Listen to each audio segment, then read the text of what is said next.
aside, of course, not just targets like Lahore, Sheikhpura, Narowal, which are close to the international border, Islamabad, Noor Khan base, there is Murid Air Base, but also something like a Rafiki Air Base, Sukur Airport and others that have been attacked as far as India is concerned. As tensions continue to escalate between the two countries, top sources are telling CNN News 18 that India has decided that any future act of terror will now be considered an act of war against the country. It will be responded accordingly.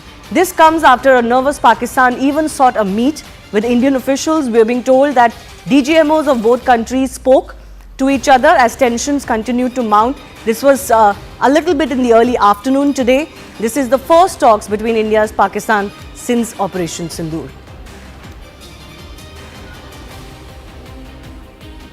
Pakistan सेना ने पूरी पश्चिम मोर्चे पर लगातार आक्रामक गतिविधियां जारी रखी। उसमें यूकैप drone, long range weapons, loitering munitions और लड़ाकू विमानों का उपयोग कर भारतीय सैन्य ढांचे को निशाना बनाया।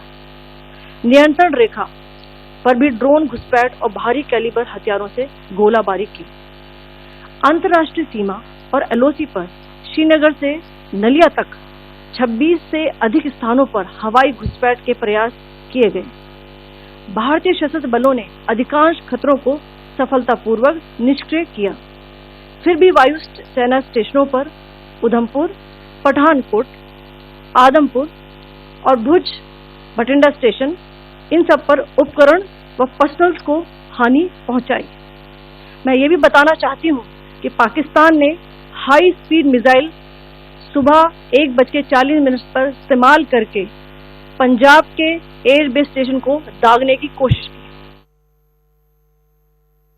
Pak military has been observed to be moving their troops into forward areas, indicating offensive intent to further escalate the situation. Indian armed forces remain in a high state of operational readiness. All hostile actions have been effectively countered and responded appropriately. Indian armed forces reiterate their commitment to non-escalation, provided it is reciprocated by the Pakistan military. Pakistani claims about activities that they have undertaken continue to be heavy on lies, misinformation and propaganda.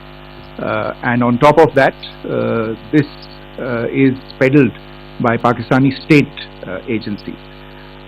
The claims that they have made about attacking and destroying various places, various military installations and facilities, as has been pointed out by my colleagues here this morning, are completely false. The claim about the Air Force station in Sirsa being destroyed, completely false, as you've seen. The claim about the Air Force station in Suratgarh being destroyed, completely false again, as you have seen. There's a claim that has been made that the S-400 base at Adampur was destroyed, completely false once again. Claims have been made about large sections of Indian critical infrastructure, power systems, cyber systems, etc. being attacked and destroyed, completely false. I would urge all of you and all those who watch this not to be misled by this tissue of lies that is being peddled by the Pakistani state for obvious purposes. Pakistani actions that have constituted provocation and escalation. In response, and I repeat, in response, India has defended and reacted in a responsible and measured fashion to these provocations and these escalations by the Pakistani side. Earlier this morning, we saw a repeat of this escalatory and provocative pattern. Pakistan continues with its execrable and wanton campaign of targeting civilians and civilian infrastructure, especially in the states of Jammu and Kashmir and Punjab. There is also on its part a consistent attempt to sow discord between communities in India. As I said, there has been a particular focus in its targeting of civilian infrastructure and the population in Jammu and Kashmir and Punjab Earlier this morning, Pakistan shelled the town of Rajouri, killing the additional District Development Commissioner Sri Rajkumar Thappa, adding to the civilian casualties and the damage in that state. We have also observed overnight damage to property and injuries to civilians in Firozpur and Jalandhar, among other places.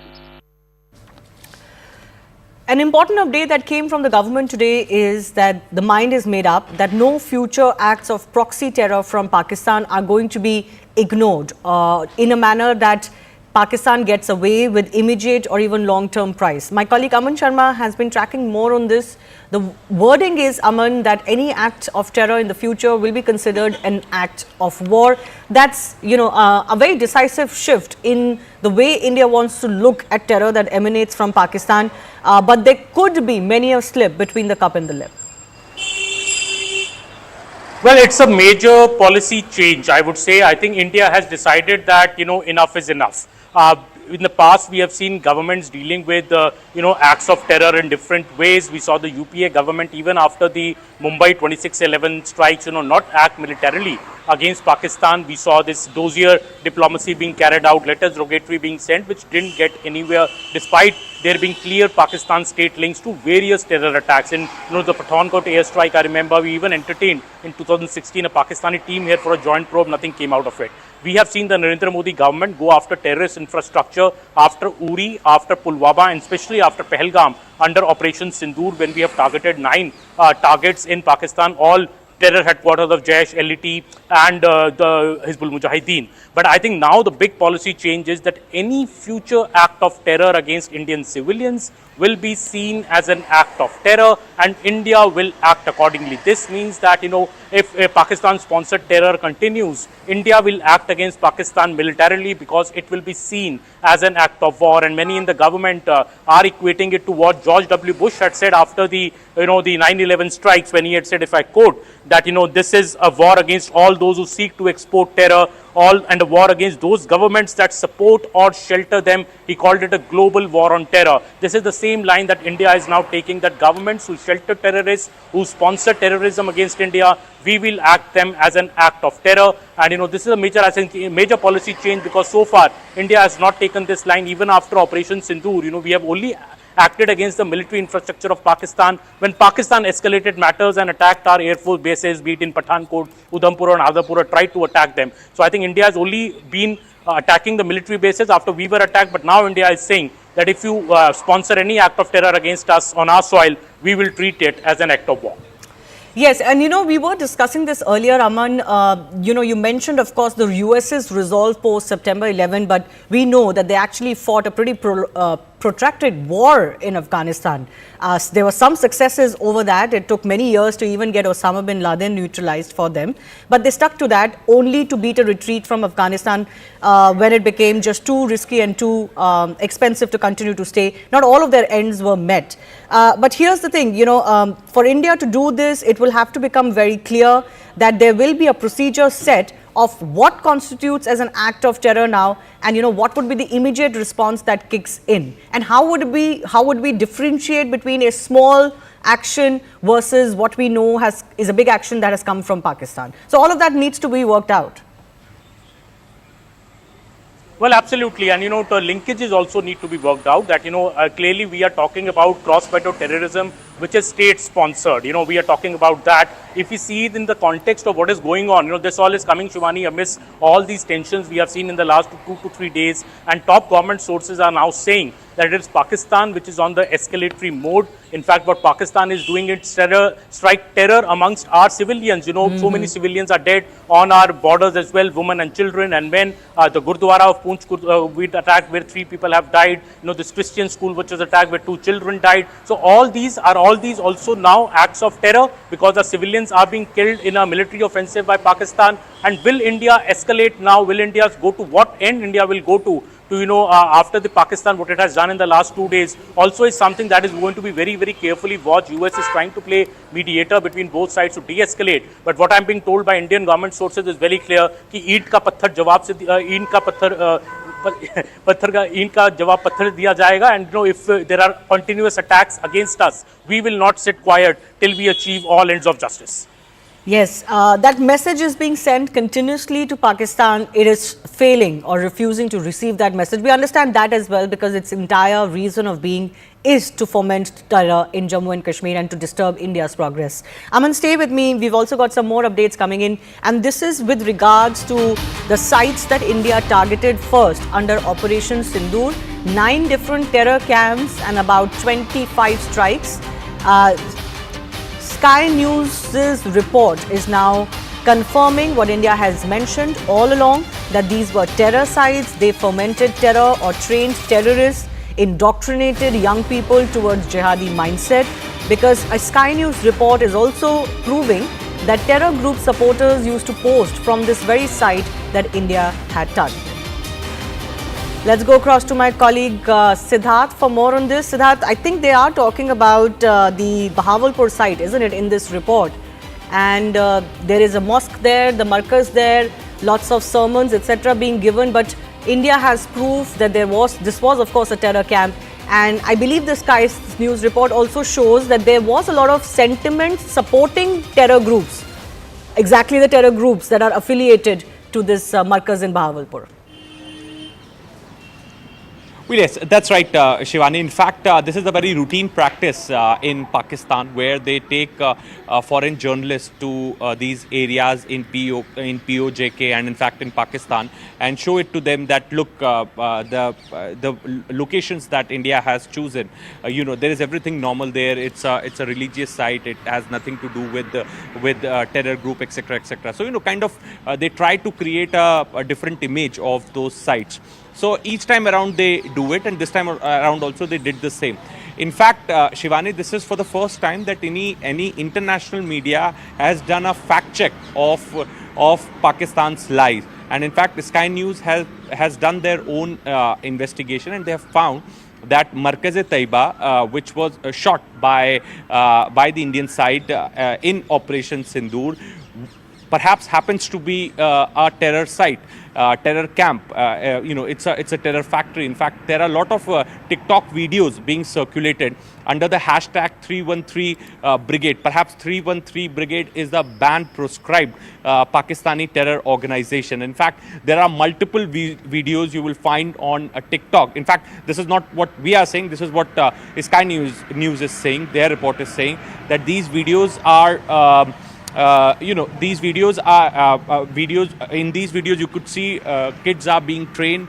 They are being trained for in martial arts. In fact, many of the people are roaming openly on the roads, carrying sophisticated weapons, etc., etc. So this is not the finding that we have done. This is the finding which now international news networks are doing. Having said that, Shivani, yesterday the same Markaz, which was shot down by which was shot at by the Indian side during Operation Sindoor. We also did a story that how the local boys there in an interview are confessing that how these places are being used to train mujahid to prepare jihadists. So there are multiple proofs emerging against Pakistan as far as these sites are concerned, and perhaps this makes India's case even more stronger. Yes. When India will go to any international organization or perhaps give proof against Pakistan, this will make India's case even more heavier against Pakistan, that how Pakistan is allowing these terror groups, these Lashkar-e-Taiba and Jaish-e-Mohammed to openly operate terror camps inside Markaz.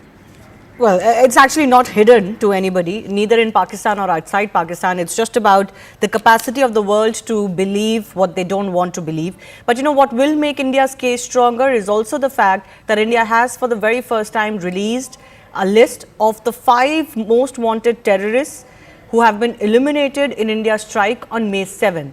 This is just the first report or list that the government has released after verifying the facts on ground. It's been 3 days since the strike. It has taken that much time because, of course, you want to verify everything. Among those who were neutralized are Mudassar Khadian Khas, Hafid Muhammad Jamil, Muhammad Yusuf Azhar, Khalid and Muhammad Hassan Khan. All 5 terrorists were tasked with important roles in Pakistan-based terror groups Jaish-e-Mohammed and Lashkar-e-Taiba. Mudassar Khadian Khas, for example, was in charge of Markaz Taiba, which is in Muridke, one of the important sites that was blasted. Hafiz Mohammed Jamil was the eldest brother-in-law of Maulana Masood Azhar.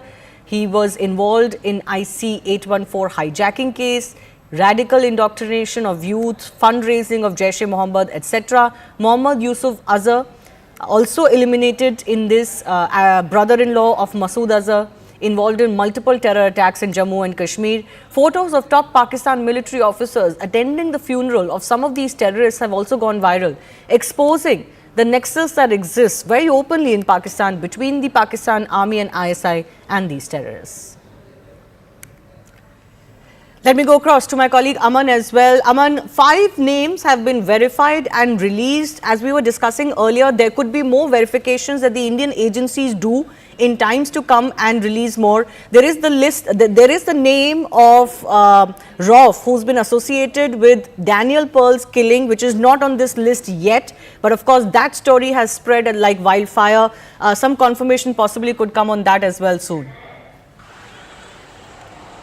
Yes, Shivani, see, this only strengthens India's case that Operation Sindoor was specifically targeted at the terror headquarters which are functioning from Pakistan, be it the LET terror headquarter in Muridke, be it the terror headquarter of Jaish-e-Mohammed, Masood Azhar in Bhavalpur, or be it the terror headquarter of Hizbul Mujahideen in Kotli. And the first list of 5 people which India has confirmed dead in these strikes, very importantly, I think the first name, Mudassar Khadian Khas, as you said, he was in charge of the Markaz Taibe in Muridke. He's the one who's received a guard of honor at his funeral by the Pakistan Army, and this is a visual that India put out at its press conference yesterday and is also sharing with all the global countries to show that what is the Pakistani Army doing at the funeral of a designated terrorist. Doesn't this show very, very clearly the links of Pakistan Army with the Jaish-e-Mohammed, with the Lashkar-e-Toiba, with the Hizbul Mujahideen? You know, his funeral prayer, for example, was held in a government school, which was led by Hafiz Abdul Rauf, as you said, the JUD designated global terrorist who few days ago the reports were he's died, then some reports say he's very seriously injured. But what has happened, we'll have to wait for the official government confirmation. The eldest brother-in-law of Maulana Masood Azhar, again Hafiz Mohammed Jamil, or be it Mohammad Yusuf Azhar, who's the brother-in-law of Maulana Masood Azhar again. So, you know, the entire family of Maulana Masood Azhar, and that day we were being told that, you know, innocent family members have died, but all these family members are involved in serious terror activities. It only shows the efficiency and the, the clear superiority of India's weapons, which have struck very specifically at these terror headquarters, because India's effort always has been to finish off terror, Pakistan-sponsored terror for good through Operation Sindoor. That was India's objective, and India, by hitting the terrorist headquarters of these designated global terrorist outfits, is only proving its case. And maybe Pakistan's response, Shivani, which we have seen in the last 2 days to deaths of terrorists on their soil, only explains Pakistan's close relation with the terror machinery it is nurturing on its soil. Yes. You know, 2 names stand out. Of course, this is Mudassar Khadian Khas. My colleague Payal is also joining us with more on this. In charge of the Markaz Taiba in Muridke from the LET. His funeral was attended by Pakistani military, wreaths laid by on behalf of dignitaries, and this is the one whose images went viral because it was the funeral itself was led by US sanctioned and designated terrorist Rauf. The other name that stands out for India's context also, Payal, is of course Mohammad Yusuf Azhar of the Jaish-e-Mohammed, one of the brothers-in-law of Maulana Masood Azhar. And he's the man who was involved, whose picture is on the screen. He was the one who was involved in the IC 814 hijacking as well. Yes, you know, these names are extremely significant, but you know what government sources, Shivani, are telling us that, you know, this is just the beginning. This is just the breaking of the ice. You'll have to just wait and see, because Rajnath Singh in that all-party meeting had very, very clearly said that there are many, many big terrorists who've been killed in this strike that India did. More than 100 of them. And just the other day when we were talking about this, it was said that, you know, there'll be more names that will be out as well. The names will be out in the public because Pakistan has no way to escape. Pakistan has no way to hide its face and tell the world that they are a peace-loving country. The action speaks otherwise as well. And the fact, you know, where and which part of the world do you ever see a terrorist being given a state funeral, for God's sake? In the Prime Minister Narendra Modi government, ever since the abrogation of Article 370, even those people who are actually got a militancy background, their funeral does not see any major jalsa anymore. It does not see participation of public anymore as well. that is the degree to which, there's been a control that has been seen by, of course, the government with the action saying that, terror and talks will not happen and any glorification of terror will not really happen. Pakistan has done the biggest disservice to itself by actually making the videos and probably the photographs public of, a dreaded terrorist leading the funeral procession, of course, supported not just by the army, which is, of course, a rogue element in itself, but also by the government in that procession. And for people in Pakistan, the message from the Indian government is this is just the tip of the iceberg. Wait and see, we'll embarrass you more because there have been more of these people who have been brought to justice, and there are many families who would actually feel the heat, given the fact that many of them have suffered for years together, waiting for justice to come their way, and in some form or the other, each of these terrorists would have bled somebody or the other. They're not here to do any charity, Shivan. Yes. And one of the most laughable statements that were made by one of the ministers in Pakistan just recently is that there are no terrorists and no terror camps in Pakistan. And I don't know if they didn't realize that some of the images of these state funerals for terrorists are already out and viral across the world, Payal. Well, absolutely. This is the biggest joke on planet Earth for Pakistan to really say that, they have no link to terrorism, they have no link to terror. Then why on the earth are they so unhappy about these people being killed? They should be happy if India is doing the job that they should be doing. Shouldn't they be eliminating their own dirt? So the joke right now in the Indian political circles and Indian bureaucratic circles is that Prime Minister Narendra Modi has launched a very, very important campaign to get rid of the dirt of the country by calling it Swachh Bharat Abhiyan. Maybe that Swachh Abhiyan needs to now be extended to Pakistan. And also the fact that Pakistan has the audacity to say this. But a lot of shame must come the way of countries like Turkey, which have been beneficial out of India. India was the first country to reach out to them in the case of the national calamity, and they went on to say that they were supporting Pakistan because Pakistan was there to only find a peaceful solution. A shame on them actually to have actually supplied these drones to Pakistan, which Pakistan is using to target innocent civilians in India. Yes, my colleague Arunima is also joining us. In Pakistan, it is not new that some terrorists are declared dead, then they rise from the dead, as well as our Foreign Secretary Vikram Misri has mentioned in the case of one such terrorist. Now, what follows from here, Arunima, I want to understand from you, because India would want to take these names to the global community. How well established can it be through proof or evidences on ground that yes, these are the names that we've got, and I'm sure that process is still on for some others. Yes, Sajid Mir in fact came back from the dead. He Yes. was initially declared dead, and then when India mounted pressure and United Nations Security Council got into the act, they finally acknowledged that he was being kept in their safe house. Sajid Mir was wanted for 2611. Same is for Masood Azhar. How many times has Pakistan declared that he has a kidney failure or he has some other ailment and that he's almost on the deathbed, and yet he comes back each time to carry out yet another terror conspiracy.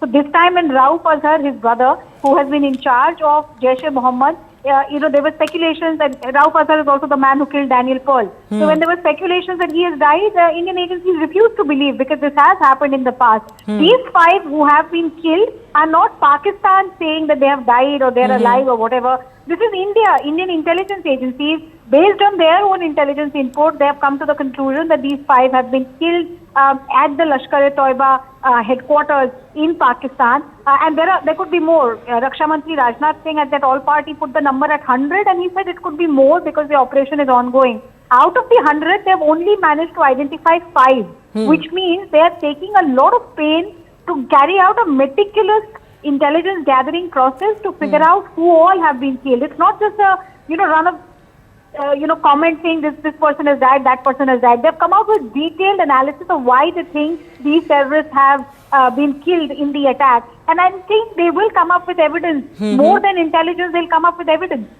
Yes, and in this case, there is some evidence that came from Pakistan side itself, which is the family of Maulana Masood Azhar. The statement of sorts or the press note of at least 10 of his family members dying in these attacks, also went viral, and 2 of his brothers-in-law have now been confirmed by the Indian agencies. Maulana Masood Azhar himself, he gave a soundbite saying that, I have lost 10 of my family members. And we all know, having covered, the counter-terror grid for so long, Azhar's entire family is only, full of terrorists. It's a breeding ground that he runs in Bahawalpur. Every member of his family has a role in some terror conspiracy or the other. His brother Rauf, whose name is not there in that list of 5, initially it was suspected that he too is killed. So that also tells you that Indian agencies are taking time to do their homework. It's only when they're 100% sure are they coming out and naming someone. So coupled with the open intelligence that is available based on the media soundbites and pictures, etc., coming in from Pakistan, and human and technical intelligence, Indian government has zeroed in on these 5 names. Right.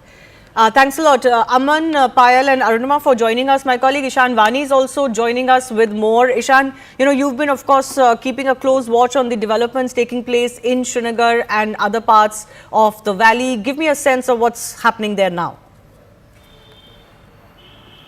Well, people are hoping that that it will end by today, and there will be no drones should be hovering around their heads. Yesterday, it was a night which people will not forget because there were drones, there were sirens, there was blackout, and there was also intense chasing of these drones by the missiles fired by the Indian Air Force from different locations. Pakistan tried to attack the vital installations in Kashmir, particularly the Koel Air Base, which is also called as the Avantipora Air Station, and then also in Srinagar, where they also carried out an attack on Srinagar Airport. Srinagar Airport, we should remember, is a defense airport, and there is also a defense airstrip from where all the aircrafts also go out of that particular location. They also tried to attack the garrison in Baramulla, and to basically target India's vulnerable and most important positions was the target and the aim. The target was to destroy them, the target was to attack them, but India ensured that they are able to protect their vital assets, and but the people living on the line of control, particularly in Uri, Kupwara, faced the brunt. A lot of shells landed in the civilian residential area. On the line of control, around 40 plus structures have suffered damage. One lady lost her life, and then multiple have been injured and are being treated, and several of them have also been, after first aid and after a day of stay at the hospital have been discharged. But people on the line of control are fearful. And one should also remember this is for the first time in several years that Srinagar Airport has been attacked like this, or any military installation has been attacked like this. There's a suicide attack at the Avantipora Air Base long back, which was repulsed at the gate in the 90s, but never ever since then there has been any such attack being attempted at the vital installations of the Indian Army. And that's why this kind of attack was something which was unanticipated by a common man, but something which was anticipated by the defense forces, that they kept their guard up. They ensured that none of these drones, projectiles are able to hit. One such projectile was found in the lawn of a person. It's a small lawn, and luckily it did not hit any residential house, a closely knitted locality, though it could have escalated and ensured damage or loss of life. But lucky enough for the people living there that they did not suffer any casualties or injuries. There is, of course, fear among people that it can escalate. But people are, well aware that they have to follow SOPs, guidelines. And Kashmir is now hoping that, the sort of activity that they witnessed last night and in the morning hours, remember there were multiple sounds, and attack was being planned by the enemy on Srinagar Airport, on Avantipora Air Base multiple times. It's a crucial places when to talk about defense in Kashmir Valley. So the aim was to take them down, but that didn't happen.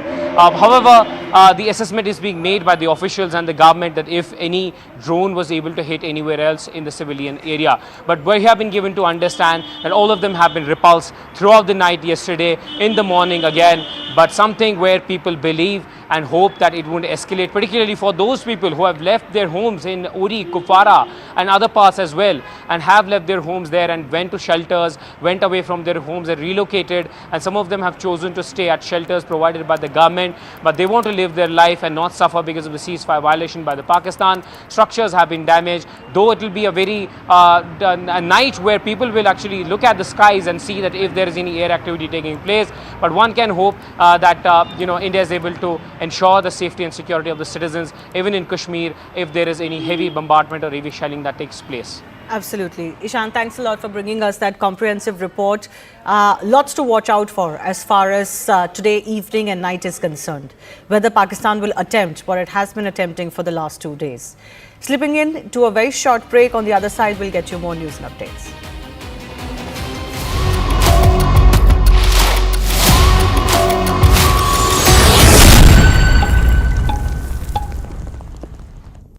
Shopping में मजा है ना?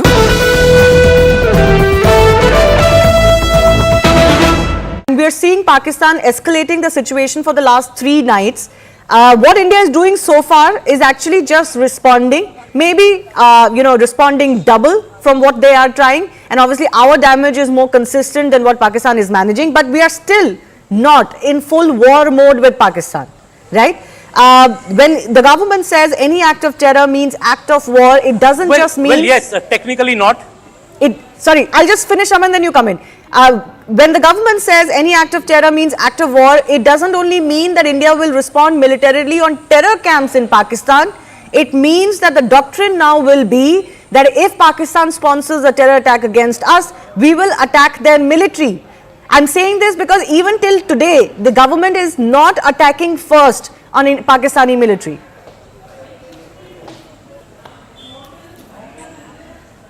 Well, yes, we are not attacking first because our philosophy, Shivani, has always been, and even during the case of Operation Sindoor, was that we clearly said even after Operation Sindoor that our attack was on the terrorist infrastructure in Pakistan, the terror headquarters of the LET, of the Jaish, of the Hizbul, in Muradke, in Bahawalpur, in Kotli. We have attacked, we did not touch any military infrastructure. But I think this statement is now also coming from the fact that though we did not attack any military infrastructure of Pakistan, Pakistan has not followed those rules of the game. You know, in its response to Operation Sindoor, which India thinks should have never come, because for India the response was over with Operation Sindoor. You know, we had ended our offensive there. Pakistan chose to attack our military sites. Pakistan is attacking our civilians, which is also an act of war. Pakistan is also attacking our military infrastructure, our air force.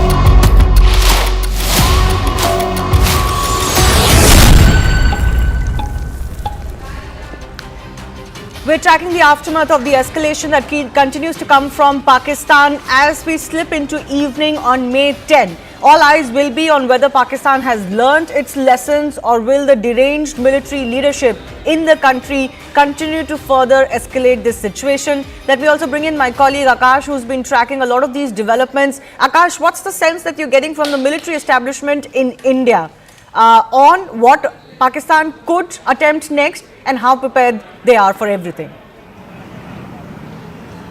Till afternoon, in fact, they were suggesting that, a number of things are happening. And by this evening, they'll get to know as to how things will unfold from now onwards. But they are very clear, Shivani, that, if ceasefire violation will happen, it would be retaliated. If drones would come, it would be retaliated and everything. Akash, just hold on with me. We're getting a very big update as far as a possible de-escalation between the two countries is concerned. Donald Trump, US President, has now announced that India and Pakistan have agreed to a ceasefire. What exactly are the contours of this? What are the conditions to this? We don't know. I'm just getting the statement from Donald Trump, the US President, for now, that India and Pakistan have agreed to a ceasefire. This is not an announcement, mind you, that has come from the Indian or the Pakistani side, although there were some notes made by the Pakistani leadership this afternoon that they were willing to de-escalate if India does not attack them any further. That in fact was the precise message that India wanted to send to Pakistan, that you better stop now or worse will follow. Has US now finally managed to mediate some sort of a de-escalation? That's the tweet coming in from Donald Trump. After a long night of talks mediated by the United States, I'm pleased to announce that India and Pakistan have agreed to a full and immediate ceasefire. My colleague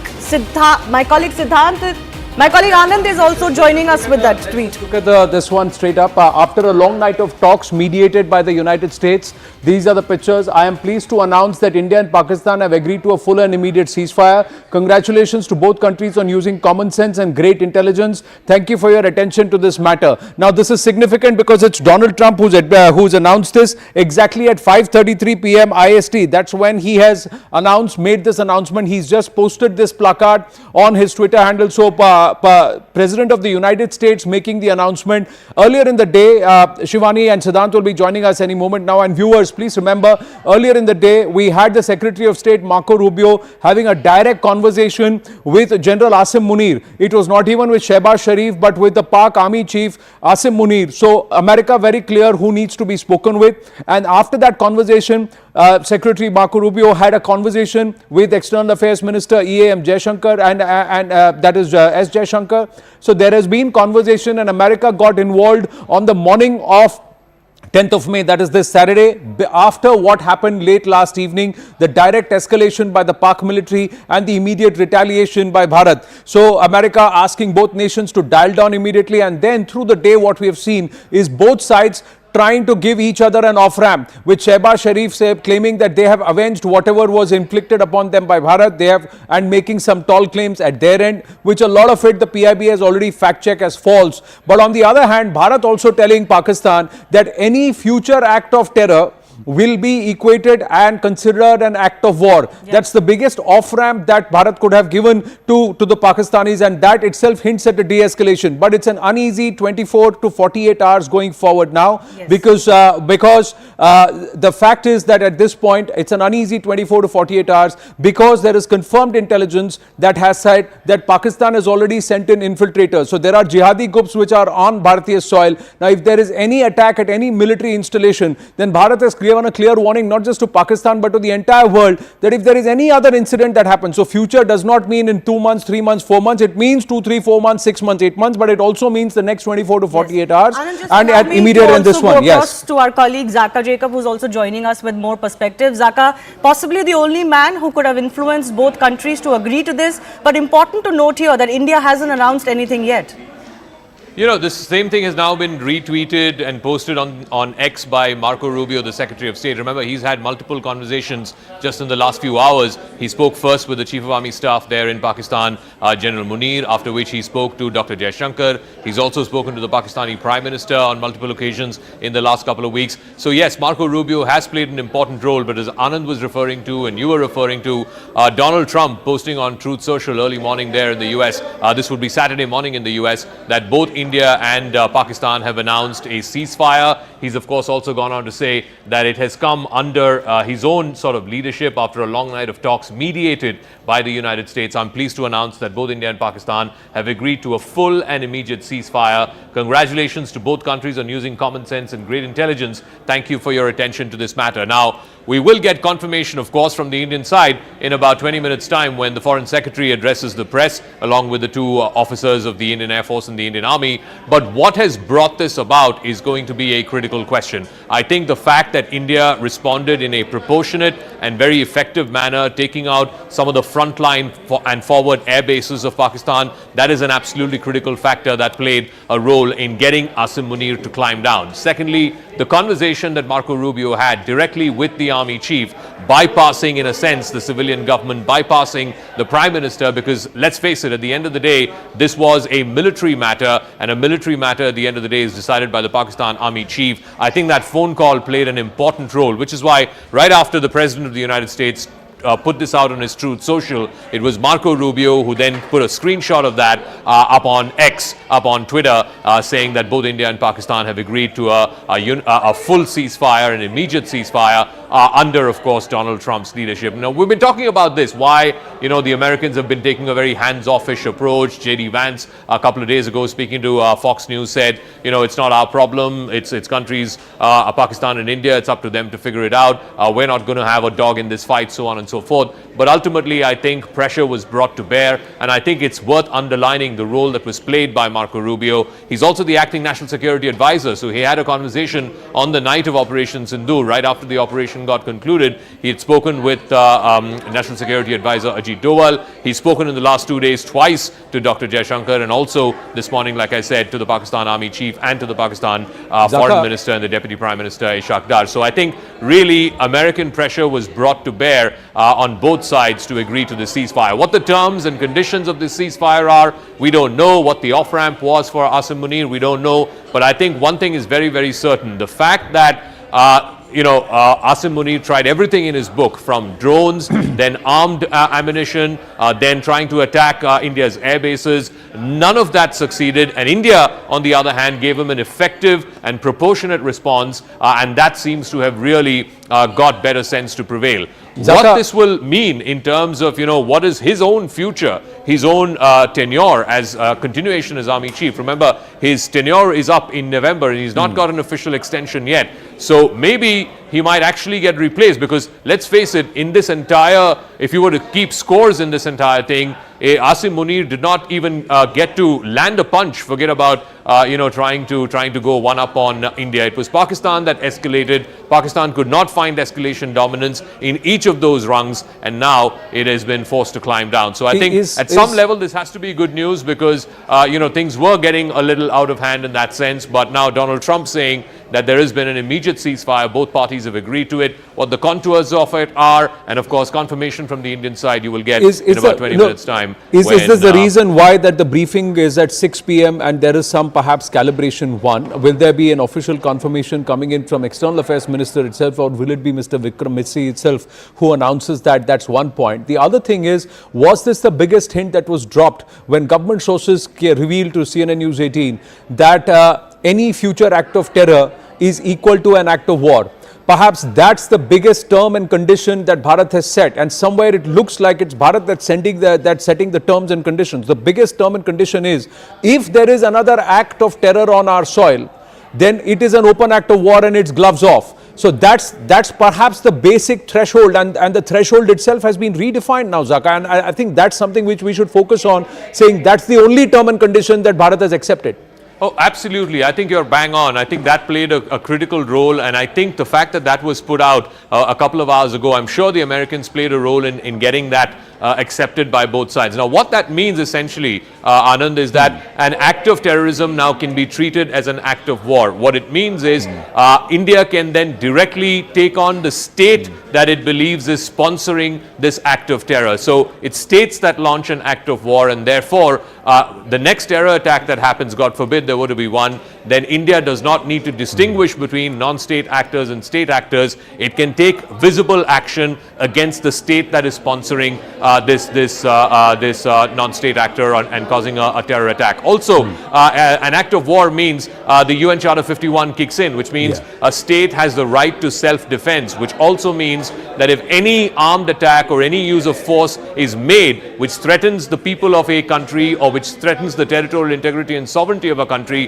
then that country has every right to defend itself. So by equating an act of terror to an act of war, basically what the government of India has managed to get as let's say a huge fillip from the Americans, and of course the Americans would have imposed that on the Pakistanis, is that don't you dare attack India again, because if you do, then the certain portions of the Geneva Convention will not apply to us. We will not distinguish between non-state actors and state actors. That bogey which Pakistan has been sort of peddling for the last 30 years, the distinction between those two will completely blur. Yes. Any act of terror will be considered an act of war, which means India will be well within its right to defend itself against the state actor, which is Pakistan. Let's try and dwell on this a little bit more with you only, Zaka, because in the past, time and again, even after 26/11, the attempt to try and hyphenate terror with Pakistan, to hyphenate proxy war, the attempt to bleed India with 1,000 cuts with Pakistan state was defeated. Bharat was not able to do it. This perhaps is the biggest moment in Bharat's strategic posture, that as a nation we've been able to convince the world that this is the condition that applies. An act of terror is equal to act of war, and if Bharat has credible evidence to show that it's emanated from Pakistan, it's against the entire Pakistan state. Somewhere do you believe that this is perhaps the first time that Bharat is actually setting the terms and conditions? So the terms and conditions apply are very strict ones, and it's not multiple lines, that it's just one line.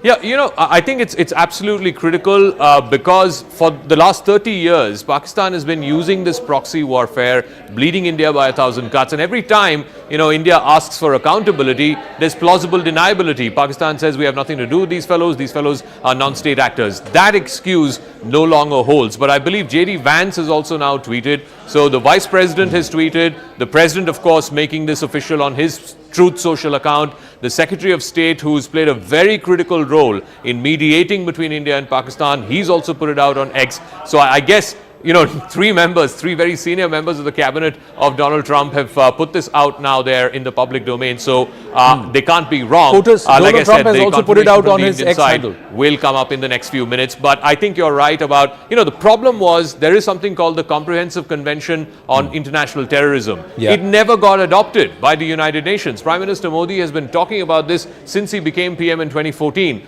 We have to have a standard and acceptable international definition for what constitutes terrorism.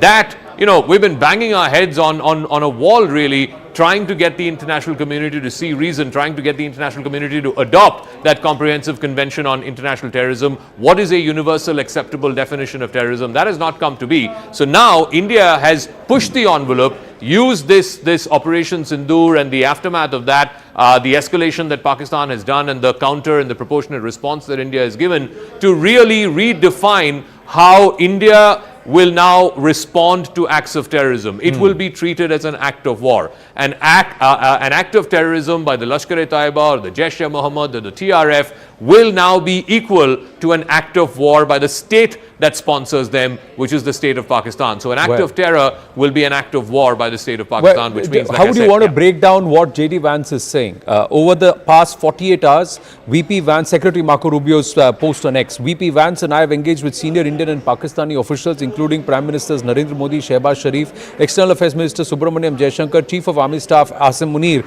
and National Security Advisors Ajit Doval and Asim Malik. I am pleased to announce the governments of India and Pakistan have agreed to an immediate ceasefire and to start talks on a broad set of issues at a neutral site. We commend Prime Ministers Modi and Sharif on their wisdom, prudence and statesmanship in choosing the path of peace. So this is what's been put. So over the last 48 hours, if conversations were going on, then how did the IMF bailout happen and how did the ballistic approach by the Pakistanis happen?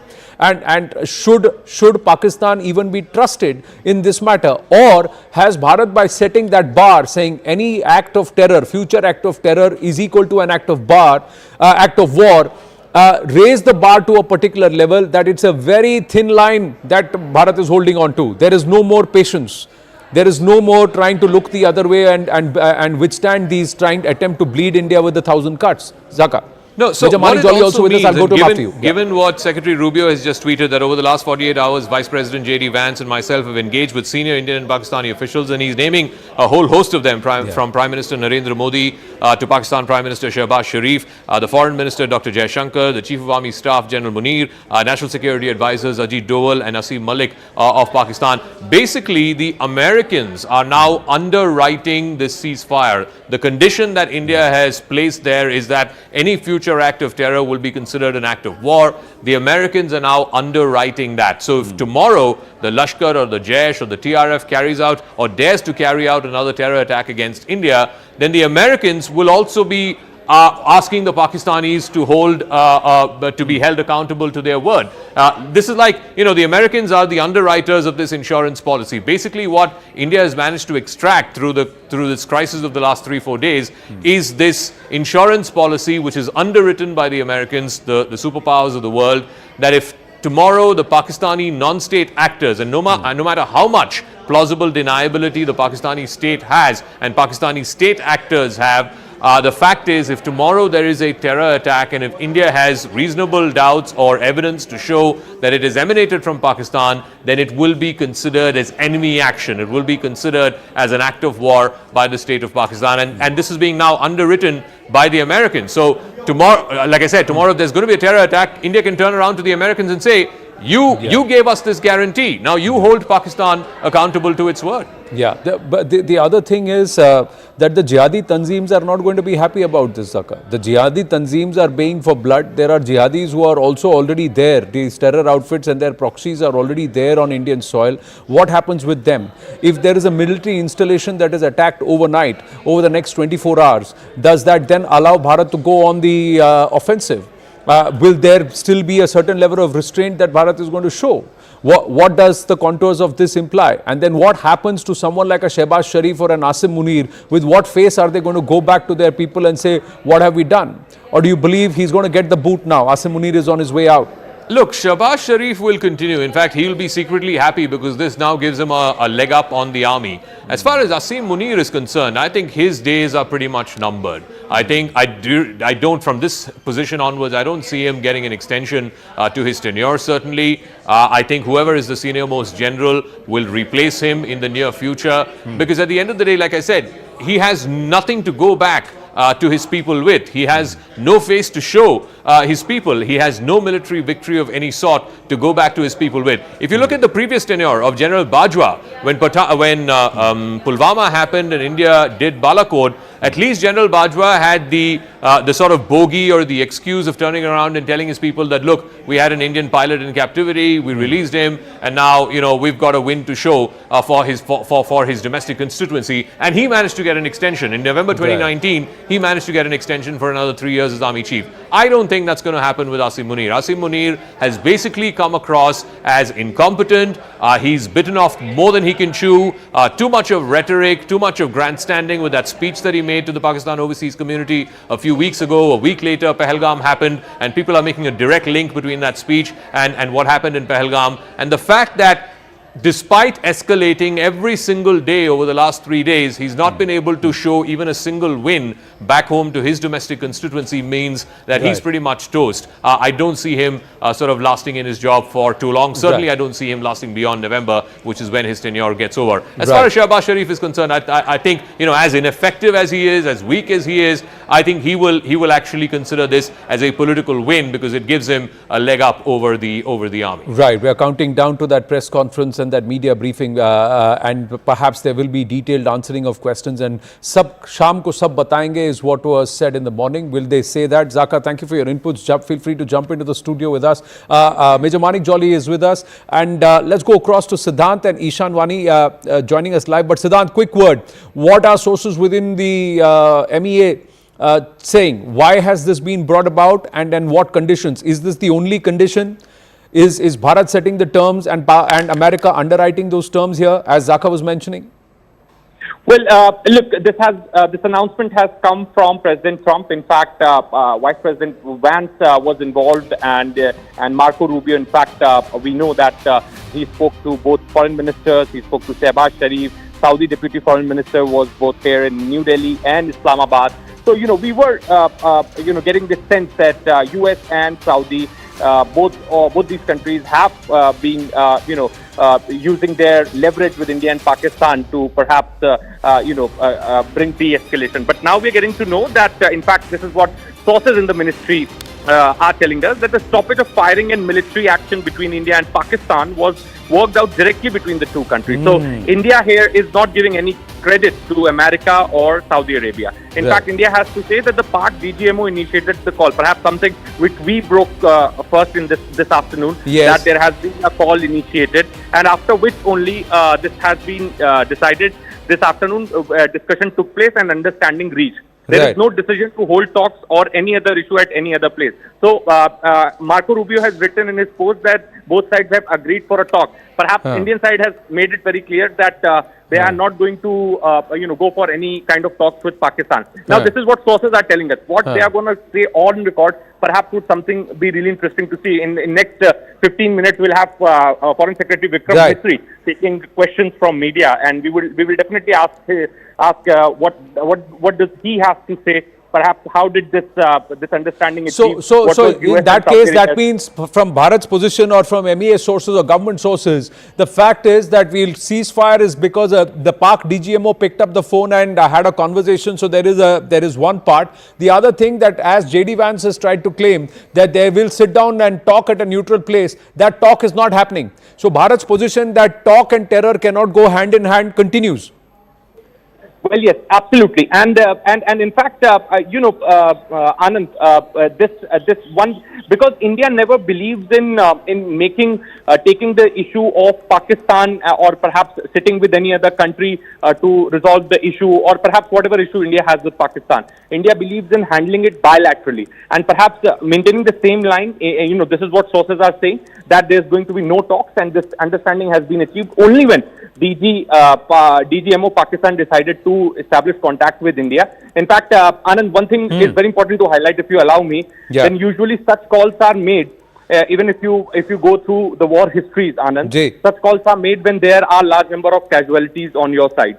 So for the evacuation purpose, to take out the bodies, the one country calls the other and requests for a ceasefire or an understanding. Perhaps I don't know what has happened inside Pakistan. We really don't know. The word is that there is some serious damage that's been inflicted. Thank you for your thank you for your inputs, Siddhant. We are standing by for the press conference. It's all being set up.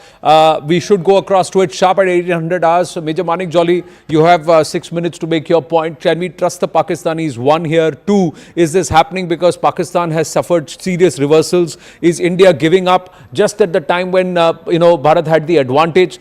3 and 4, the setting up of the condition. Talks and terror won't go hand in hand. One. Secondly, any future act of terror is equal to act of war. That means the sword continues to hang over the Pakis. Yeah. Thank you, Anand.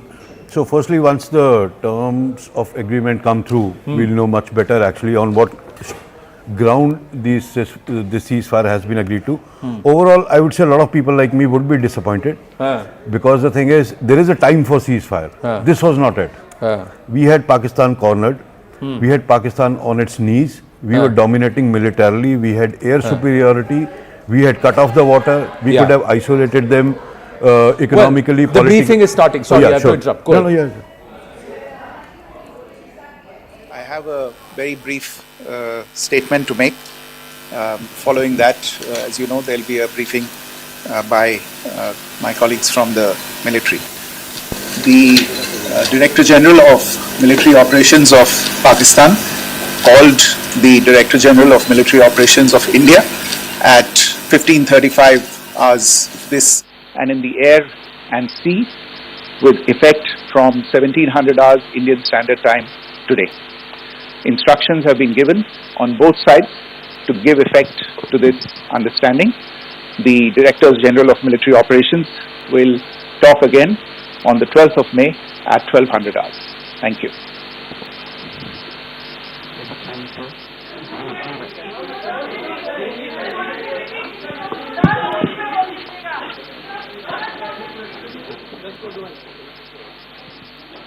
Well, so there is going to be a briefing.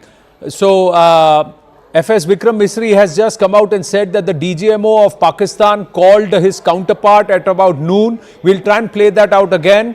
And he's called for a ceasefire. He's asked for a ceasefire and Bharat has agreed. That's all he said. He said there is a briefing followed by my military colleagues, but they have not stepped up yet. But what he has said is, I have just one line to say. I don't have much to say, much to offer. We'll plan and play that out again. Pak DGMO called the Indian side for ceasefire and Bharat has agreed. So that's what has been said as of now. Yes, Major Manik Jolly, your thoughts here. So, as I was saying, I think we've got the soundbite again. Let's play that out. Sorry to interrupt you. By 35 hours earlier this afternoon. It was agreed between them that both sides would stop all firing and military action on land and in the air and sea with effect from 1700 hours Indian Standard Time today. Instructions have been given on both sides to give effect to this understanding. The Directors General of Military Operations will talk again on the 12th of May at 1200 hours. Thank you. Just going to Siddhant. So 12:35 hours, the DGMO of Pakistan calls his counterpart, calls and requests for a ceasefire from 1700 hours IST. The ceasefire comes into effect on land, air and sea from both sides, and 12th of May is when the DGMO of both sides will speak with each other again. That's what Vikram Misri, the Foreign Secretary, has said. Well, yes, that's right, Anand. In fact, what Mr. Misri went on to confirm is that both sides are going to meet on 12th of May. Perhaps that was something which we wanted him to clarify, and in fact, he clarified himself that there's going to be the meet between both sides on 12th of May. In fact, what my colleague Akash is reporting that in 2021 also the DGMO level talks only could result in ceasefire. Perhaps this time around again, Pakistan used similar communication pattern of communication to reach out to India. And in fact, as we were discussing before, Anand, usually countries, do outreach through DGMO lines when there are serious casualties. Well, we broke it first, isn't it? We broke it first. We were the first here at CNN News 18 this afternoon to put out the fact that the DGMO have spoken to each other and the Pak DGMO has called his counterpart. Well, yes, absolutely, Anand. We were the first to break this story. In fact, we also broke why, in what circumstances, Pakistan had decided to call India. The circumstances were that we expect that there could be a large number of casualties on the Pakistani side, and they need a breather because if India had responded tonight, then they would not have been in the state to take that response. So they decided to establish contact, and perhaps this call was initiated, and both sides came to an understanding. In fact, Anand, also one thing would like to highlight at this point in time that they were looking for this opportunity from last 24 hours, if I'm not mistaken. Right. So what's the order? The first engagement or the outreach comes shortly before noon. The conversation happens at around 3:30 p.m. IST, and ceasefire is agreed upon from 1700 hours IST. Is that the case? Yes, that's the case, Anand. And in fact, if you remember, 24 hours back, Ishaq Dar made a statement that both NSAs are in touch. Perhaps that was the messaging which he was trying to do, that we want to speak to you. We are not in a condition to fight with you. We are not in a condition to combat. And perhaps they fought yesterday and they got it back, Anand. Everybody knew what happened yesterday in combat. There's a huge embarrassment, huge setback for Pakistan. Their key Air Force bases have been destroyed by the Indian forces. So, they were really not, they are still not prepared for it. And this is the reason that, they have finally surrendered. This is kind of a surrender movement for them, Anand. And let's put this very clearly. The Pakistanis, with all humility and viewers, I'm not somebody who's warmongering or wants to loves the prospect of two nations at loggerheads or in conflict. But the fact here is that Bharat was on the offensive. Bharat had the upper hand. Bharat was waging a war on terror. The Pakistanis suffered serious reversals. They have put their hand up. And they have surrendered. And this cold surrender that has happened is something that many would be feeling, just like I'm feeling. Should we have let up now? Should we have given them the off-ramp at this point in time? Or should we have pressed further to hurt them more? Akash is joining us with more. Akash, so just before noon, the DGMO, Pak DGMO picks up the phone and almost surrenders, says, I want to talk to you. At 3:30 p.m., 15:30 hours, the conversation between the two DGMOs happened, and Bharat does the Pakistan military a huge favor by agreeing to ceasefire from 1700 hours. Right, and Anand, this is something, in fact, we reported earlier, thanks to Manoj Gupta, who in fact brought us this input. Yes. That how DGMOs have connected, and not just connected, but have in fact, DGMO, Pakistan has offered that, he wants to meet and in fact discuss the issue. And now we are learning, in fact, Foreign Secretary is saying that from 5 p.m. today, ceasefire is in place.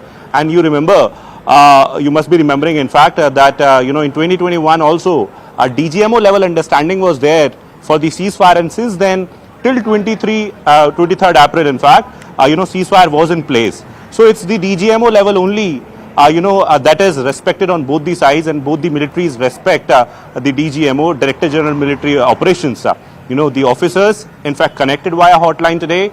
And this is the outcome where the conflict that was going towards war will not happen anymore. And now we are learning that ceasefire is in place from 5 p.m. onwards. Whether or not Pakistan is going to respect it, or whether or not it will be a reality now, this is something we'll wait and watch for. The conditions have to be set by Bharat at this point. Thanks for that, Akash, and congratulations to everyone here on the News 18 network. Manoj Kumar Gupta getting us the inputs, and we are very proud to say that we have been very, very authentic and put out verified news that our viewers have appreciated our coverage, and also we've put it out first after verifying it. Manoj Kumar Gupta getting us these details shortly after the DGMOs had this conversation, or the first level of engagement had happened. This was shortly before noon, and at 15:30 hours they speak with each other. At 1700 hours, after the begging Pak DGMO says, "Maaf kar do bhai, band kar do bhai, hame baat karni hai,"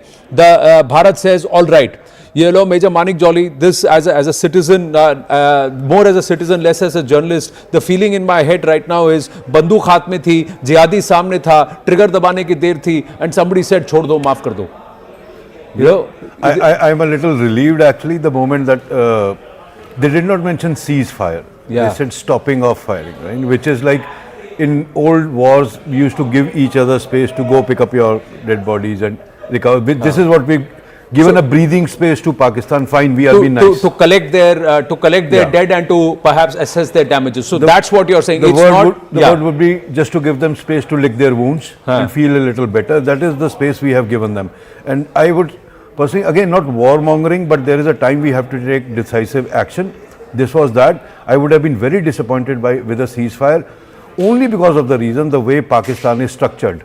If tomorrow morning, today we declare ceasefire, and tomorrow morning there's a terror attack on Jammu, each and every faction or segment of Pakistan administration, be it the politicians, be it the Pakistan army, or anybody, they would just raise their hands. We don't know who did that. Okay, Major Manijoli, I'm going to ask you again. Military terms, please explain to our viewers. Now, this is somewhere also making me sit up and take notice, and this is what perhaps escaped us.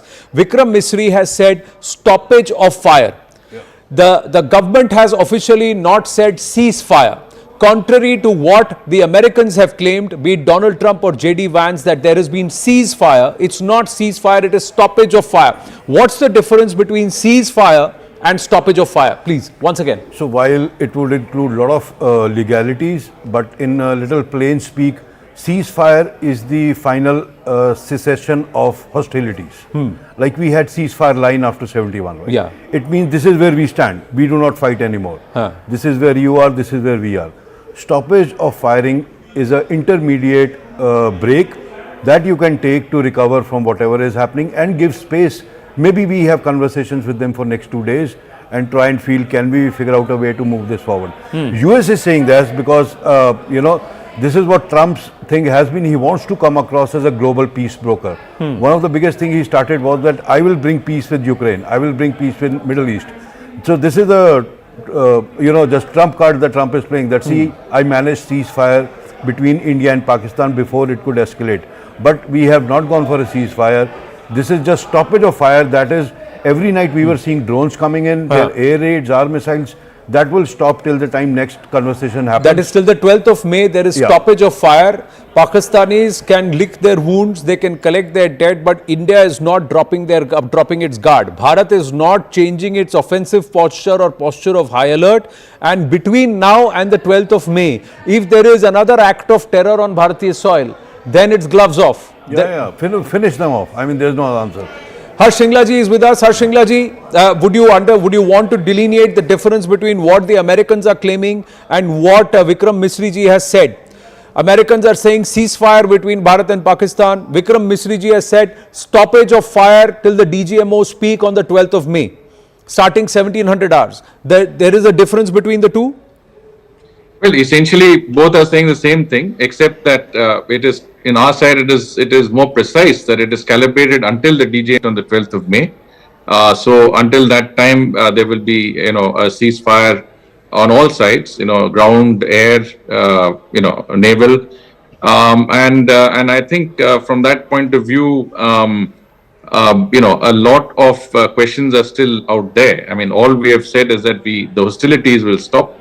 Firing will stop, and the offensive actions will stop. But at the same time, I think the DGMOs have to meet to work out what exactly are the finer details. And the question also of some of the decisions that were taken after the terrorist attack at Pulwama, including the holding in abeyance of the Indus Water Treaty and a number of other decisions, whether those would be now called into question. Pahalgam, excuse me. Yes. So whether those would be called into question.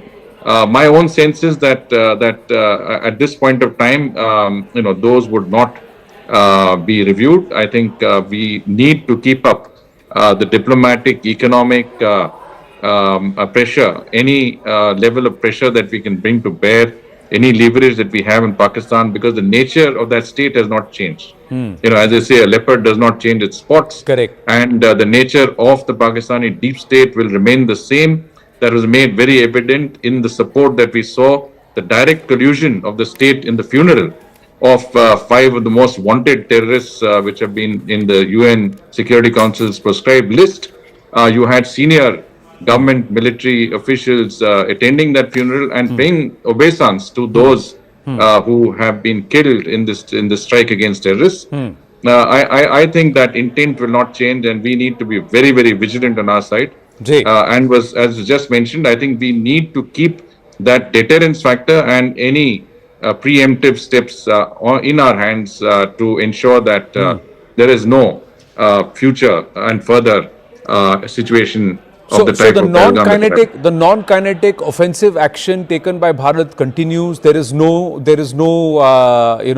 cessation of that. That's one point. The other thing is that this is from land, air and sea. This stoppage is only till the DGMO speak next. So this is not an agreement, and that doesn't mean that Bharat will withdraw its troops, its positions, or its actions. The other thing is, Harshingla ji, do you get the feeling that this was perhaps not the time to agree to even a stoppage? Another 2 nights of pushing and punishing the Pakistanis was important. They were not only on their knees, but they had to be brought to a crawl to teach them a lesson, because this allows them perhaps to recalibrate somewhere. Or is it Yuddha Niti that when the other one says white flag, sorry, I'm picking up the phone, band kara do, and we agree? So if you see the messaging, even yesterday at the press conference, it was what we said was that India is committed to peace, but the onus on de-escalation lies with Pakistan. So Pakistan had an opportunity later that evening to, I would say, de-escalate, but they didn't. They escalated the situation. Today, we understand that the Pak DGMO has reached out, and based on his overture, we have agreed to this ceasefire until the 12th of May.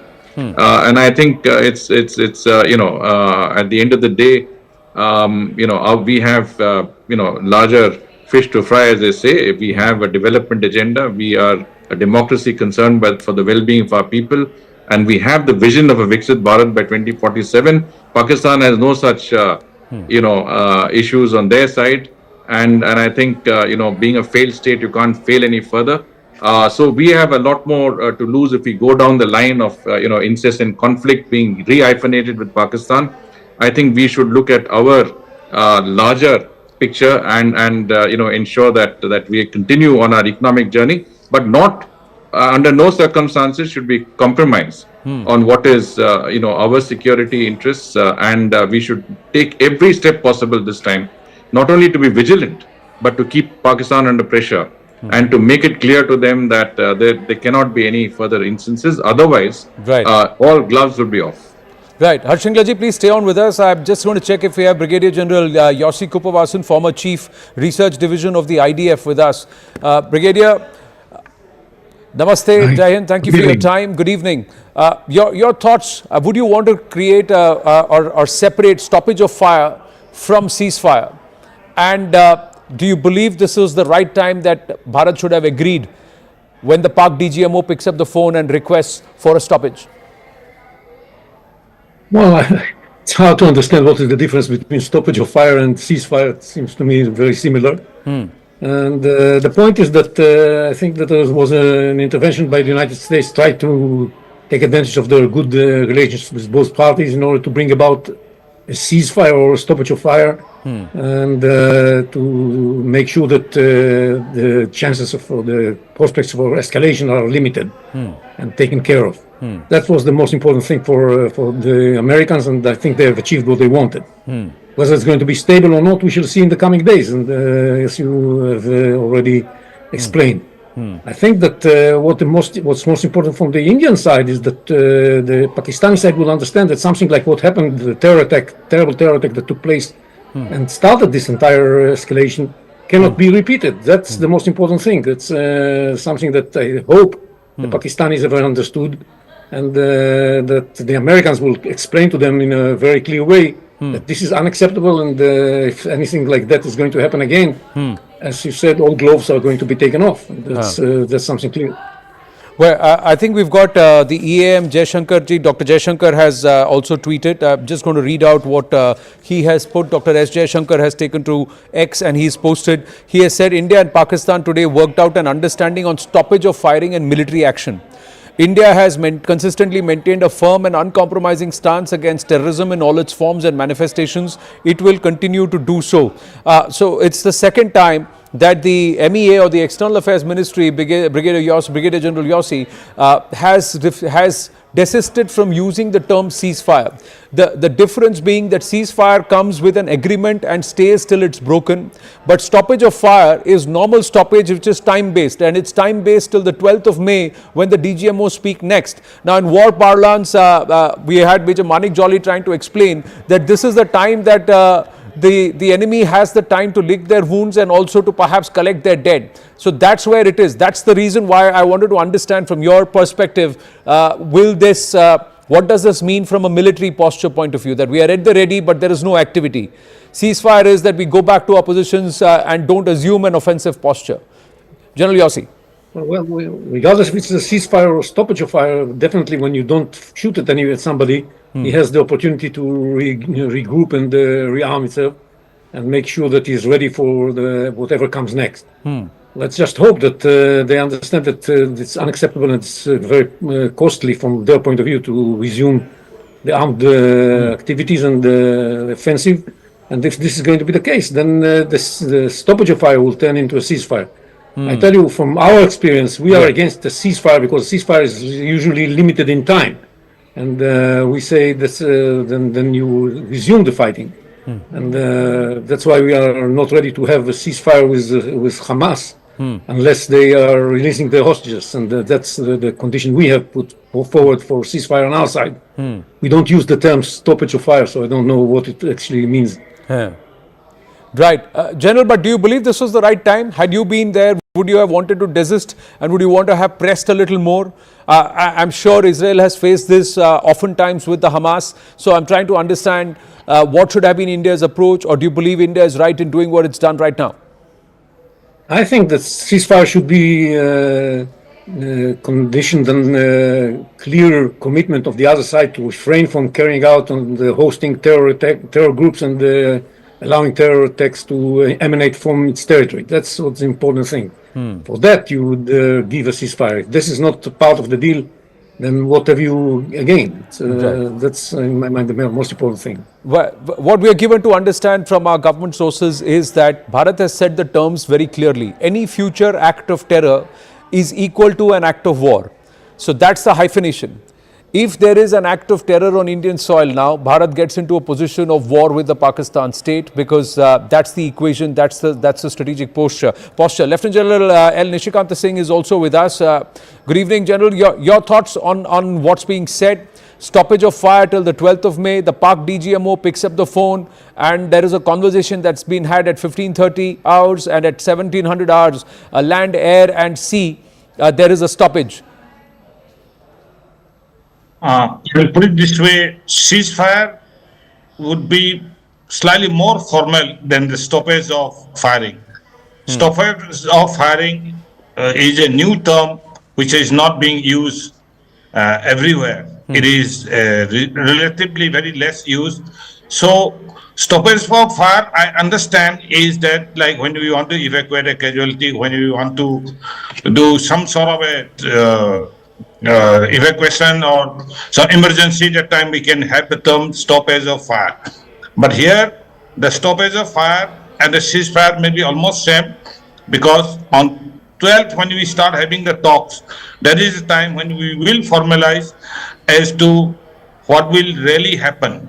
And as brought out by you, and as stated by our MEA, the onus of stopping any terrorist attack must be fixed on Pakistan, because we will have a ceasefire today, and maybe then after 6 months, after 1 year, after 18 months, there will be a similar incident, and we'll be repeating the same thing. And we have to ensure that this guarantee is extracted from the Pakistanis, and also this has to be endorsed by those who are sponsoring the ceasefire, that is the Americans. Because the nation cannot keep on mobilizing every time somebody becomes the army chief in Pakistan.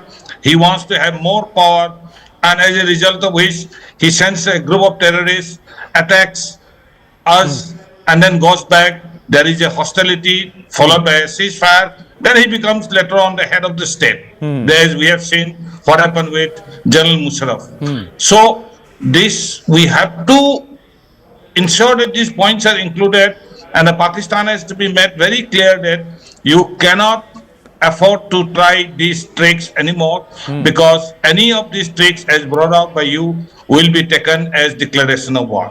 So I feel that sorry, Jen Saab, I'm just saying, in your experience, you would know कि ये तो शकुनी से भी शातिर है. You can't trust them.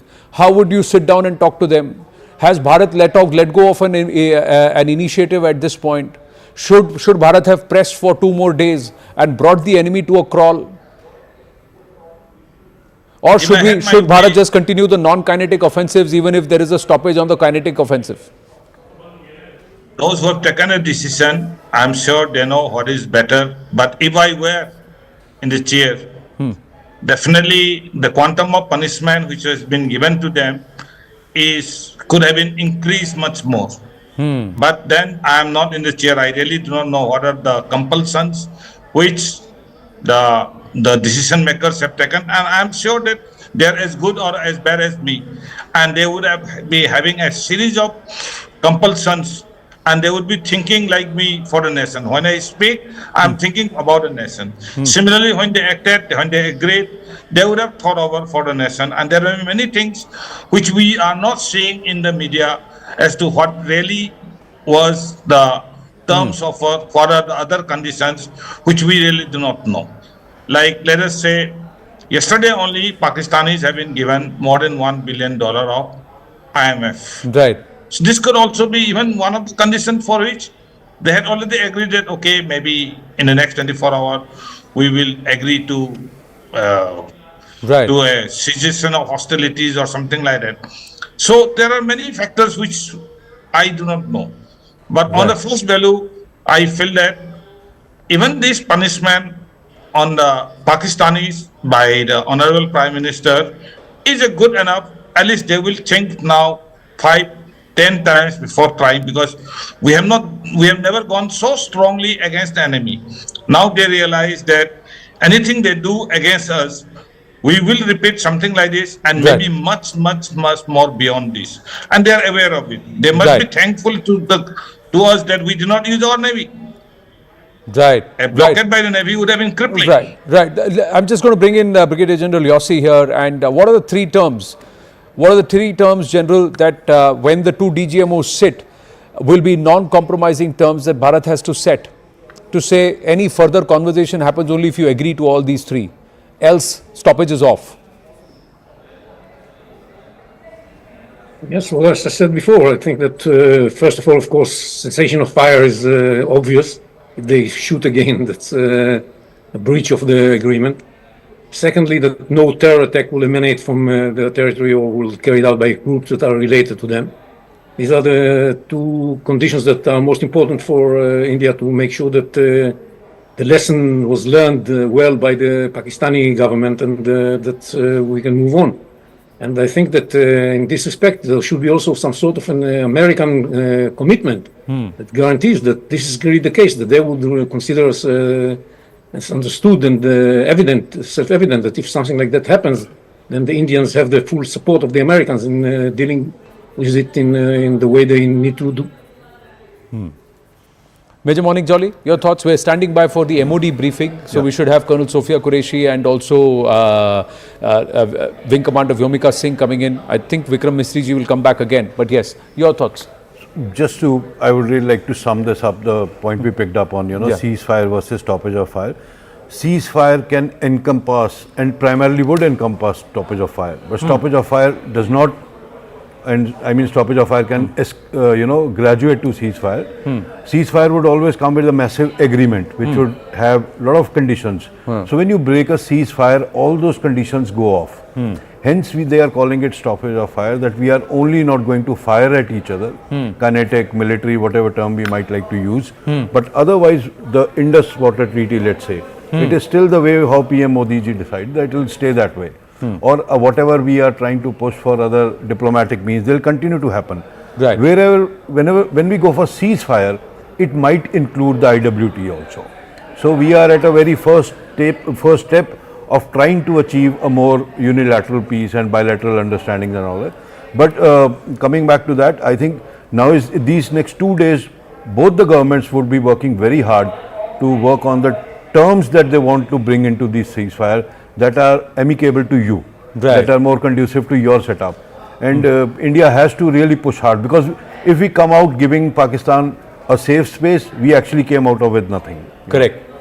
So no corners cut and no space given even when the conversations happened. Somewhere the Pakistanis perhaps will also realize, but there will be a lot of water that will pass under the bridge between now and the 12th over the next 48 hours. So that's also, this is a very critical time when Bharat continues to hold its posture and is very clear what it's going to say when it sits across the table with the Pak DGMO. Meanwhile, more news coming through. Pakistan's been punished through military and non-military means. Operation Sindoor marked a significant demonstration of Bharat's military and strategic prowess through a blend of military and non-military means. This multi-dimensional operation successfully neutralized terrorist threats, deterred Pakistani aggression and reinforced Bharat's zero-tolerance policy towards terrorism, all while maintaining strategic restraint and international support. We try and go across to Aman for more on this. Aman, the biggest aspect is, after taking the upper hand, after setting the standards, after redrawing the entire strategic norms and posture itself, and also the engagement,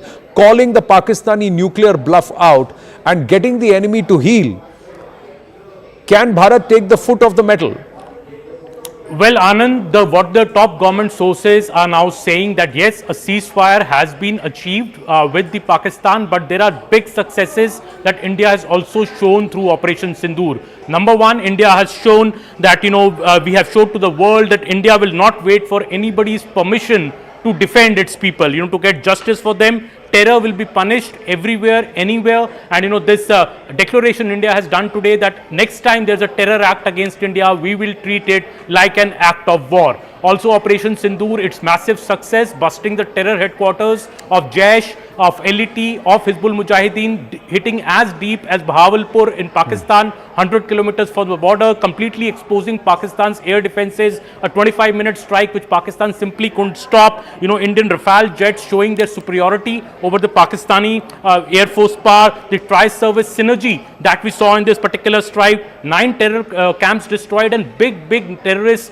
killed in this particular attack. And we've achieved justice, Anand, not just for Pahalgam, but also for earlier terrorists who have been killed, who have been involved in earlier dastardly terror strikes on India, dating back to IC-814 attack. So I think India has achieved not just justice for Pahalgam, justice also for the families of those, terror attacks, people who died earlier, even for the family of Daniel Pearl, for example, India has been citing. Also, the other punishments India managed to, impose upon Pakistan. Yes, a ceasefire achieved today, but look what we did. We put a pause on the Indus Water Treaty, which will punish Pakistan in the days to come. We'll have to negotiate again with them, and we are open to negotiating the Indus Water Treaty. We have been pressing for it that the terms needs to be reset. But now the kind of punishment and the kind of power we've shown, that Pakistan is virtually dependent on India's decisions when it comes to water and getting water for their irrigation. It could have been completely catastrophic for Pakistan if the way things had gone, the way things were going. So I think Pakistan has been given this message that don't mess with India, don't send your terrorists here to strike at us. Next time we will treat it as an act of war. But right now it's a ceasefire. Aman, if it's taken 30 years or 40 years to avenge what's happened with IC-814 for Bharat,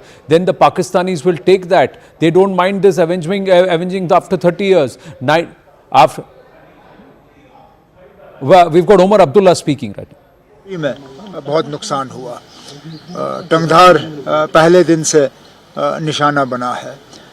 तो जैसे मैंने अभी कहा, DCs को वाज़ेह हिदायत दी गई है कि वो फौरी तौर डैमेज का जो है फाइनल असेसमेंट करके वो असेसमेंट हम तक पहुंचाएं ताकि हम इन घरों को रिलीफ जो है पहुंचाना शुरू करें। इसके साथ साथ कई दिनों से अब हवाई अड्डा हमारा बंद रहा है। उम्मीद करते हैं कि इस सीज़ फायर के बाद दोबारा हवाई अड्डा खुलेगा और हमारे जो यहाँ से हाजी हज करने के लिए जिनको निकलना था हम भेज नहीं पाए, इंशाल्लाह जैसे ही हवाई अड्डा खुल जाता है तो हम दोबारा हमारे अपने हाजियों को यहाँ से रवाना करना शुरू कर देंगे। भी आज आपने ऐलान कर दिया था। वो हमने जो कीमती जानें गई हैं वहाँ पे हमने थोड़ा सा कॉम्पनसेशन का ऐलान किया है, लेकिन उसके साथ साथ अब जहाँ लोग ज़ख्मी हुए हैं उन्हें अभी हमें मुआवजा देना होगा, कॉम्पनसेशन देना होगा। और जैसे मैंने अभी कहा जहाँ जहाँ प्रॉपर्टी का नुकसान हुआ है वहाँ पे भी। Okay, thank you. Right, so that was Omar Abdullah, but going back to our guest, we'll try and also go across to Lisa Curtis, who's with us. Lisa Curtis, Senior Fellow and Director of the Indo-Pacific Security Program at CNAS. Lisa and Brigadier General Yossi with us, Major Manik Jolly also with us. Lisa, your thoughts on this entire agreement for stoppage of fire till the 12th of May. Do you think this was the right time from an India point of view? Well, absolutely. This ceasefire could not have come any sooner. I mean, this is a very good development for South Asia, for India. Look, this had been the most serious conflict between the two countries. You could compare it to the 1999 Kargil conflict, where, of course, there was prolonged military action, but that was even contained to a certain area up in the Kargil Heights. This was happening not only across the LOC, but across the international border. It had evolved from just a tit-for-tat back and forth to really an all-out conflict between the two, and it was moving in a very dangerous direction. So I'm happy to see that there has been an agreement for a ceasefire, that the two sides will sit down for talks. This is a very welcome development. And I've been saying from the beginning that the United States had to play a behind-the-scenes role in helping the two countries to step back from the brink of war. And it looks like the U.S. may have been involved in this. It also looks like Saudi Arabia may have played a role. Maybe the U.S. and Saudi Arabia working together. The U.S. and Saudi Arabia have very good relations under the Trump administration, so this would not be surprising. But I think this is a good development. Look, India has struck at 9 sites in Pakistan, taking out important terrorist infrastructure. The Jaish-e-Mohammed headquarters in Bahawalpur was struck. We know that the Lashkar-e-Taiba headquarters in Murkay was also struck. As the previous speaker mentioned, removing Abdur Rauf Azhar, Masood Azhar's brother, who had been involved in IC-814 hijack, as well as the killing of Danny Pearl, the Wall Street Journal reporter in 2002. Yes, it took too long to bring justice to this terrorist, but India has been able to do what, unfortunately, Pakistan refused to do for over 20 years. That's where, Lisa, the point is that when there is a nation that is standing with its military and its polity behind a US proscribed terrorist in Hafiz Abdul Rauf, a Lashkar operative, and in public, and those pictures are out there, they are according these terrorists a state funeral and placing the Pakistani flag on it. How is it that it's okay to stop this war on terror? This is the biggest open admission by the Pakistanis that terror on Indian soil has state backing of the Pakistanis, and that it's the Pak military behind it all along. So what punitive cost is going to be now imposed upon it? If US is underwriting this, then Pakistan has to pay a cost. And what cost will that be, Lisa? Because Bharat cannot look behind its shoulder, and it cannot have a continuous pinprick that every time there is a growth story, every time there is happiness in a region, they are going to come and hurt us. Well, I have to cut across. This is the military briefing now. I welcome you to this press briefing on Operation Sindoor and related developments. We have with us Commodore Ravi Nair, Colonel Sophia Qureshi, and Wing Commander Vyomika Singh to brief you. With that, I hand over the floor to Commodore Nair.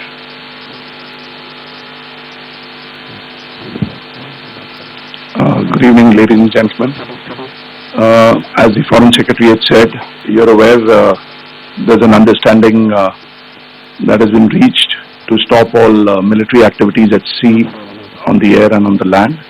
And the Indian Navy, Indian Army and the Indian Air Force have been instructed to adhere to this understanding. Since the tragic events at Pahalgam, you're aware that our responses have been measured and very responsible. Details of these have been shared with you over the past few days through our various press briefings. What has also happened is that there is a significant amount of misinformation that is being undertaken from the other side. And as a professional military organization, we thought it is also our duty to dispel those misinformation aspects, as also state the facts of the case as they stand. Towards that, I will now hand over to my colleague, Colonel Qureshi. नमस्कार। अब मैं आपको पाकिस्तान की miss information campaign के बारे में अवगत कराऊंगी। पहला, पाकिस्तान ने यह क्लेम किया कि उसने अपने JF-17 से हमारे S-400 व ब्रह्मोस मिसाइल बेस को नुकसान पहुंचाया, जो कि बिल्कुल गलत है। दूसरा, उसका यह भी मिस इन्फॉर्मेशन कैंपेन था कि हमारी एयरफील्ड, जो कि सिरसा, जम्मू, पठानकोट, बठिंडा, नलिया और भुज में है, ये उसका मिस इन्फॉर्मेशन भी बहुत गलत है। तीसरा, पाकिस्तान के मिस इन्फॉर्मेशन कैंपेन के मुताबिक हमारे एम्यूनिशन डंप्स जो चंडीगढ़ और बियास में है, उसका डैमेज हुआ, यह भी बिल्कुल गलत है। हमने आपको मॉर्निंग ब्रीफिंग में बताया था विद फैक्ट्स एंड फिगर के साथ कि ये सारी चीजें बिल्कुल सही सलामत हैं। अब मैं आपको बताना चाहती हूँ कि पाकिस्तान के एक प्रेस कॉन्फ्रेंस में ये बात की गई थी कि उनके सीनियर मिलिट्री ऑफिसर्स, जो कि पूरी तरह से ये भ्रामक है और तथ्यों से दूर है, कि पाकिस्तान की ओर से ये झूठा आरोप भी लगाया जा रहा है कि भारतीय सेना ने मस्जिदों को नुकसान पहुंचाया। मैं इससे बिल्कुल स्पष्ट करना चाहती हूं कि India is a secular nation और हमारी सेना भारत के कॉन्स्टिट्यूशनल वैल्यूज की एक बहुत प्यारी झलक है। इंडियन आर्म फोर्सेस ने पाकिस्तान को बहुत भारी नुकसान पहुंचाया, उनके मिलिट्री इंफ्रास्ट्रक्चर्स को, चाहे वो लैंड एसेट्स हो या फिर उनके एयर एसेट्स। यही नहीं, इंडियन आर्म फोर्सेस ने पाकिस्तान की एयरफील्ड स्कर्दू, जकोबाबाद, सरगोदा और बुलारी को बहुत नुकसान पहुंचाया। इसके अलावा पाकिस्तान के air defence system, radar system, उनको भी एयर स्पेस में अनटेनेबल किया। यह भी बताना चाहती हूँ कि लाइन ऑफ कंट्रोल के पास पाकिस्तान के command and control, logistic installation और उनके मिलिट्री इंफ्रास्ट्रक्चर, मिलिट्री पर्सनल का इतना भारी नुकसान हुआ कि पाकिस्तान की ऑफेंसिव व डिफेंसिव कैपेबिलिटी को नष्ट कर दिया गया। अंत में मैं फिर से ये बात दोहराना चाहूंगी, इंडियन आर्म फोर्सेस पूरी तरह से तैयार है, सतर्क है और भारत की संप्रभुता और अखंडता की रक्षा के लिए पूरी तरह से कमिटेड है। धन्यवाद। जय Hind.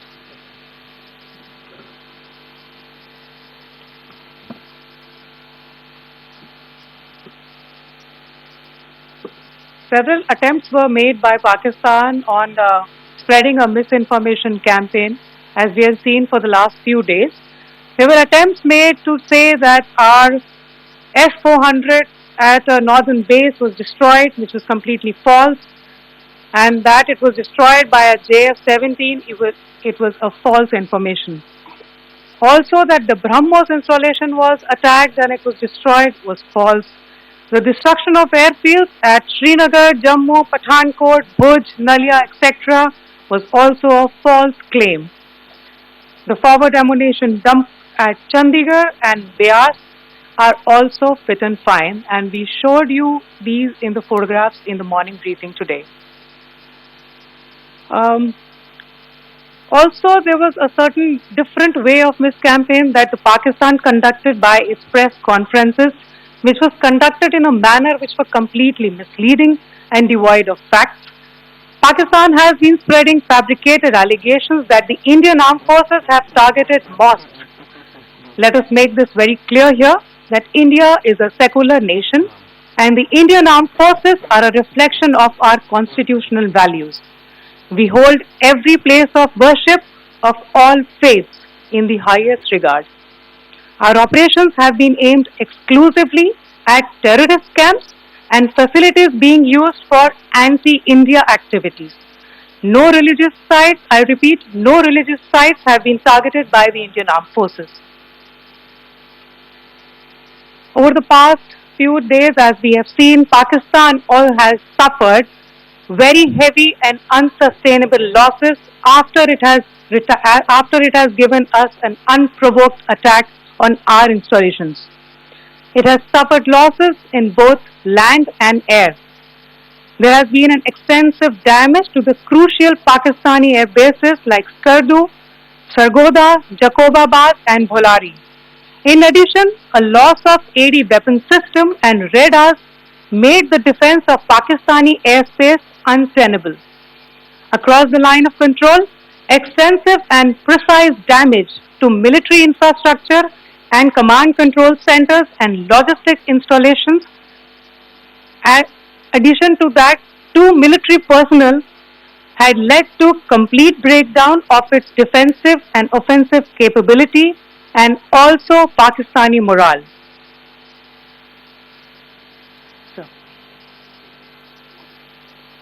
In conclusion, let me reiterate that whilst we will be adhering to the understanding that has been reached today, that is the Indian Army, the Indian Navy and the Indian Air Force, we remain fully prepared and ever vigilant and committed to defending the sovereignty and integrity of the motherland. Every misadventure by Pakistan has been met with strength and every future escalation will invite a decisive response. We remain fully operationally ready to launch whatever operations may be required in defense of the nation. Thank you very much, ladies and gentlemen. Thank you. With that, we come to the closure of this press briefing. Thank you very much. Indian Armed Forces, collective might of the Indian Armed Forces on display there. The Army, Navy and the Air Force coming out to make a statement with Commodore, Colonel and Wing Commander present on the stage to do that briefing. Pakistan's offensive and defensive capability has been crippled. We have hit them hard, we have hurt them a lot, and that's why they've raised the white flag with their DGMO calling Bharat's DGMO and saying, can we have a stoppage of fire please? Can we sit across on the 12th of May and talk? So that's what we've done. We've brought the enemy to their knees, but can we let them off the hook? Can we as a nation allow to take the foot off the pedal at a time when the enemy has come to heel? This is an enemy that has officially declared itself as a state backer of terror by standing behind a jihadi and according jihadis a state funeral. This is a nation that cannot be trusted, be it 71, be it 99, be it 2008 or be it Balakot or be it Pahalgam. This is a nation that wants and that is obsessed with bleeding Bharat with 1,000 cuts. Can this nation be taught a lesson? Can this nation be trusted? These are questions that remain. We try and play out the briefing out again in just a bit. Lisa Curtis, I was asking you the same question. It's not that Bharat is warmongering. It's not about the fact that anybody wants war. We are a nation that has always espoused peace. But sometimes the enemy has to be quelled totally for peace to return. Nobody wants to see their children witness another Pahalgam. I'm sure nobody wants their children to witness another 26/11. But this is a nation that just doesn't relent. 2008 and then 2025. They will always send these proxies to Bharat. Now, how does one work with this?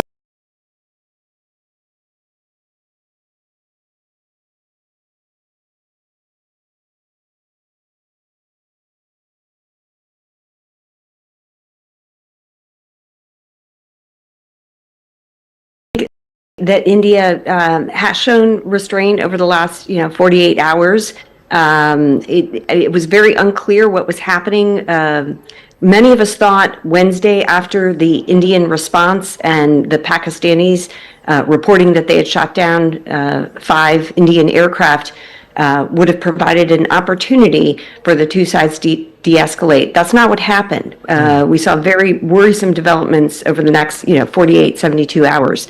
And, but I do think that India had signaled Wednesday that it had been ready to de-escalate.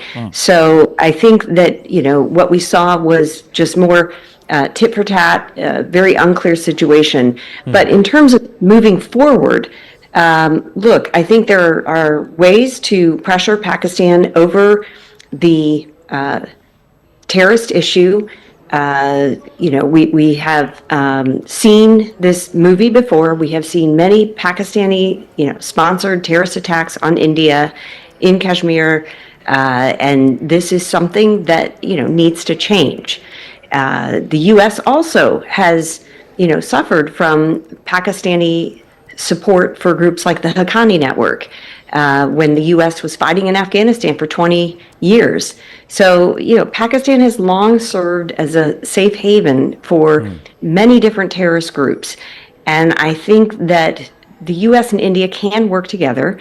They can, go back to the Financial Action Task Force where Pakistan was graylisted for many years. They can work together at the UN against terrorists. And of course, the U.S. Does have some leverage with Pakistan. It doesn't have as close of a relationship as it did in the years after 9/11, but still, Pakistan wants a good relationship with the United States, and the United States can use that leverage to, convince Pakistan to crack down on these terrorist elements. Because I agree with you, this has gone on for far too long, and we can't afford to, every few years have some kind of major terrorist attack that brings India and Pakistan to the brink of war that could potentially go nuclear. But this nuclear bluff has been called, Lisa Curtis. Major Manik Jolly is also with us. This nuclear bluff has been called. That just because they are a nuclear entity, they can't get away with murder. They can't get away with this entire policy, and they can't keep getting IMF dole-outs after dole-outs. And every time it's American dollars that are used towards, that are funneled towards trying to run this proxy war. So there has to be an end to this. There has to be a cost that Pakistan has to pay. Its polity, its politicians, more than its politicians, its military has to pay. Even today, you're aware that the conversation happened with General Asim Munir. If we know that this is how the Pakistan military is, and this is how far gone the Pakistan, their DG ISPR, he is the son of a former proscribed terrorist who worked with Osama bin Laden. What more proof does the world want? So how do things change going forward from here? Well, look, I think I just explained to you that, U.S. officials share the frustration, and we bore the brunt of Pakistan harboring the Taliban and the Haqqani network for many years. Osama bin Laden himself, hiding out in Pakistan. So, of course, U.S. officials understand the frustration. And I think the U.S., the U.S. did cut military aid to Pakistan since 2018 during the first Trump administration. And so you don't see large-scale assistance going to Pakistan right now. Pakistan has turned toward China. Pakistan is receiving a lot of military assistance from China now. So I think that the U.S. does retain some leverage, and I fully expect this Trump administration to use some of that leverage and to put pressure on Pakistan on the terrorism issue. But I think this is just something that the U.S. cannot wave a magic wand and it goes away. No, if for the case, we would have done so a long time ago. No, true. I'm aware that no nation can wave a magic wand and they can go, but nations can accept the real nature and the true nature of this nation. This is a rogue nation at play, and that's where the aspect is. It cannot be that if it serves a particular nation's strategic interest, such rogue nations and its entities are given given a free hand to go and hurt a nation that has always espoused peace. Bharat has always been a nation of status quo. We do not, Bharat as a nation, India as a nation does not covet anybody else's property. If that was the case, then Lahore would not have been in Pakistan at all. Kartarpur Sahib would not have been in Pakistan at all. The Indian Army would not have pulled back, the armed forces would not have pulled back 30 kilometers from Lahore in 71, or even in Kargil, when critical peaks and critical assets that were under Indian Army control were let go of, and we gave it back to them. That is something which cannot be lost on the nations across the world, be it China, be it the US. There is an issue there. Yes, Major Manik Jolly. I would just say a great step from US would be to step back and start taking the responsibility how they had enabled Pakistan create all this infrastructure, and now make up for it by forcing them to take it off.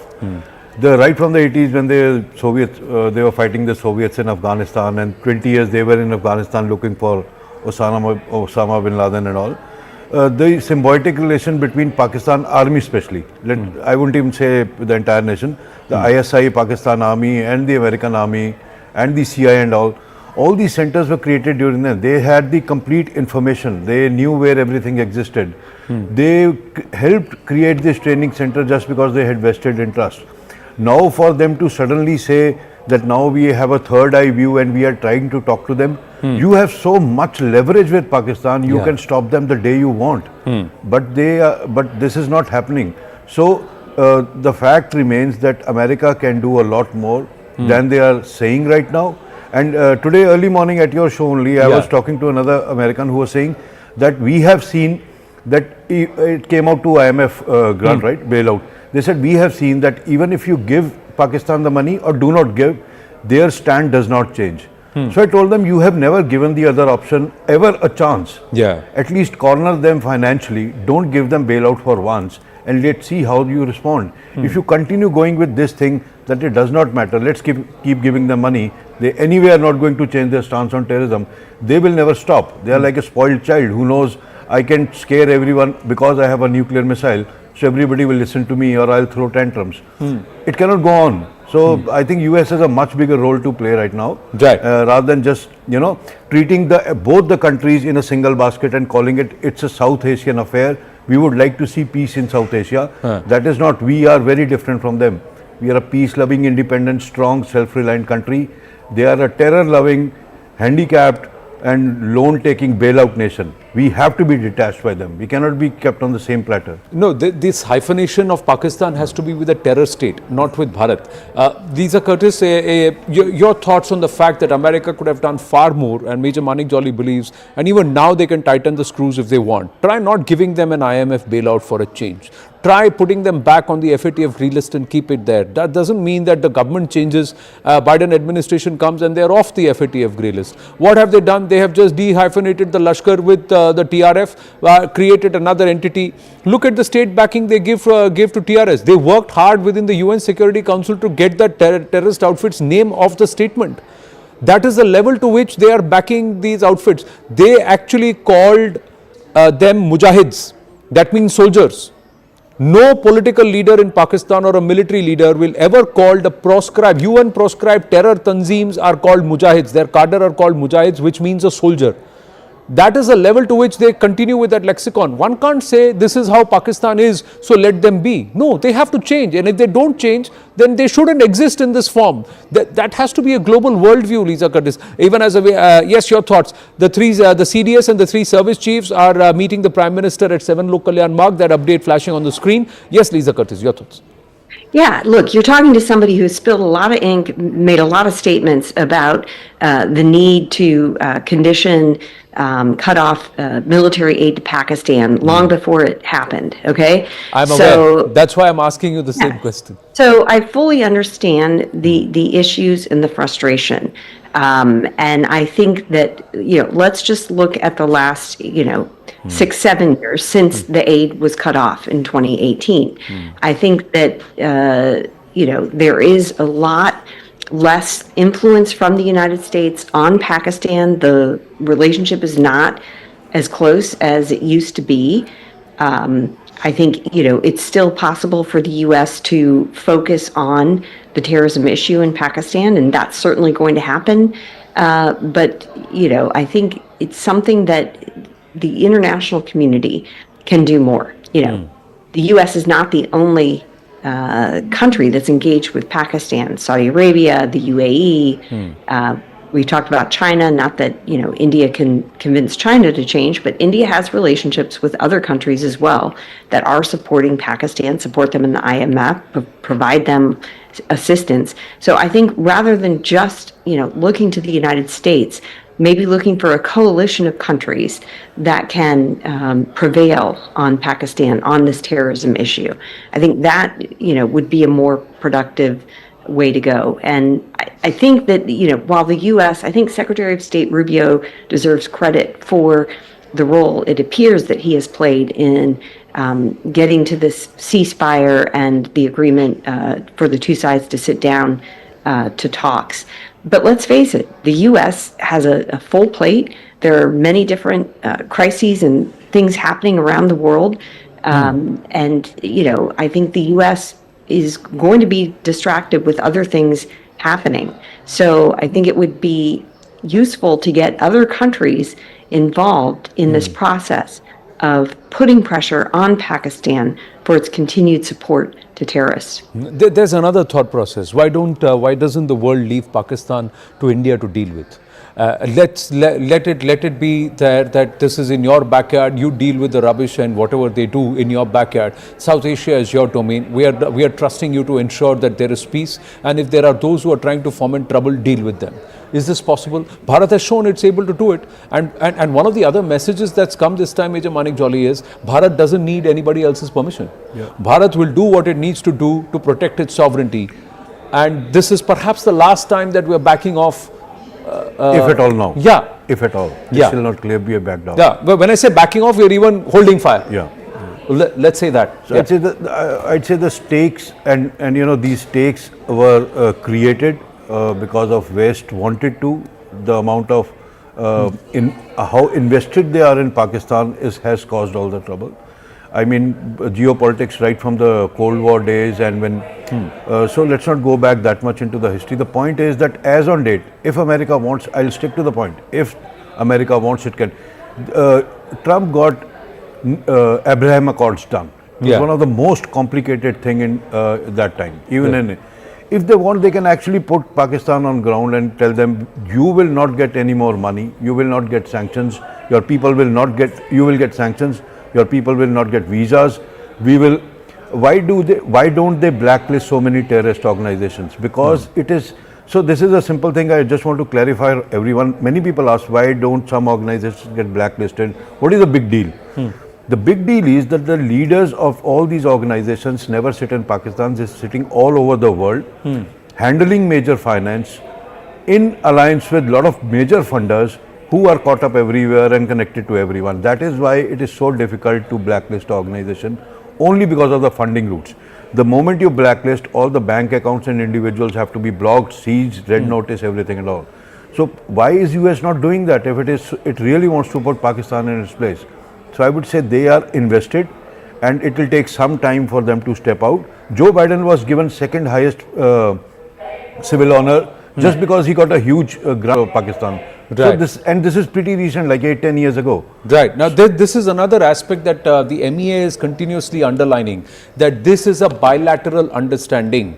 The MEA is continuously saying that contrary to what Donald Trump has claimed or JD Vance has claimed, that America mediated the ceasefire and America has spoken and that's why it's happening, the MEA is very, very clearly saying this is bilateral. This is between the two DGMOs of Bharat and Pakistan. And perhaps one understands this very, very clearly, that if Donald Trump wants to jump the gun and take the credit for bringing peace in South Asia, Bharat does not want anybody to think that there is an internationalization of the Bharat-Pakistan issue, that there is a third party involved and there is a mediator. Bharat is very, very clearly saying that what is there between Bharat and Pakistan is bilateral. So Indus Water Treaty still remains in abeyance. Bharat has never sought assistance. Bharat did not go to any nation to say, help us out.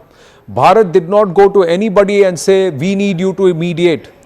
In 1999, it was a Nawaz Sharif who fell at Bill Clinton's feet. Today again, it is a Shehbaz Sharif and the other politicians of Pakistan and perhaps the military too this time around who have fallen at the feet of the Americans. This time, the Pak DGMO has picked up the phone and spoken.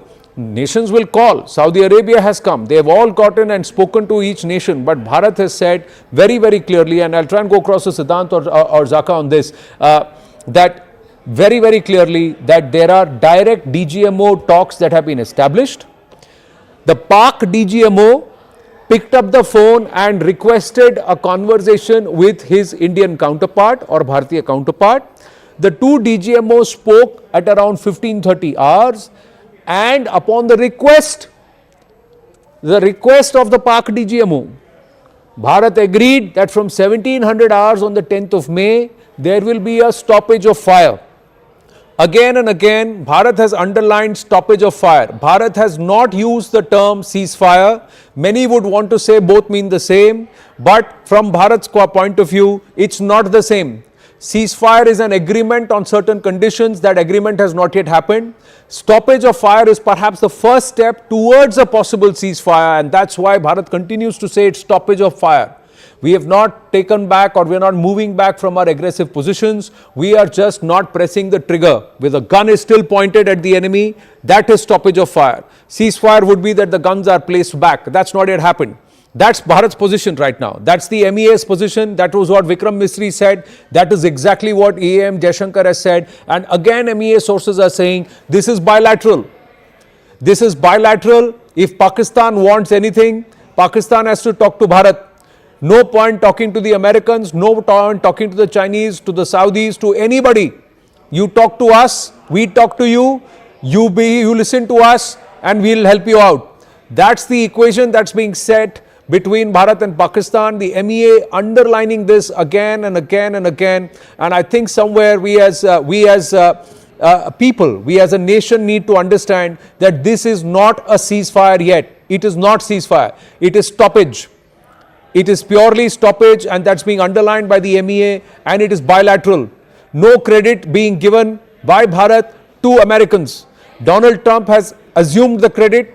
J.D. Vance has assumed the credit. Bharat does not want to give credit to any nation. This is two DGMOs talking to each other. It is bilateral. So somewhere for us to credit Donald Trump, to put out Donald Trump there is not something that the MEA is agreeable to. The MEA believes that this is bilateral. This is the two DGMOs between Bharat and Pakistan, and it's not the US at all. So India never sought assistance. Lieutenant General D.P. Pandey with us. Major Monik Jolly stays on with us. Ambassador Rajiv Dogra is also with us. Tilak Devashar is with us. Let's go across to them straight up. Namaste, Jai Hind, gentlemen. Thank you for your time. Ambassador Rajiv Dogra, your thoughts on Bharat's very clear aspect that despite Donald Trump claiming credit, J.D. Vance claiming credit, the MEA is saying this is between Bharat and Pakistan. The Pak DGMO called the phone, picked up the phone and said stoppage please. So we are saying stoppage till the 12th of May, till they speak. This is not ceasefire yet. Your thoughts? Well, Anand, many thoughts. But firstly, I agree with your instinctive reaction that let's be cautious. Let's not jump in joy. There's no occasion yet. Secondly, another thought which came to me, that the stoppage of fire started at 5 o'clock. Foreign Secretary waited till around 6 before coming and informing the country that this is what has happened. And he was very clear that it was between two DGMOs and that. Yes, sir. Okay, I think we just lost the feed there. Wing Commander S. Sudhakaran is also with us. I'm just going to check. Yes, Ambassador Rajiv Dogra, are you back? Yes, sir. Please go ahead. Please complete. Yeah. Yeah. So both the Minister and Foreign Secretary were very clear to say that it is bilateral. They didn't name America, but meaning was that America may have had something to do with Pakistan, but we. Can we also are that Are we back to what happened in 1965 at Tashkent?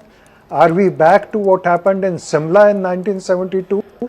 Are we again giving Pakistan another chance?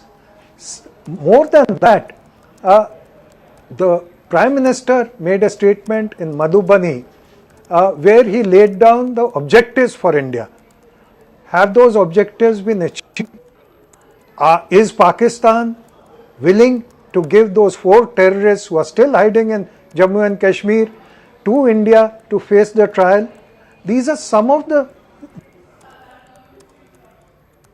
Indian Prime Minister himself would want from Pakistani side.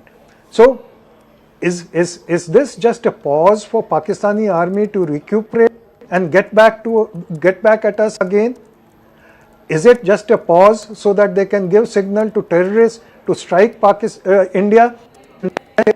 No, where's the proof?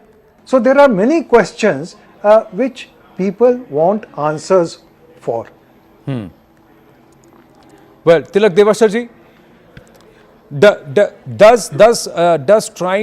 does Donald Trump trying to claim credit here internationalize the whole issue? Wing Commander Sudhakaran is also through with us. General Pandey is also with us. Professor Brahmachalani also with us. Namaste, gentlemen. Jai Hind. It's a simple question. Donald Trump tries to take credit. Bharat says this is bilateral. Pakistan wants to internationalize the issue between Bharat and Pakistan, hyphenate itself with Bharat. Bharat is saying, you talk to us, you don't talk to anybody else. You want to talk, you talk to us. Should that be the position that Bharat holds? I think so. I would go with what the Indian Foreign Secretary has said. Stoppage of fire, bilateral, and if anybody else wants to take credit, that's up to them. But I think the fact that the DGMO this morning called up the Indian DGMO and asked for a ceasefire is indicative of the fact that Pakistan asked for a ceasefire to India, and India, I don't know the conditions, etc., we don't know the full details, agreed to the ceasefire which went into effect at 5 p.m. So, that I think is the simplest explanation of what exactly has happened. Now there are a couple of other points. You very rightly mentioned, stoppage of fire does not mean ceasefire. The conditions, etc., that will be on the 12th of May when the DGMOs talk. There is nothing about the Indus Water Treaty which was held in abeyance. That I think continues to be held in abeyance. What happened to the 4 terrorists who were responsible for the Pahalgam massacre? And since the Prime Minister has categorically mentioned about giving them punishment even till if you have to go to the end of the earth. So I don't think so that is going to dissipate just by the stoppage of fire. So there are a few very key gaps that we will need to fill up in the days to come, possibly by Monday or thereafter. But one other thing, I was on another channel where it was announced that Pakistan has also opened up its airspace. I don't know if this is true or not, but maybe you can confirm it during the course of this discussion. They haven't, sir. They haven't opened up the airspace. But I think another thing I'm just getting an update is that one point is very, very clear from government sources that Bharat did not seek mediation. So that point is very, very clear. General Pandey, your thoughts? Bharat did not seek mediation. Bharat is very clear. Couple of things. Thing which I just want to highlight very quickly. JD once said that they don't have anything to do with this current imbroglio. He started his statement. Donald Trump, and if you see the language of Donald Trump and the big people, and even Rubio, is very slangish kind of a language to be typed very hurriedly to take credit straight away. But most telling point in JD Rubio's Twitter statement is that the talks will be at the neutral location. The moment you are going to do this, the problem is that this is exactly what Pakistan has been wanting. Even in the Kargil conflict, when they had come out to internationalize the whole issue and make it on the international table, which India has been saying all the time that it is a bilateral issue. So this is a very important fact. The second, let me come down to the tactical level. Okay, the DGMO level talks. what has changed? Like for just because for last 4 or 5 days we have been going gung-ho and jingoistic on all engagement and talks. What has changed? The change has been not much. What we have been doing, fire assaults, 4 to 5 years back on the LC. Over and above that, we have raised the level to a drone warfare in which the boots on ground has still not moved, right? And that is why it is very important to see the signal and messaging that the talks have happened or engagement and dial down has been happening at the level of DGMO. So I think it's a very, very smart move by the MEA or whosoever is handling at the level of the government that they have not allowed this to go beyond in terms of a local facet, right? While the punishment has been severe in other spectrums, but the fact is that they have kept it the level of military to military as of now, and trying to say that we are not going to escalate till the time the Pakis escalate. So this is, and this whole statement, the taking of claim by allowing an IMF loan to get out to be given to them, making all these statements that we don't have anything to do with this. The third is, please understand, that Trump came to power by making two major statements that Israel and Hamas thing is going to stop. Has not happened. They came to power by saying that Russia is going to stop going into Ukraine. Hasn't happened.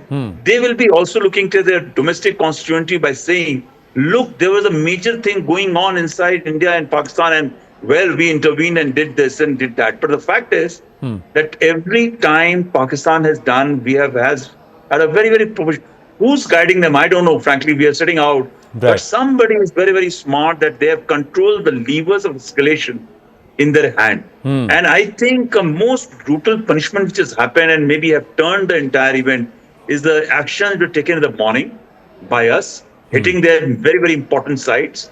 I believe there is some nuclear site has been hit. It may be fake news or something, but the fact is that I am given to understand from wherever my sources are that something very, very credible has been hit in this thing, which has literally shaken Pakistan to the core, right? So when you look at all these entire thing, it is possibly a smart move by Pakistan as well to come down and stand by. Will it going to stop terrorist strike? No. Is war going to start terrorist strikes? No.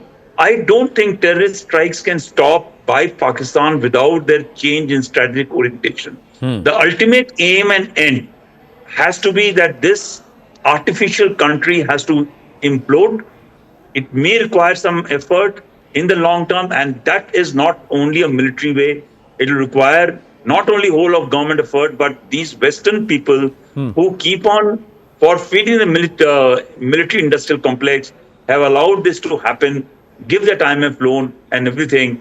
I think then only possibly we can achieve some sort of a credible end state when this country implodes. There is no, I may be very, very extreme hearted, but then military has going to be one tool at a given point. This event which has happened on 22nd April, and yesterday we had a great debate again on your channel on this subject. Please understand that within a month, no military can get ready to achieve what you want to achieve, to get inside and destroy a country. You can be punitive. You can carry out a juggernaut of doing some punishment. But when two professional armies meet, then numbers may be very, very skewed in the sense. And I can tell you that's not so skewed as has been presumed. It requires number of other efforts to be in line. And they are technological advancement, support of the world which is invested in it. We have not yet committed so much into the tribal area in Balochistan and other areas to ensure that the tipping point comes for it to break. Unfortunately, we are not ready, we are not prepared, we are ill prepared for what our desires are. So rather than getting into a system of economic destruction, I think it's a very, very wise decision to allow what has happened, right? At my point, yet the guns are locked and loaded. Right. It is just a fair. The final documents are going to be decided yet, because I'm quite sure the Indians are going to ask not about the 4 terrorists, they're going to ask who ordered the Pahalgam prince to come out. Who's the person? It cannot be a non-state actor. It has to lead into some ISI desk. Some idiot sitting in this Pakistan army or establishment is the one who said, yes, let's go. You know, a lot of things that it happened only very, very immediate. This whole thing has happened in a very well planned, played out manner. It has not been done by that one crankpot who was in Pahalgam who decided to ask that, you know, you're a Hindu or a Muslim and then I'm going to shoot in your head. Right? This is all very, very calibrated. The timing of that Asim Munir, that radical of a guy, I'm actually today very angry with this thing happening. But the fact of the matter is that it had to happen. We knew it. We have been talking of it. Possibly I was the only guy in this whole channel saying that we can't go to war as of now. We need to plan much better. But yet, I think we need to ask and keep the Pakistani to corner as of now. Right. Fair point. I think a lot of viewers would appreciate your candor and what you feel. There are those who would have also thought long-term, short-term, mid-term and long-term in terms of a decimation of a state sponsor of terror. But Wing Commander S. Sudhakaran, your thoughts here, where Bharat is very clearly saying we are going to keep it at DGMO level. Should Bharat choose the place and time on the 12th? Because it's the Pakis who picked up the phone and said, okay, give us stoppage time. And should Bharat ensure that this is between the two nations, not a third party entering it? I talked about this yesterday. In fact, yesterday I told about diplomatic dharma and manipulation of the momentum. Let's go back, rewind, you will find it. Today, the master stroke. Modi has dug a trench so deep to the entire Pakistani ecosystem. They don't know what to do. They are in a catch-22 system. Catch-22 situation. Give me 2 minutes, I will explain. Please take your time, sir. See, what has happened today is airstrikes across 6 to 8 air bases, right? They've hit them. We have no idea as to how many air assets, including F-16 and J-17, that has got hit on ground. That detail has not come out. Eventually, what it would have led to is the onset of air supremacy for Indian Air Force, because their air defense had given up. Imagine if a fighter aircraft, see, getting air supremacy is the dream of any air force in any warfare, which means their army would have got neutralized in their barracks. They wouldn't have been able to come out. The tanks wouldn't have been able to come out if the air defense is compromised. As an AD guy, I can tell you, right? That's death knell for any warfare. And that's when Pakistan took their white flags out. They were desperate today. Because today morning, when the missiles got stuck here, had a couple of missiles got stuck in Delhi or somewhere else, they would have still not, given up. But their missiles are not able to penetrate us. Their aircrafts are getting shot down. I think somewhere around 8 aircrafts have got shot down. Today, maybe 10, 15 would have got neutralized on the ground, or maybe more. Right? This is what has compelled them to immediately raise the flag, because they know that they will not survive. Number one. Number two is their airstrips have all gone. Even if they have the aircraft, they can't take on. Third is their radar networks have got jammed or they've got neutralized. That's where our missiles could go and hit with such precision. This is the background that the world needs to know. Right? Modi knows it, because we have done a complete reconnaissance, damage assessment of what post the strikes. That the Indian Air Force must have definitely done. This is the background. Now, on this background, if the DGMO comes, yesterday, this is where I was talking about establishing strategic clarity. Now, what is the clarity that came in today? Indian government today, for the first time in its entire history, has said any act of terror will constitute an act of war. Yes. This is very important, because tomorrow, if another terrorist dares come in, I don't need to give him proof. As per my constitution or policy or doctrine, it is war. And war means I can kiss you with my missiles anytime I want. I don't need to give any explanation to anybody. You come in with one gun, that's good enough for me. Or it is up to my mind. If I wake up with a good mind, I may pardon you, but maybe I may send 10 missiles. See, we have tasted blood now. Please understand the escalation ladder. I will talk from 2016 onwards. You did surgical strike first. Correct. Second time you did Balakot. See, I was in the ops room when the Balakot happened. Our air defense was not as good. If you remember the MS-17 fratricide that happened, some 11 people got killed. We were all over the place. In fact, I was extremely critical that day, upset that day. How could we let this happen? But having said that, I'm telling you, Indian Air Force has grown leaps and bounds. Yesterday, I was so happy, 100%. Even the Israelis were shocked. This is textbook stuff that we have shown. Nowhere in the history of the planet or in any warfare, this kind of a thing has been witnessed, because 400, 500 drones coming, missiles coming, everything getting neutralized, right? But having done this, can we take our chances? Please understand, we're dealing with a nuclear state. Yeah. I don't want to give great leverage, but this is where my strategic clarity with restraint. So what I was talking yesterday was that, we must act decisively, we must act ruthlessly, and we must act silently. Posturing is okay. See, one more good thing the MEA did is, we have never claimed most of our attack. We must have, I am telling you, we've done 10 times more damage than what we have claimed. Pakistan, on the other hand, have done nothing and have claimed 100 times more, or 1,000 times more. Now, the biggest thing from here is, Asif Munir's curtains, I know the reverse count has started, because he can lie to the whole world, Pakistan can lie to the whole world, but what will he tell his own officers? They know. Can they continue to serve under a person who believes in lies and rhetorics? They know their days are gone. So which means Asif Munir in next 15 days or 1 month or 2 months, or maybe his extension that they have given will not come through. And this also means that the next army general that is going to come in Pakistan will not have the same respect, same command and same power. And Imran Khan may well get out of the jail, which also means there could be elections, fresh elections in Pakistan, which is what the people want. This puppet government will go.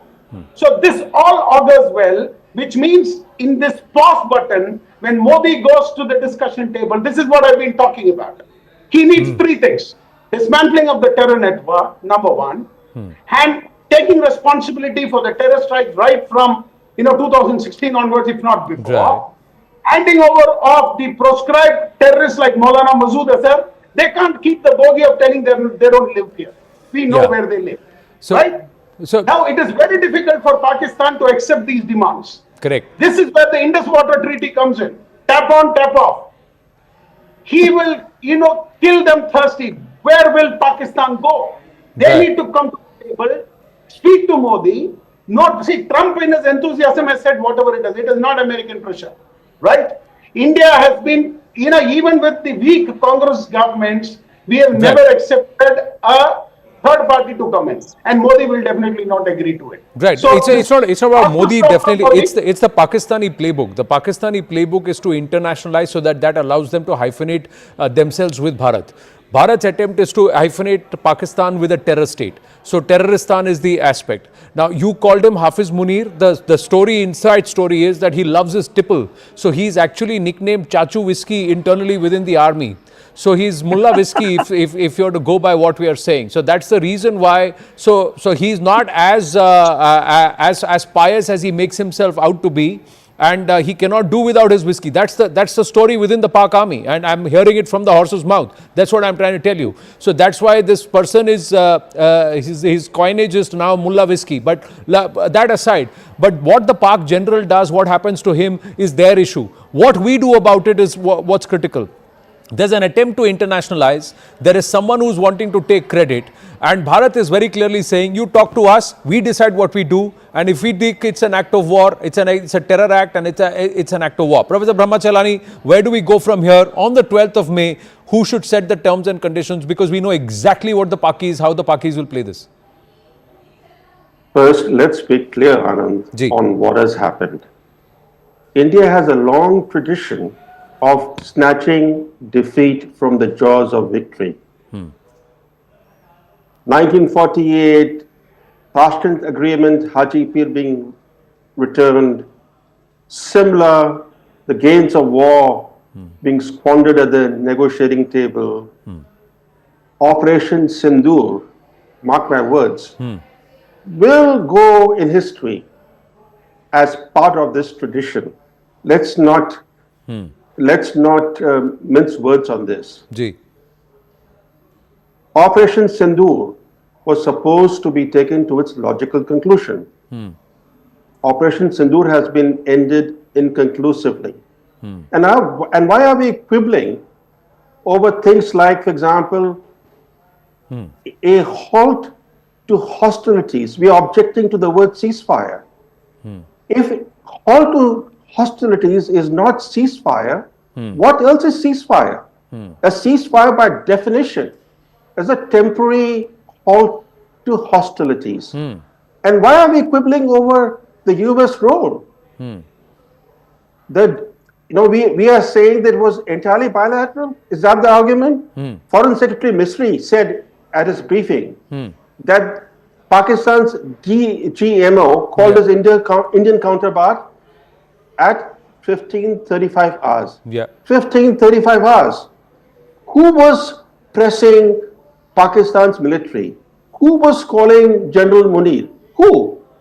Why don't we discuss all that? No, but Why how should that matter to us? How should that matter to us? We did not ask anybody to call General Munir. Bharat's position is Bharat did not ask anybody. Of course not. I'm sorry, Anand. Please. I'm sorry, Anand. Let's not whitewash America's role in this.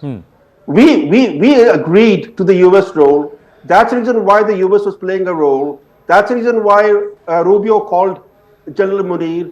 That's the reason why Pakistan's DGMO called his Indian counterpart only at 15:35 hours. That's the reason why the work had already been done. But Professor Brahmacharlani, that's an assumption you are making, and you're welcome to make that. Did Bharat? Bharat? Assumption. I'm giving you the timeline. What I'm saying is nobody asked JD Vance or Marco Rubio to pick up the phone and call the Pakistanis. India has not asked. Marco Rubio said, I picked up the phone and I called them.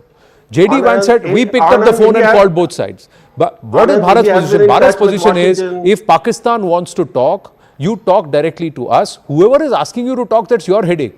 But we as a nation will talk to you directly and you talk to us directly. We don't want a third party. That's Bharat's position. I don't agree with that. Ji. I don't agree with that because India has been in touch with Washington. India was willing to let the US play the role of an honest broker. That's why the US tried to play the role that India had agreed to. That's the reason why by the time the Pakistani DGMO called, the groundwork had been laid. Respectfully, sir, in the past, I request Ambassador Rajiv Dogra, you agree with Professor Brahmacharlani here? Do you think Bharat is the one who's told America to play broker here? I didn't say that India asked the US. No, the US offered its services. Now, Anand, you are acting like USA between Professor Chalani and me. So I am not going to act as anybody. I'm just here saying that there is a nation which is trying to claim credit, and Bharat strategically is saying, no, we are not giving credit to anybody this time around because we want you to talk to us. Yes, sir, please, your point. Yeah. No, Anand, I don't want to contradict Professor Chalani. I have respect for his views. He is making an assumption on the basis of his experience and on the basis of what is in public domain. I don't want to comment on that because I don't want to speculate at this time because there's not enough material at my command in order to give any definitive judgment. But I will again point to what the Foreign Secretary and later EAM have stressed. And the main burden of their coming and Foreign Secretary addressing the press and EAM coming to the social media was that please don't be hasty in giving credit to someone else. Pakistani DGMO, for whatever reasons, picked up the phone and requested our DGMO to please agree to stopping fire. That's the understanding I have. On 12th of May, the DGMOs are not going to work out an agreement. DGMOs are just going to assess whether either side has resumed fire or violated the gentleman's understanding or agreement. The main issue, the elephant in the room is what happens then. Do we then get terrorists in our hands? Does Pakistan sort of not just pledge, but take concrete action in ensuring that the entire terror network has been demolished, never to be revived again? Will Pakistan insist that Indus Water Treaty be again resumed in the same form as it was before 22nd April? These are big questions, and India and Pakistan have always faltered on these big questions, as I had pointed out starting from 1965 onwards, and Professor Chalani took it back to 1948 very rightly. So the history of India-Pakistan agreement, and let me just add for your viewers' information, there's not even a single agreement between India and Pakistan which favors India where Pakistan has stood by that agreement. India has always stood by the agreements it entered into. So the history of trust is not very favorable to Pakistan's record. So that is why I'm a little skeptical. Yes, Professor Chalani, please complete. I don't want to be someone who's not allowed you your thoughts. Please go ahead. We may disagree, but I have huge amount of respect for you. Please go ahead. Please complete. No, Anand, the current military situation, this conflict became a test of rival political wills. A test of rival political wills. Over the decades, Pakistan has sought to make up for the power asymmetry with India through stronger political will. It has looked at India as a country with a weaker political will. That's the reason why Operation Sindoor became very important, because India, after almost 4 decades, decided that its patience had worn out and it needed to do something. So it became an important test of rival political wills. How will history look at Operation Sindoor? What clear objectives did we achieve from this operation, even though militarily we had the upper hand? The 3 days of conflict showed that Pakistan's air defenses are weaker compared to India's. They were hitting us with a large number of drones and missiles. We, in response, were sending far fewer drones and missiles, and yet we were hitting the targets much better, more accurately. So clearly, we had the military momentum. And then we took a political decision to suspend this operation. It's more than suspension, it's termination of this operation, frankly, Anand. And history will not look at India's decision too kindly. Right. General Pandey, we've got to take a break, but quickly your thoughts and also Tilak Devasharji, and then... When this April, I just very quickly want to rewind for everybody to just think back. When April 22nd happened, our intention at that point of time, if we had not declared war kind of environment or focus, was possibly to have got those terrorists and killed, right? The Prime Minister goes out and makes a statement that all the perpetrators will be brought to book. Now, the list of perpetrators can start from those 4 terrorists till the military-industrial complex or the deep state of US, right? We can range the spectrum anywhere. So let's keep it focused to 4 terrorists. Now, we have possibly gone beyond, and we have hit the terror headquarters, infrastructure, killed.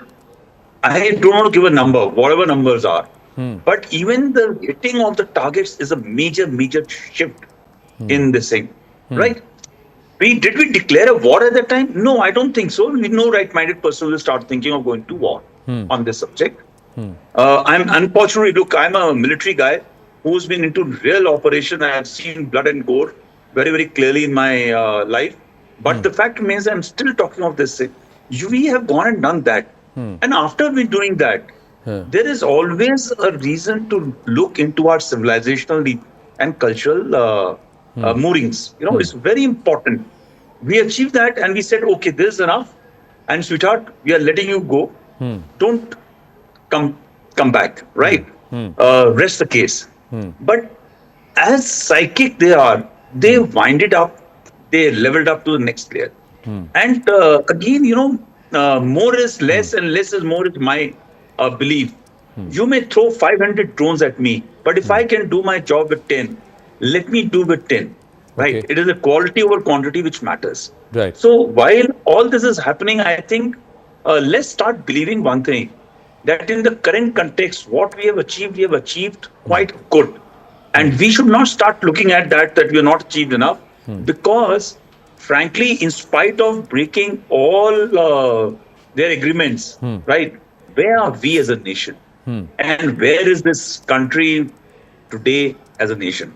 And I'll leave by one caution for everybody, that please stay aware, awake and alert, because this scourge of terrorism has not been sorted out by the Europeans, by the biggest powers, by the so-called island nation called surrounded by two huge lakes. Americans, they have got hit. But the fact is that this will happen to us. We need to find solutions which are long-term, even when we fracture, but we need to fracture this country, because that should be our end state, and how we do should start getting planned today onwards. Right. I think those plans are on, but that's a long-term plan. That's not a near-term or a mid-term plan. And so we focus on the near and mid-term right now. The long-term objective, no, I don't think any of our viewers or anybody on the panel disagrees with you, General Pandey. So thank you for your candor. But Tilak Devasharji, quick word, sir. I've got to take a break, but I'd like to hear your thoughts, and then we'll come back and then take this forward. Ji. First, I would like to get more details. Possibly on Monday after the two DGMOs meet, what exactly are the contours of the agreement? Point number one.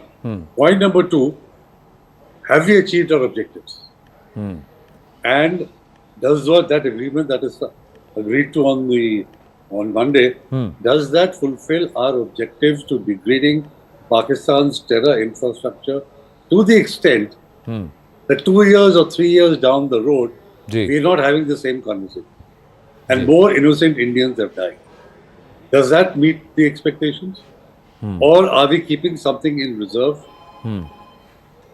We continue with the Indus Water Treaty as holding it in abeyance, as the whip to beat Pakistan with, should they repeat something? So I think right now I feel I am not in a position. I feel it is still premature to pronounce judgment.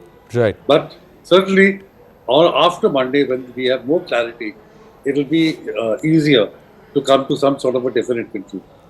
Right. We'll take the conversation forward. Should Bharat have, agreed to this ceasefire or stoppage of fire? Let's use that term, stoppage of fire, till the MEA officially changes that to a ceasefire, or the MOD changes that. So stoppage of fire till 12th of May, when the DGMOs meet. Where are they meeting? Who is deciding the time and place? Has the US jumped the gun in trying to claim mediator? Bharat's position is Pakistan has to talk to us, we talk to Pakistan, this is bilateral. Now, what does this imply? What are the contours, and what should Bharat put to the table? When the DGMO walks up there to meet his counterpart, the Pakistani counterpart, what is the position that from where Bharat is going to speak? And will Bharat make perhaps public knowledge the impact, the level of damage that's been inflicted on the Pakistanis? And if this can be done within 3 days, what does that prove to the world? We'll talk about all that and more with our guests after a very short break. Viewers, please stay with us.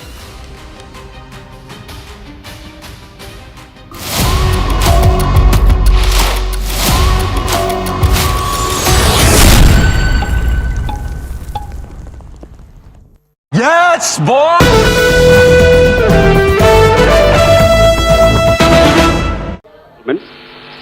I welcome you to this press briefing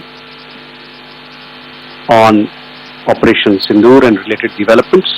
We have with us Commodore Ravi Nair, Colonel Sophia Qureshi, and Wing Commander Vyomika Singh to brief you. With that, I hand over the floor to Commodore Nair.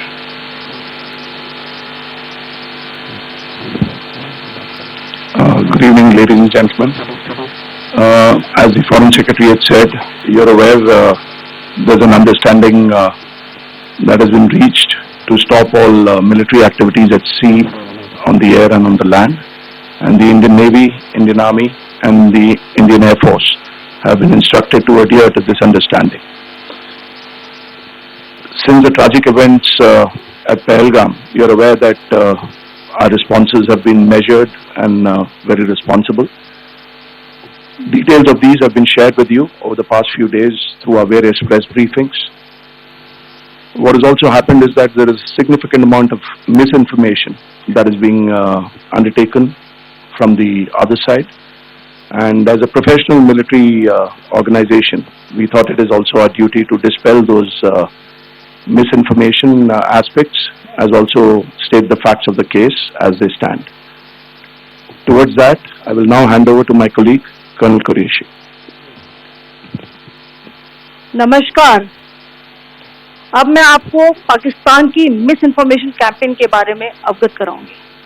पहला, पाकिस्तान ने यह claim किया कि उसने अपने JF-17 से हमारे S-400 व ब्रह्मोस मिसाइल बेस को नुकसान पहुंचाया, जो कि बिल्कुल गलत है। दूसरा, उसका यह भी मिस इन्फॉर्मेशन कैंपेन था कि हमारी एयरफील्ड, जो कि सिरसा, जम्मू, पठानकोट, भटिंडा, नलिया और भुज में है, ये उसका मिस इन्फॉर्मेशन भी बहुत गलत है।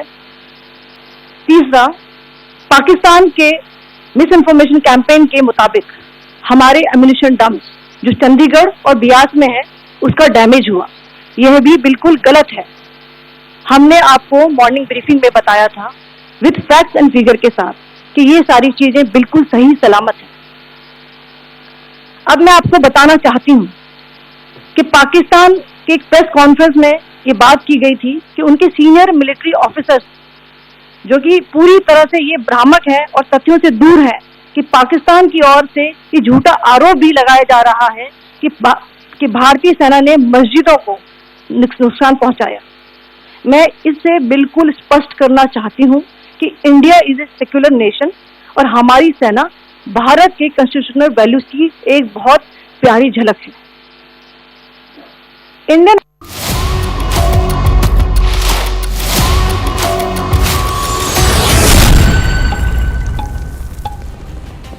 Thank you for staying with us. It's a stoppage of fire that's been agreed upon till the 12th of May between Bharat and Pakistan after the DGMO of Pakistan picked up the phone and requested a conversation with his Bharatiya counterpart, and Bharat has said that the guns are still trained up. The position still remains offensive, but hands off the trigger. All non-kinetic offensive moves continue, including keeping the Indus Water Treaty in abeyance. Now, here's what's happened. This is the level of damage that's been inflicted. Earlier in the briefing, it was just one word that came from the military that said, one sentence, Bharat has inflicted heavy damage to the enemy. On the other side, heavy damage. Now, here is some proof. Following Indian airstrikes, Pakistan has declared the Rahim Yar Khan Air Base. It has the only runway. The only runway is non-operational for at least another week. It's issued a NOTAM for an estimated 7 days till the 17th of May 2025. Now, 8 air bases were targeted. Now, there are reports, and somewhere the hint was that at least 5 air bases have seen punitive punishment and have suffered huge damages. Wing Commander S. Sudhakaran was with us, is still with us. Tilak Devasharji with us, General Pandey with us, and Ambassador. And let's go across to Wing Commander Sudhakaran. Wing Commander Sudhakaran, we had confirmed pictures of the Sargodha Air Base where things had landed on the runway. Now Rahim Yar Khan NOTAM has already come out, which shows that till the 17th they are not operational. There was also some measures, some pictures that came on with what's happened in Pindi and also in Sialkot. So there is huge amount of damage that's been inflicted. And you were mentioning that our forces have literally crippled their air defense and air offense. Wing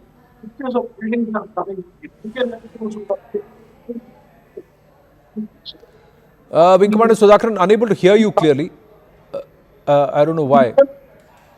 Yeah, it is at your own. Yeah, please try again. Let's try again. Yeah, sir, I can't hear you. the mic is off or you're on mute. I don't know, one of the things, but or maybe it's a poor bandwidth issue, so we'll just wait and to try and sort it out. Can we check again? Let's try that again. Yeah. Yes, sir.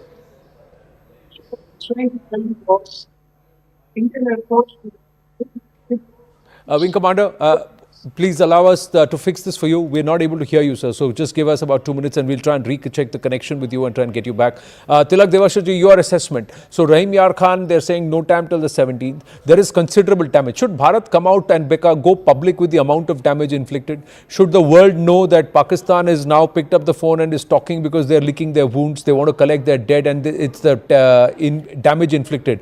Even on the jihadi front, on the 7th, we heard them bad. 150 se zyada to mare hain.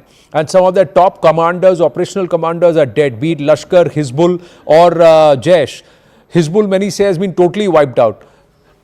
And now to their military assets also, we've heard them. Ji. I think so. I think if we have confirmed information, you don't want to be embarrassed if you go and the information is not correct. And you can make, through satellite imagery, the damage that you have done to Rahim Yar Khan. There were some reports about the Noor Khan base and other air bases and the number of terrorists and in Muridke and in Bawalpur. I think certainly we should make out a dossier and present it to the world. Why shouldn't the world, why should we be shy? After all, we were provoked by Pakistan. They killed 26 of our innocent people. And why should we feel shy on the damage that we have inflicted? So that's my view. Well, Chanakya says no matter how much you deal with it nicely, the only objective of a snake is to bite you with its poison. So let's hope that the intelligent minds who are busy at the back end have read Chanakya and also heard the Rashtaniti that Bhishma imparted to Yudhishthira, so Rajdharma. Because at any point in time, the enemy has to be quelled for good if peace has to happen. If the end game is ahimsa, if the end game is peace, then those who are committed to hinsa have to be then first annihilated. So that's what Dharma speaks, and the establishment of Dharma speaks, our scriptures say. Anand, So one of the points, I would be very skeptical about any agreement with Pakistan for stoppage of fire or even for a ceasefire. I'd be extremely skeptical because Pakistan has a reputation of breaking agreements, international agreements, forget bilateral. They have a reputation of doing so.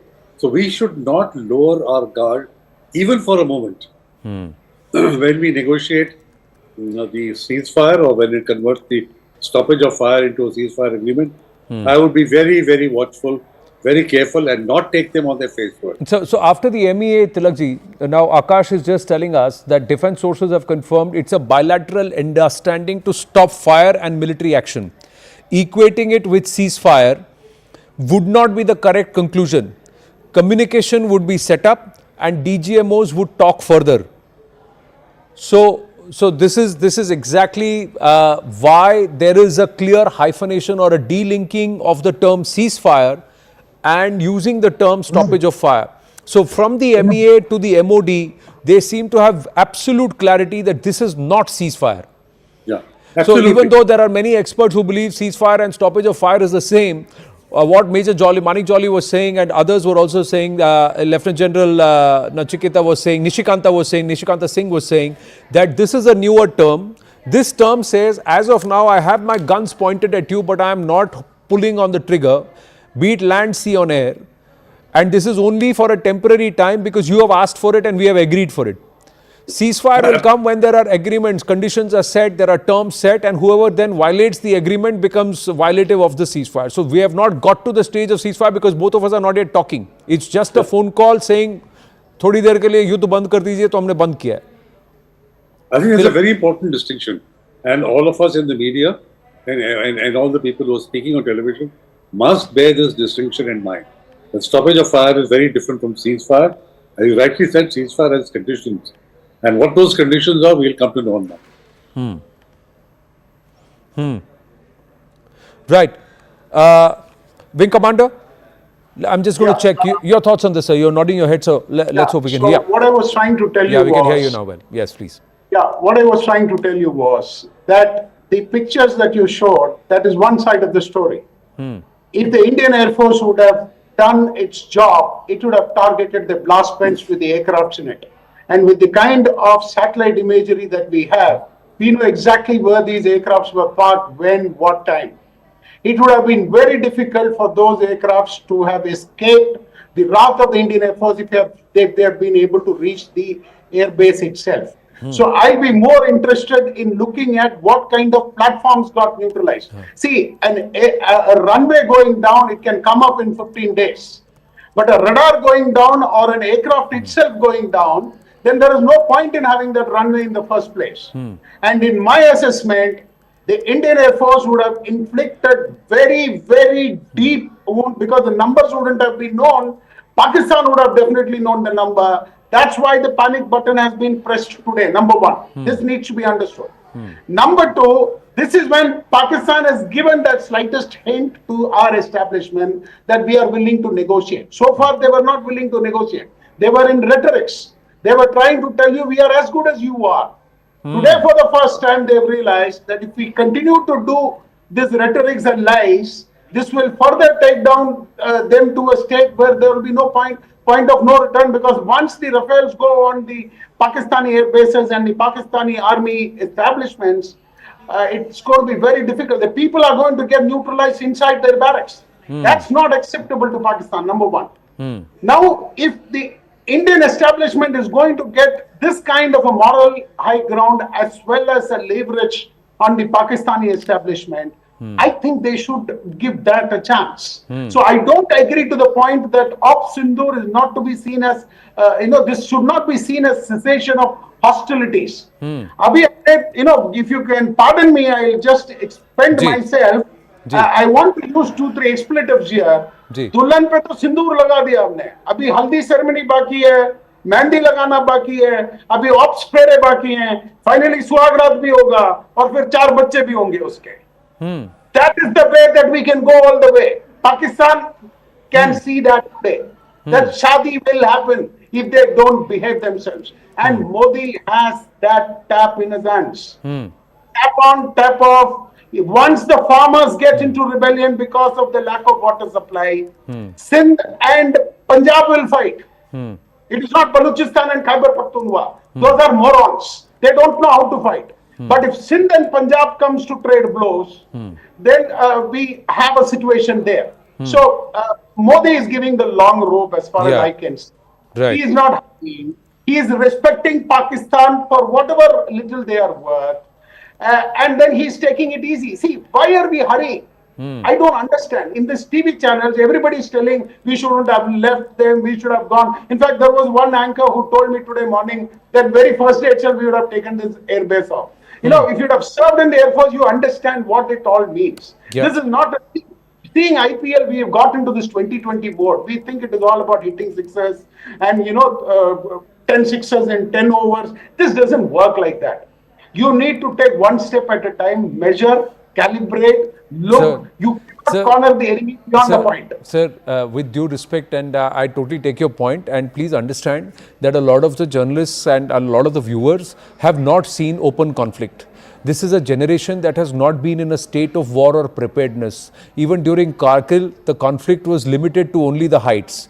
Balakot, post-Balakot, whatever happened over Jammu and Kashmir. So those who live in the forward areas, those who lived in those areas, who have seen the kind of shelling and pummeling that happens and have borne it, they will have a very different perspective from the rest of Bharat who have never seen all of this. This is the first time that there is a talk about air sirens. There is a whole generation that did not even know that there is something called these sirens and they go off and what is evasive action, etc. So there will be a lot of people who say, "Are ghus ke wahi maar ke aa jao na." So it's not so easy. Everybody understands that.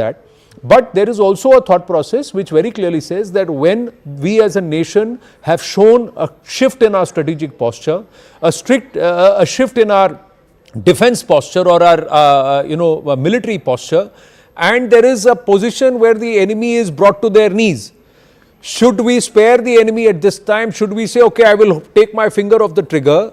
Or should we finish the enemy once and for all? So that's where a lot of people are saying. But On this comes the levels of diplomacy, that comes the levels of statecraft, and there is also, like General D.P. Pandey said, that you cannot go into anything in a rush. You keep the enemy on the knee, you keep the gun trained on that person, and then you set the terms and conditions for them to behave. They knowing fully well that the gun is never off. The gun is always pointed right there in the middle of their, on their forehead, and it's point blank. And it's just a matter of seconds that the trigger will be pressed. So I think that is the posture that people, our viewers, need to understand. And that's the reason why Bharat is very clearly saying it is between us who's holding the gun now and it is the enemy who's on the knee. There is no third party involved. So that's where it is. It is between the two of us, and that's where we're going to talk. And we're going to talk from a position of strength, which the Pakistanis thought we never had, the will that we never had, and of course the strategic depth that they thought we didn't have. So we've outmaneuvered them, outthought them, and we have outpummeled them. All of this has happened. So that there is a whole set of things which has been done. Gentlemen, I've got to take another break. We're just coming up to the top of the hour, so that's why I'm going to take another break. But General Pandey, you put your hand up. You wanted to say something. So yes, please go ahead. No, we'll do it after the break. नहीं बोलिए आप बोलिए. Yeah, it's a long haul. Okay, train of thought to the other. Discussing the issue of stoppage and ceasefire, I just want to amplify a little bit. Ji. Right, a stoppage of fire is something like taking a breather, allowing the other side to have a time off. Right. Even in military maneuvers, even at a short range engagement, even a very, very sub-tactical level, when we punish the other side, and other side will claim that they punish us. There are times that you need to, either side takes a break, either for casualties or for, this at the national level is just a stoppage of fire. It has got nothing given, right? Now when the ceasefire agreement will come up, the ceasefire agreement was about 5 years back when I was the Corps commander. That will have certain very great pointers that what will lead to an infringement of ceasefire, and thereafter what are the steps will happen is going to be as part of your internal discussions. These pointers, these points has to be decided. This will get decided now with some back and forth in the same. But at this very time, we should be very careful to not allow internationalization of this saying nobody. This is where the diplomatic offensive is very, very important. That the chief. Why did they go for Kargil? Musharraf knew that he's lost the plot, and they went for Kargil operation. And in fact, he continued to say that the issue got internationalized because of the Kargil, and Kashmir came right in the center of the debates at that point of time. This view should not come out again in this aftermath of when the ceasefire happens. It's very, very important that the Pakistanis should not get an idea to go back. There is a second part you have to see. Look at the pictures, a contrasting picture. Khwaza being pummeled in his own parliament, making statements that he got this news from social media. There's a picture of these 3-4 ragtag people sitting, leading the nation, so-called nation, sitting together. Their face was virtually very, very clear of fear. There was hardly any military representation because military was the one who was controlling. It's only a figurative thing. And there is a second photograph in which the Prime Minister is interacting. I don't think even he was having a debate or something. He was just interacting. People are sitting. There's a composed, calm. There is a two different nation. A rabid dog outside and a house which is fully secure, nothing much can happen. Yeah, the viewers, gentlemen, guess that new break cancelled. General Pandey, if you're anyway watching the broadcast, they're all sitting on a briefing. Vikram Misri is there, the 3 service chiefs are there, CDS is there, Prime Minister is there, EAM Jaishankar, NSA Ajit Doval, then there is also the Deputy NSA, I think, is there, and we also have Raksha Mantri Rajnath Singh. So they're all present there. And look at their body language, compare that to the Pakis. Yes, General Pandey, you were talking about. I did not know that they were having a premonition, But look at the conversation which is happening. It is a conversation of confidence. This is what needs to be showcased to the world, that this is a 4 trillion economy which is moving with pace and ahead. right? And this small little entity, which is actually a tool of the West, right? And at times a tool of the Chinese.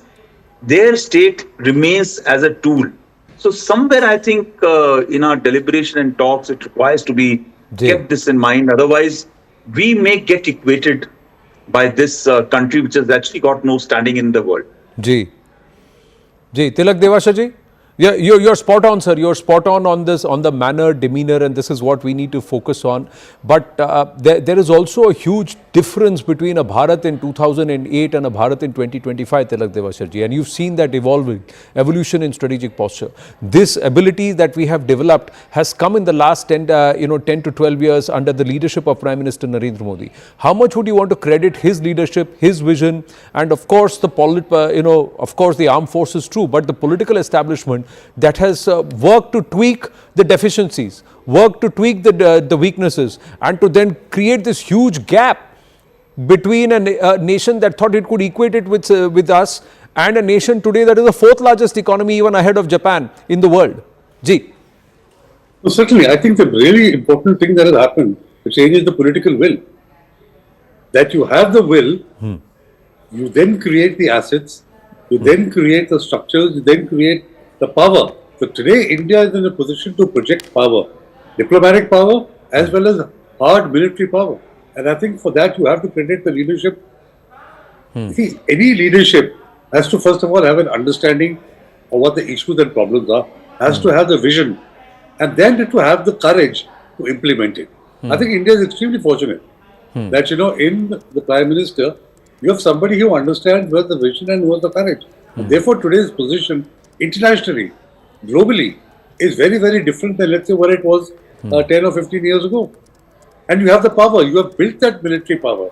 Today, you have got a lot of the munitions that you're making yourself. Some of the things that were used in the last 3 or 4 days were actually manufactured in India. So if I agree, I think India is a very different place, and the world is taking notice of this. Well, we've got to stay on. We're going to stay on. We was going to take a break. We're not taking a break. We're going to stay on. I'm going to thank our guests who are joining us all this while through the course of 7 to 8 p.m. It's 8 o'clock, 2000 hours on the clock. These are pictures. Kudos to this entire group. NSA Ajit Doval has seen times of strife, times of tribulations, and he continues to be there as the NSA well into his 80s, and one has to salute his energy.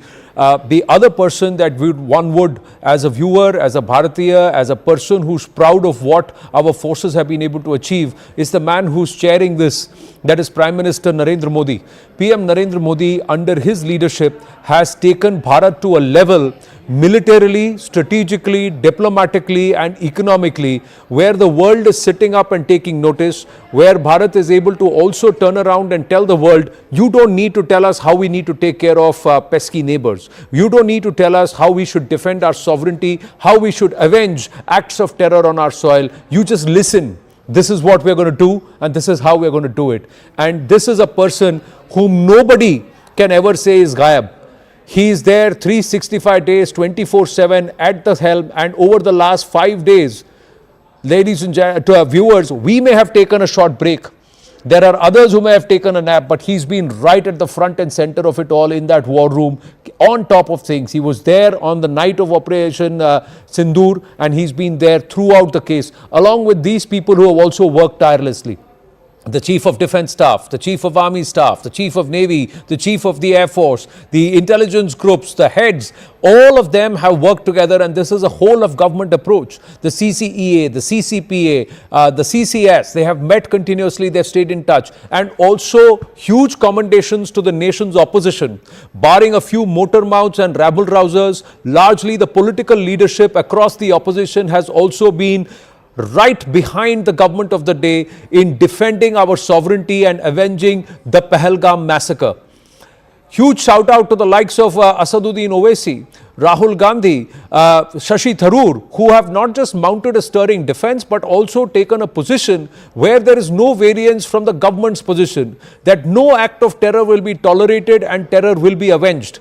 So those who oftentimes in the past have been at loggerheads with the government on certain positions have been united in this one aspect, that this is a whole of nation approach. It's a whole of Bharat approach, and credit is and compliments are have to be given where they are due. But this man, Prime Minister Narendra Modi, has really changed the way Bharat thinks.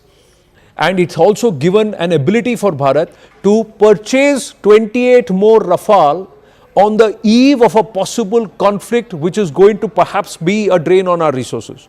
He's been in a position where Bharat has emergency funds parked away for a situation like this, and we have the ability to last for 6 months, if not more, at a time when we are the 4th largest economy in the world, and a military prowess where 500 drones and not a single one landed on target, multiple missiles including ballistic missiles fired towards Bharat, not a single one finding their target, and some punitive punishment and pummeling, crippling of Pakistan's air defense systems, air offense systems, and getting them to raise the white flag within 3 nights of misadventure. So much of shame heaped upon. So much of shame heaped upon Asim Munir, the Pak general. So much of shame heaped upon those blustering netas of Pakistan who were brazenly lying and caught with their pants down. This is a nation that is strong. It makes us feel proud to be Bharatiya. And we have to thank the political leadership for setting that vision. And somewhere, perhaps we are onward on our path to becoming a Viksit nation by 2047. This is Atmanirbharta at play. Arun Dhanta is also with us. So much of our military equipment today is indigenous. Be it Akash, the missile defense systems working together with the S-400s and the Barracks which have come into play. Our drone defense systems, our own munitions, loitering munitions that are indigenously made. There is a huge level of Atmanirbharta that is reflective in our defense in Operation Sindoor. Arun Dhanta, so how long has this meeting been going on? Anand, we just saw that 3 service chiefs, Defense Minister Rajnath Singh, Foreign Secretary, all of them have left from Prime Minister Modi's residence, but we haven't seen the cavalcade of National Security Advisor and the External Affairs Minister S. Jaishankar, which means that both of them are inside and perhaps they are having a separate meeting with Prime Minister Modi. As far as this meeting is concerned, it lasted more than 1 hour. All of them were there, of course. Some assessment would have been taken, and also, the message would be from the Prime Minister's side that we still need to be very, very, motivated, and also, of course, very alert at this point, because you can't never trust Pakistan. But yes, of course, one thing is very clear, that India has sent out a message to the Pakistan and also to the global community. And now, of course, you will see the process of going ahead. The process will go ahead. You will have a ceasefire by that time. But of course, Prime Minister Modi would have given a very, very clear message to the service chiefs that we need to be on toes, and all the forces and the infrastructure and everything strategy will be in place. And of course, the DGMO level talks will go on. But as we speak, of course, we can see some movement here outside. Perhaps now we'll see NSA Ajit Doval and the External Affairs Minister coming out from the 7 LKM. So the entire day has been, of course, of various meetings that took place here at Prime Minister Modi's residence. We saw in the morning all the service chief, Rajnath Singh, NSA coming here. Then they, left, and then they again came back in the evening. So I think the message is very clear from the Prime Minister's side that we should not lose our guard at this point. Let's see how talks go, everything go, and then perhaps we will see what next happens. Well, yes, these are, so the meeting has come to a close. It's for about an hour, but there is also a certain level, and officially Operation Sindoor has not yet been called off. So let's understand that, viewers. Operation Sindoor is still on. This is just stoppage. This is stoppage till the 12th of May, when the DGMOs will meet. The DGMOs will speak not in a neutral area, at a place and time of the choosing of Bharat. And it is these two DGMOs, the DGMOs of Bharat and Pakistan, who are going to sit across, and that's when the conversation would say whether there is a deal or no deal. And the deal will be on Bharat's terms. This time the strategic posture is very, very different. is very, very different. Michael Rubin is with us, Glenn Carl is with us. We also have Kanwal Sibalji joining us and N18G ji with us at this point. My namaste and Jai Hind to everybody and good evening and greetings. It's perhaps morning over in the USA. Michael Rubin, your thoughts, you're very candid in saying that Bharat is right in trying to consider an act of terror as an act of war. But now we are given to understand this is going to remain the position and posture that whether there is stoppage and if it eventually leads to ceasefire with Pakistan, the only demand is if there is another act of terror, Bharat does not need anybody's signal. It will unilaterally design and assume whether it's an act of terror and equate it with an act of war and go on the offensive. Do you believe that's the right posture to hold? You very correctly.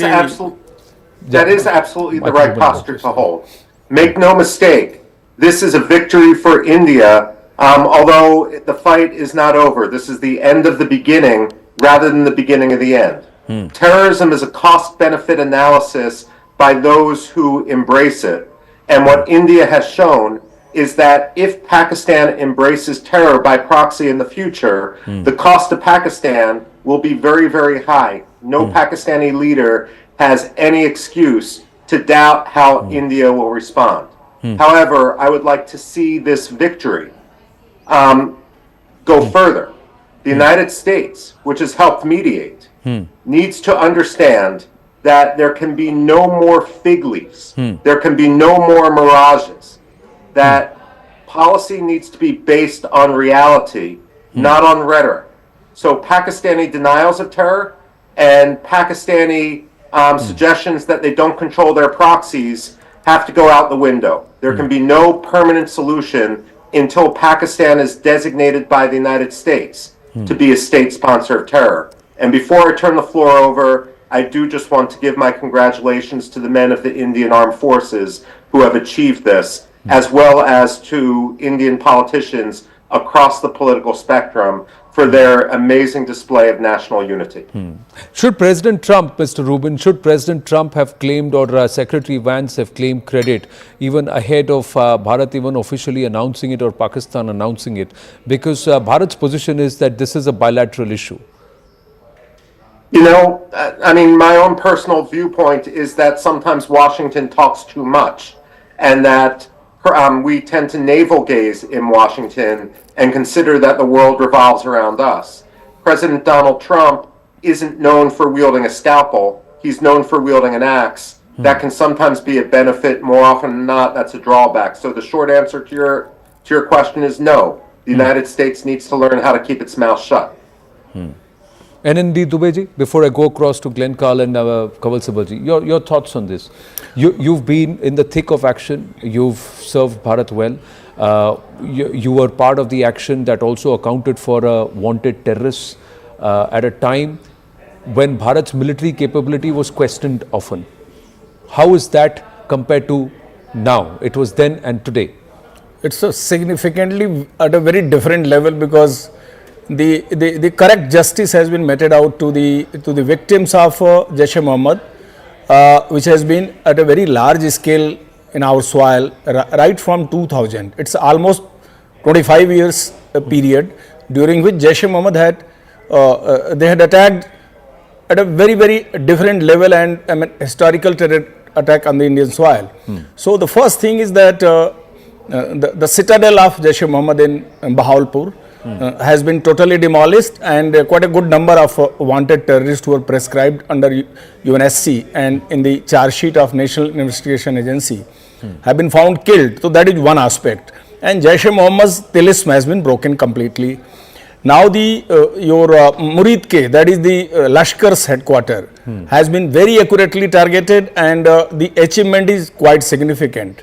Your Sialkot, the headquarter of Hizbul Mujahideen, which was a Kashmir-grown terrorist outfit, it has also been completely taken head-on. So the achievement on these lines have been very, very significant, and to the extent that we have been able to significantly target the terrorist outfits and their headquarters, I think it's a very great achievement. And I think this is the new line run by our Prime Minister. This is the new line run by our armed forces that see Now, I mean, like you have mentioned that on 12th of May there will be a meeting at 12 o'clock, I think, on 12th of May between DGMO. So, and you very correctly told it's only ceasefire. The stand-up, the attack and counter-attacks going on since last 3-4 days have been only stopped. But the Operation Sindoor is still on. It's not taken off. And also the various sanctions and various punitive measures imposed by the government on Pakistan are very clearly standing, and there will be a very hard deal, very tough deal.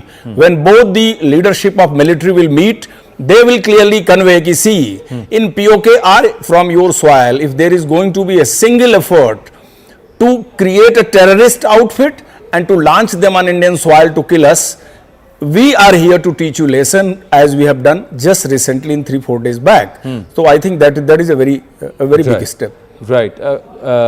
Kamal Sibalji, your thoughts before I go across to Glenn Carl on the posture that's been adopted. I just want to underline that the Rahim Khan Air Base has right now come out and said there's a NOTAM issued based on the pummeling that it received overnight in what is a responsive or a retaliatory, endeavor move by Bharat after Pakistan launched ballistic missiles, 500 plus drones and also other projectiles including loitering munitions over us, and nothing worked, nothing clicked. We've actually gone back and decimated a lot of their air bases.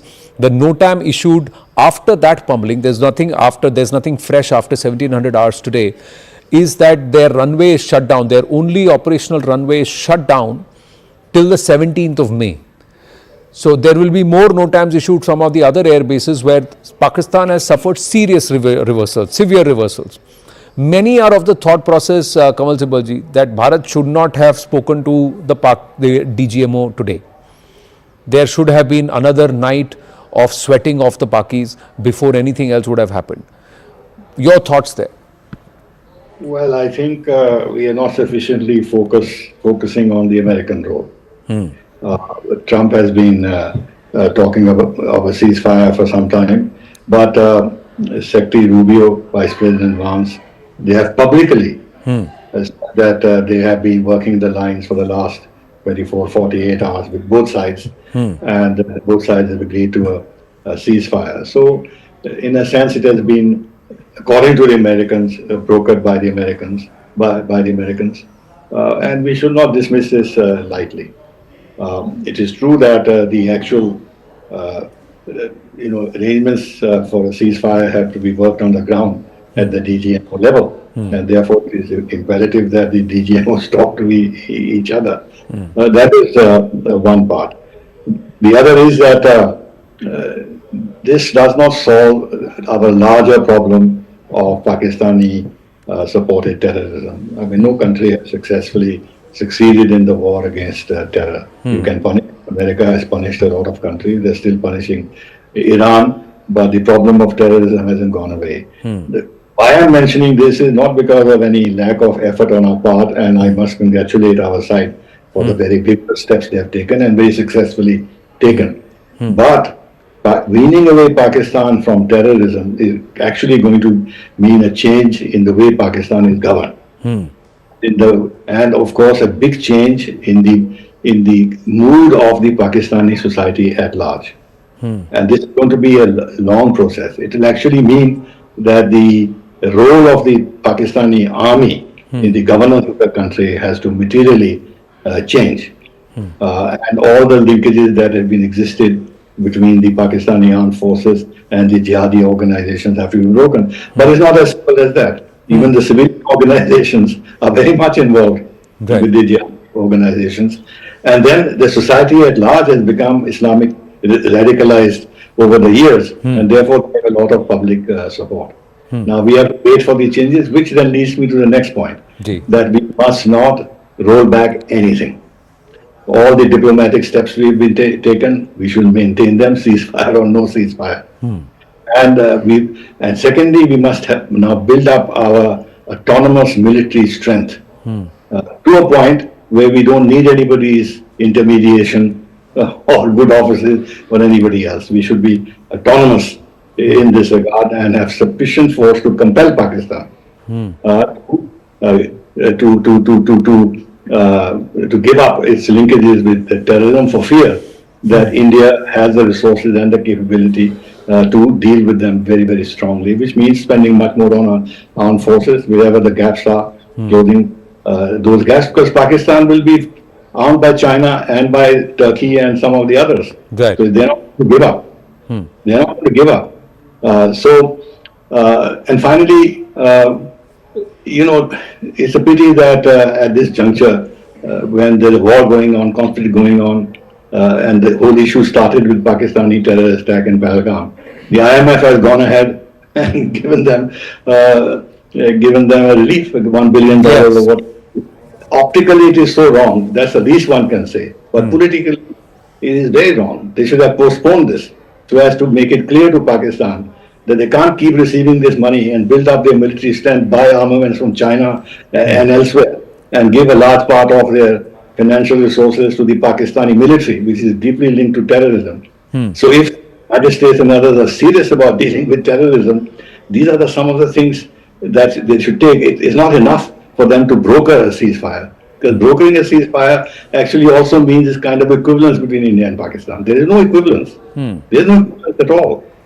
Pakistan has to be, as was said by Mr. Rubin, time has come to treat Pakistan as a terror state. Whether declaring it a terror state or in some other means sanctioning it needs to be done. But we see that happening. So back off on the kinetic option, but continue to stay on the offensive on the non-kinetic option. Glenn Carl, your thoughts there? And will nations like America have to also relook, the international community also have to relook how much of a leeway they end up giving a rogue nation like Pakistan? Yes, I agree almost entirely with what the foreign minister said. I was very happy to hear his and listen to his remarks. I think what has happened has followed a classic pattern of terrorist action, response, counter-response, and so on. But there are differences this time from previous ones. There is, I think, an incremental change, but a significant one. I'm not diminishing it. The response has been stronger. And now normally what will happen, and I expect will be the case, is that Pakistan will back off on any sort of terrorist act that it can control for a time. We're talking months or a year or so until things die down. We're all like humans, and states are like water buffalo at the watering hole. Crocodile bites one, everyone runs away and is afraid for a few minutes, but eventually they have to go back to the water hole. And Pakistan, I think, will. They haven't changed, as the foreign minister points out, the nature of the regime and unfortunately the trends of the society and in the officer corps that support this kind of terrorist activity. It's the weak state's response to a stronger state. India is growing stronger relative to Pakistan daily, and it's hard to imagine that the international community will completely pressure or walk away from Pakistan, because the dilemma has always been, this is what my colleagues and I, people much more senior than I, of course, for decades have struggled with respect to Pakistan. If we pressure Pakistan so intensely that it destroys the society, or the government rather, things will become worse for everybody else. Whereas if we continue to turn a half-blind eye, things remain intolerable. That's the unsolvable problem so far with a dysfunctional state in a society with an officer corps that's becoming more radicalized. So this is, I think, a proper step and a success relatively, but it's not really a defeat for Pakistan because they'll just back off, lay low, and until, as the foreign minister points out, the nature of the society and the government are changed with, I hope, from additional pressure from outside states, India will continue to have the same the persistent problem. Kamal Sibalji is former foreign secretary, not the foreign minister, but that's the only amendment that I would like you to make, Glenn. But thoughts are there. But what next? Sushant Sareen, your thoughts, and then I'll come back to you, Michael Rubin. Gentlemen, one after the other. We have a lot of fantastic voices joining us here on this very special broadcast. And Sushant Sareen, before you make your comment, I just would like to in all humility, thank all our guests and also our viewers for appreciating our coverage and for being with us through Operation Sindoor. And this coverage continues as long as Operation Sindoor is also on. And a big thank you to our entire team at the back end that's also worked tirelessly to bring this coverage to our viewers. Yes, Sushant Sareen. Yeah. Anand, I don't want to be boastful, but I can tell you this, that, and with all due respect to all my seniors on the show, especially Mr. Sibal, who I have tremendous respect for, I don't think we're understanding the monumental stuff which has happened over the last 3 days. I don't think we are appreciating what has happened. We have kicked the Pakistanis so hard. Look, the Pakistani Punjabi Muslim will never admit defeat, even if his nose is rubbed in the dust. So they are trying to pretend that they have come out with something to, some kind of a victory. And they made India back off. But the fact of the matter remains, India didn't back off. The Pakistanis have not even got an assurance of an American mediation. I'll take you back to Kargil. Right. When Kargil happened, Nawaz Sharif went scurrying like a rabbit to Bill Clinton to get some kind of a deal. We told the Americans that you ask these guys to leave our territory, and that's the only deal they get. Okay. And then, as a fig leaf, Clinton said, I will take personal interest in India-Pakistan relations, something to that effect. Okay, that was the fig leaf with which Nawaz came back, and he said, now I have got American mediation. Okay, something similar has happened this time. I can assure you there will be no third-party mediation, none whatsoever. India will not accept it. This government, at least, no question of it. So any Pakistani who's trying to tom that they will get some kind of American mediation or some kind of talks with India, you might just get, if at all, the two NSAs meeting in some third country and quietly, India delivering the message of its wish list. Pakistanis have no wish list. Please try to understand what has happened. They ran to America this time. The Americans also spoke to us. We said, look, we don't have a problem in de-escalation. Something, Anand, I have been saying on your program over the last 2 or 3 days. We are ready to, we have delivered the message. When they up the ante, we've hit them so hard, yesterday in fact, that they have no bloody idea what hit them. This Musharraf fellow, these Punjabi Muslims are such boastful fellows. This Musharraf guy used to threaten the Baloch that you will not know what has hit you. The Pakistan army does not know what has hit it. The Pakistan Air Force does not know what has hit it. You have destroyed 5 of their air bases. 3 have been damaged severely. Yes. Okay. You have hit other defense installations which these guys are hiding. And I would encourage the government of India to come out with all the details and reveal it to the public to rub their nose in the dust. So what did they do? They ran to the Americans. The Americans were also talking to us. And we told them that, look, if the Pakistanis want to talk to us, ask them to call us directly. After what happened last night, these Pakistanis desperately tried to get in touch with India. Okay, where they were told, fine, we are ready to accept a ceasefire. But the red line now is, you do any terror attack on us and we'll hit you so hard you won't know what the hell has hit you. That entire nuclear bluff of Pakistan has not only been called, it has been turned on its head. Right. Pakistan has been told that next time you try and do something like what you did in Pahalgam, you kill innocent Indians, you carry out terrorist attacks, we'll annihilate you. And I say it with all seriousness. That is the message which has been delivered to these guys. Right. Okay. So now we have played it cool and we played it very calmly. And the Pakistanis are, jumping around like jackrabbits trying to show that, okay, fine, we've, got a great victory. But the Pakistan army knows what has hit them. The Pakistan Air Force knows what has hit them. And all this Chinese and Turkish weaponry has turned out to be rubbish. Right. Okay. Their drones failed. Then all those so-called Turkish Bayraktar and all that nonsense which they've been selling all over the world, they turned out to be utter duds. Okay, all the Chinese weapon systems failed. HQ9 failed, And yeah, big time. frankly, I was not aware of it, and I think hats off to the Indian Armed Forces. And much of our stuff was indigenous. We didn't even use the S-400s. Yes. Okay, so all the stuff which we managed, the Air Force and the other armed forces that they put together, the shields which we had worked spectacularly. And all the stuff which the Pakistanis threw at us, it just went waste. Right. They are today open. If we want, we can hit any place we want in Pakistan. They have no air defense, virtually no air defense left. Okay, so please try and understand the kind of military domination we have established in the last 3 days. Does this mean that Pakistan is like a dog's tail? You can put it for 12 years in a pipe, it will not straighten out. Yeah. Okay, so I don't expect them to straighten out, but please try and understand the objective realities of that place. No. Their economy is tanking, it's not going to revive. Right. They have two major insurgencies on their western borderlands, and we saw evidence of that yesterday Yes. with the Baloch mounting a mini Tet offensive and the Taliban doing their own stuff. Okay, while these Punjabi Muslims are prancing around acting like they're some kind of Superman and got their butts kicked.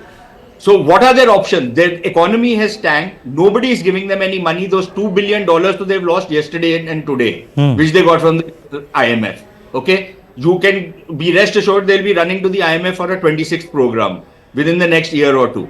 Right. Their army is now going to feel the heat because they understand that they have lost. So there'll be a lot of discontent within the army. I can assure you Asim Munir's career is over. Yep. So is Shahbaz Sharif also going to go into the rubbish bin. And Imran Khan's career, I think Modi has resurrected Imran Khan's career now. I can assure you that. You wait and see how this thing plays out over the next few weeks. The fact maybe is, a few weeks. So there's a massive change which has come about, and the Pakistanis know what their former chief had told some of these low-life journalists who prance about like journalists but behave like Havaldars of the Pakistan army. He had told their journalists that we don't have the military wherewithal anymore. Our military is hollow from within. Now these guys, because the Punjabis have this habit of, tom-tomming their achievements, these guys were, beating their chests, acting like chimpanzees, in heat. Right. And they got their butts kicked this time because they had nothing in store. So please understand the massive transformation which has come in the last 3 days. See, and the kind of military domination that has been established.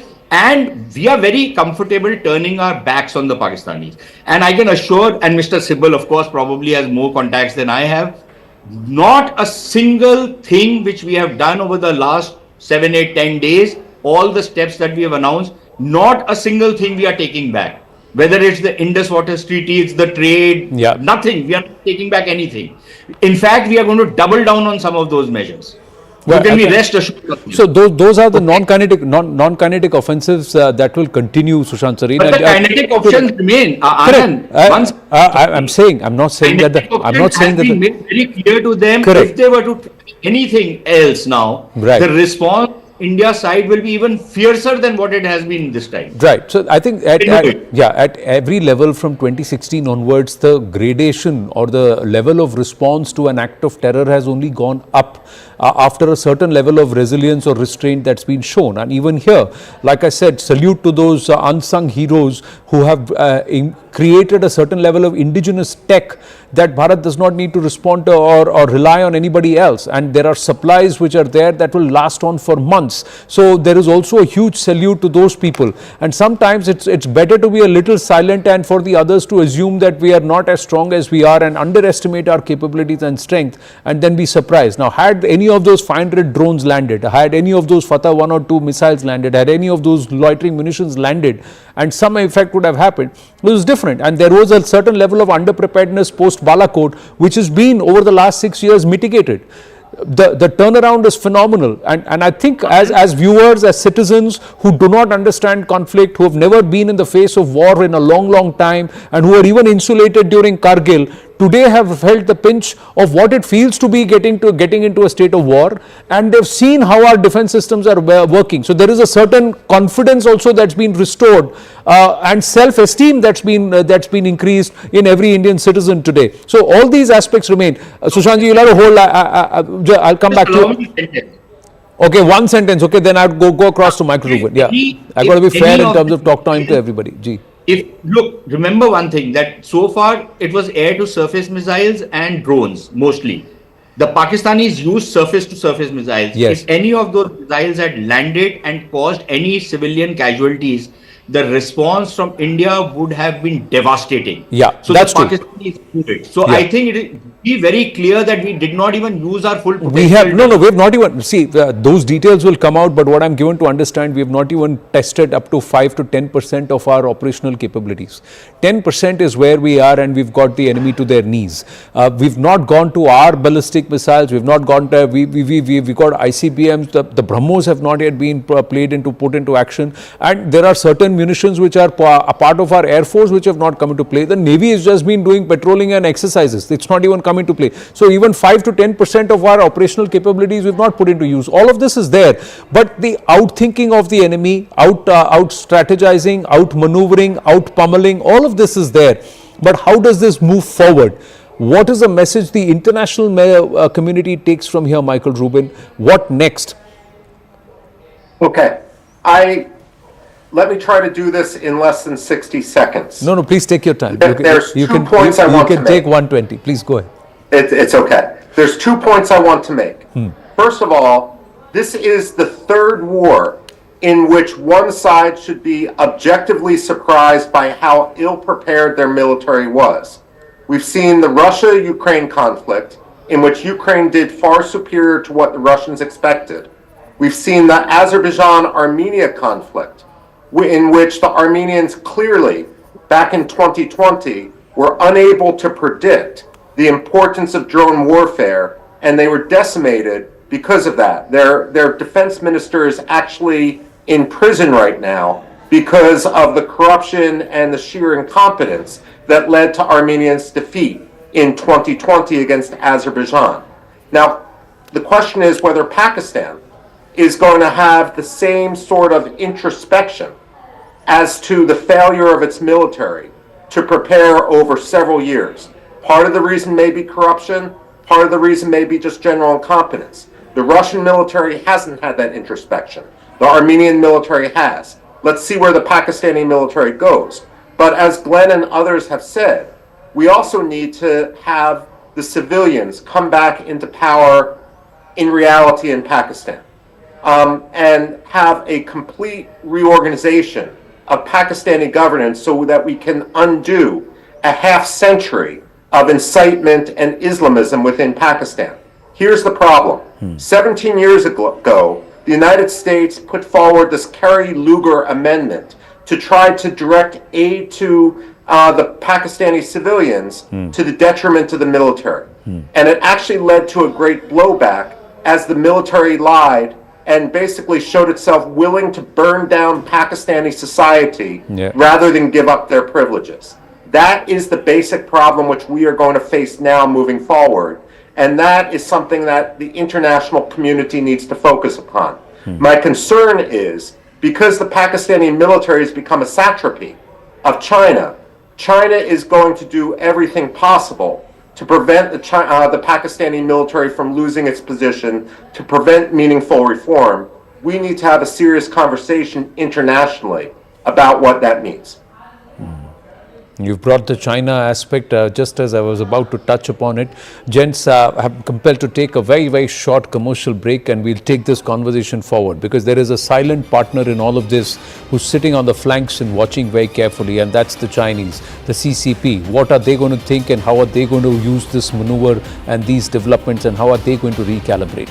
We'll talk about that when we come back. Stay with us, please.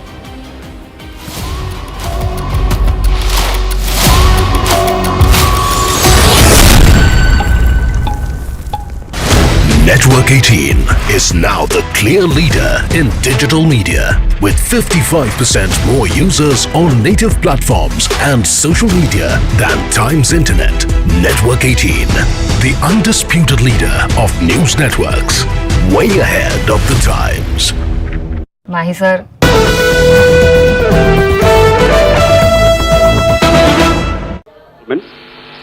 I welcome you to this press briefing on Operation Sindoor and related developments. We have with us Commodore Ravi Nair, Colonel Sophia Qureshi, and Wing Commander Vyomika Singh to brief you. With that, I hand over the floor to Commodore Nair.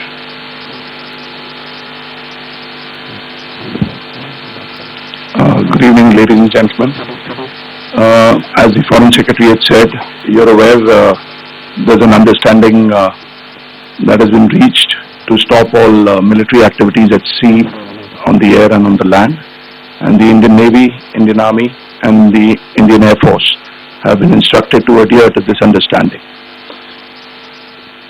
Since the tragic events at Pahalgam, you're aware that our responses have been measured and very responsible. Details of these have been shared with you over the past few days through our various press briefings. What has also happened is that there is a significant amount of misinformation that is being undertaken from the other side. And as a professional military organization, we thought it is also our duty to dispel those misinformation aspects, as also state the facts of the case as they stand. Towards that, I will now hand over to my colleague, Colonel Qureshi. नमस्कार.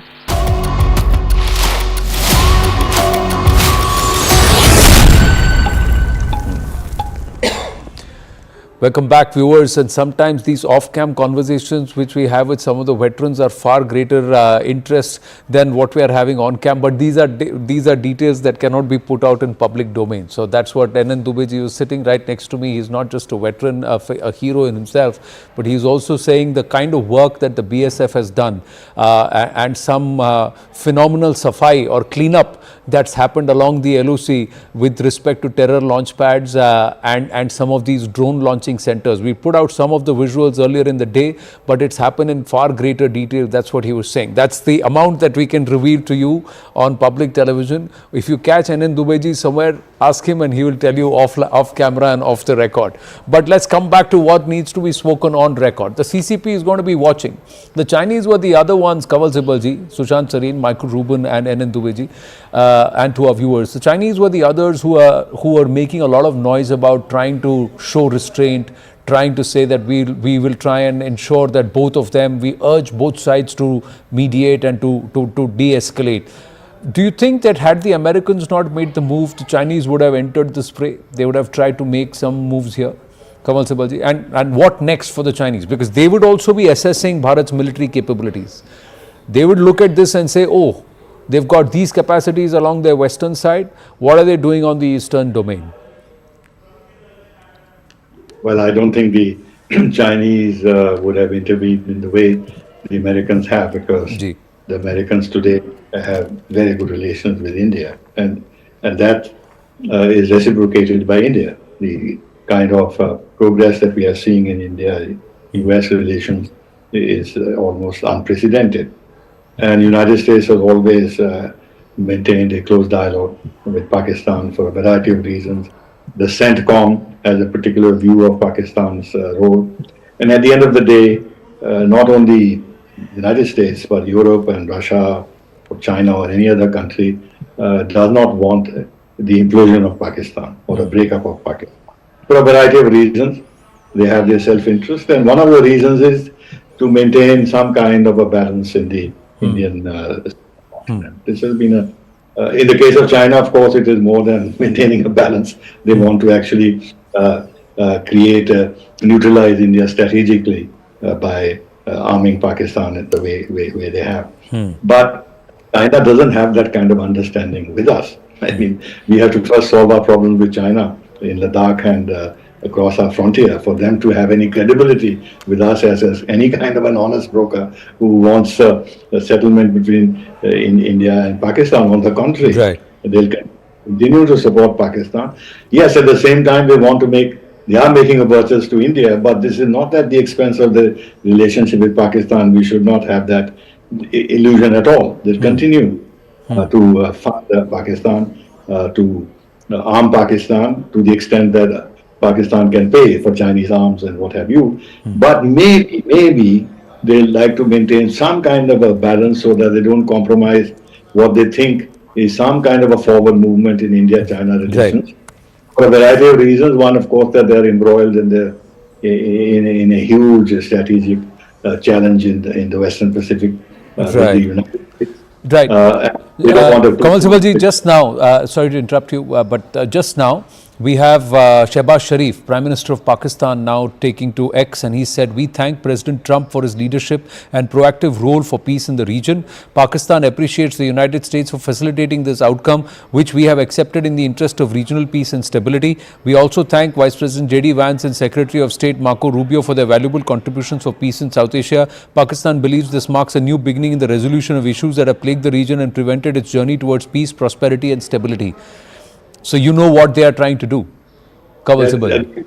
Again, trying to bring back the hyphenation between India and Pakistan, so far as the United States is concerned. And this is the unfortunate part, as was said by Mr. Rubin, that the American side should be a little more careful in publicly intervening in these matters and creating the impression that they treat both India and Pakistan as equals, as Trump's statements have indicated, that we have relations with India, we have relations with Pakistan, we have dialogue with both countries, and we are inviting them this and that and that. So it's unfortunate. I think at the end of the day, the thing is that Pakistan military is the one that holds the country together as a unified entity. And if the Pakistan military is defeated, I think there is concern that Pakistan may actually begin to break up, because the vociferous tendencies in Pakistan have become sharper and sharper, particularly now with Balochistan and the northwestern province, the Pakhtunkhwa, whatever it is called, and Sindh. And therefore, they want to be able to give a degree of support to the Pakistan armed forces. Remember, when this army chief went to the United States, who was it? He was received in the White House. He was received by Blinken. He was received by the UN Secretary General. Yes. He was given full honors. And recently, Secretary Rubio spoke to him. Because they also know where the real power lies. So one has to understand the... So, but even as we speak, sir, even as he says, Tejinder Sodhi is getting us these details that there is ceasefire violation from Pakistan Army in Akhnur sector of Jammu, Rajouri, Mendhar area of Poonch. Bharatiya Sena is responding in equal or if not more amplified measure that is there. But here in these things we've also lost, and there is confirmation coming in from the BSF, and salute to the braveheart Subedar Mohammad Imtiaz, Sub-Inspector Mohammad Imtiaz, beg your pardon, Sub-Inspector Mohammad Imtiaz, who made the supreme sacrifice. That's what the BSF has said, and this happened in Jammu. So BSF Jammu saying that Sub-Inspector Mohammad Imtiaz, we lost him and we salute the sacrifice that he made in service of the nation on 10th May 2025 during cross-border firing along the international boundary in Araspura district of District Jammu. While leading a BSF border outpost, he gallantly led from the front. DG BSF and all ranks offer the deepest condolences to his family, and there will be the wreath-laying ceremony will be done in full honors. So we are losing civilians. We've lost some of our brave hearts, but in this case, there is ceasefire violation now, even as along the LOC, NN Dubeji. So what is this then? I think... I'll just go to Akash for a bit and then I'll come to you, sir. Akash, yes. There are reports of ceasefire violations in multiple sectors across LC, specifically in the Jammu subdivision, where we are learning about ceasefire violation from Poonch area. In Rajouri, people have seen several drones, approaching the area.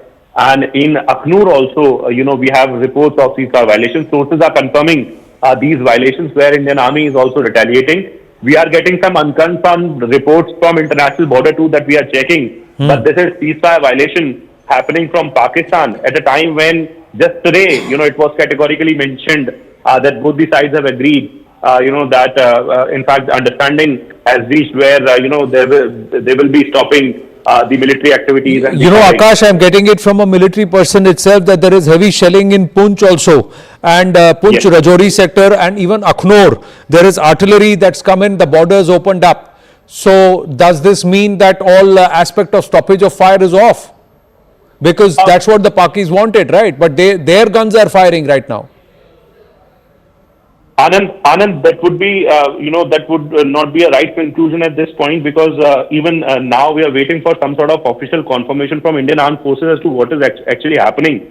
Because as far as ceasefire violation is concerned, so even after 2021, we had, some instances of violation happening, but whether or not this violation is getting counted in ceasefire violation or something else is there, definitely, drone No, it sighting is supposed to be stoppage of all military action. What has been agreed is stoppage of all military action. N. Dubeji? You are right. You are right. Once there is a ceasefire, there has to be ceasefire. There has to be ceasefire. But what I think that probably the cross-border firing has been their practice. I mean, right from beginning, and the cross-border firing, the agreement and the understanding has been many times violated. So I am just surprised how it has happened, because of my report, Pallanwala, Akhnur, Naushera and Pargwal. Pargwal is very close to, this RS Pura Jammu border, and there has been violation. I have just got a report. I am just thinking how it happened, but again subject to confirmation, whether it actually happened. But this is very surprising. If there is a declaration understanding after 5:30 p.m. today, then there should not have been any violation. And I think again the opposite side will be replied suitably in the same coin. But it puts a question mark. I mean, the seriousness. Pargwal, you said, is Rajouri, right? So Pargwal is in Jammu area. In Jammu area, Yeah. Jammu area. So Jammu. yeah, Poonch, Rajouri, Akhnur also, and you said Pargwal. So in the Jammu area along the border, there is the guns are blazing, and it's the Pakistani artillery fire. Actually, Pargwal has been very prone to undersurface tunneling earlier, and the tunneling done by these terrorist outfits have been detected in past. There may be many a times they try to support they try to give the covering fire to the people who are basically venturing this undersurface tunneling, and also the stealth infiltration inside the territory. There could have been a support, but I am not very confirmed at this state under what circumstances this firing has taken Sir, place. at 8:38 p.m., Michael Rubin, Sushant Sareen and N. Dubeji and also Kanwal Sibbalji. This is what, at 8:38 p.m., the BSF Punjab Frontier has now tweeted saying a terror plot foiled. BSF and Punjab Police recover arms and explosives on the Amritsar border. In remarkable success, BSF and Punjab Police thwarted a cross-border terror bid by recovering a large cache of arms and explosives in Amritsar. So what has been seized is seizure of 2.7 kilograms of high explosive, 2 hand grenades, 2 pistols, 4 magazines, 30 live rounds, 2 detonators and IED circuit. The arms and explosives were packed in a yellow plastic packet with a metal wire loop indicating drone dropped. It must be drone dropped. It must be through drone only, because earlier also they have been doing this. Since last 3 years they are doing on complete Punjab border and Jammu border, and in Kashmir also. So drone has been a very favorite means of dropping these stuff inside the Indian territory for the Rosie Ws and for the Drones have been spotted in Ramgarh border in Samba. There is a video that's come in. Tejinder Sodhi has just shared this. We'll try and get him on the phone also and see if we can get some confirmation on this. Drones have been dropped even in Samba. Now, Michael Rubin, Sushant Sareen, Kanwal Sibbal. So they wanted stoppage of all military action. Look what's happening. The proxies are at work. They're trying to make drone drops. There is artillery shelling. So how should Bharat read this now?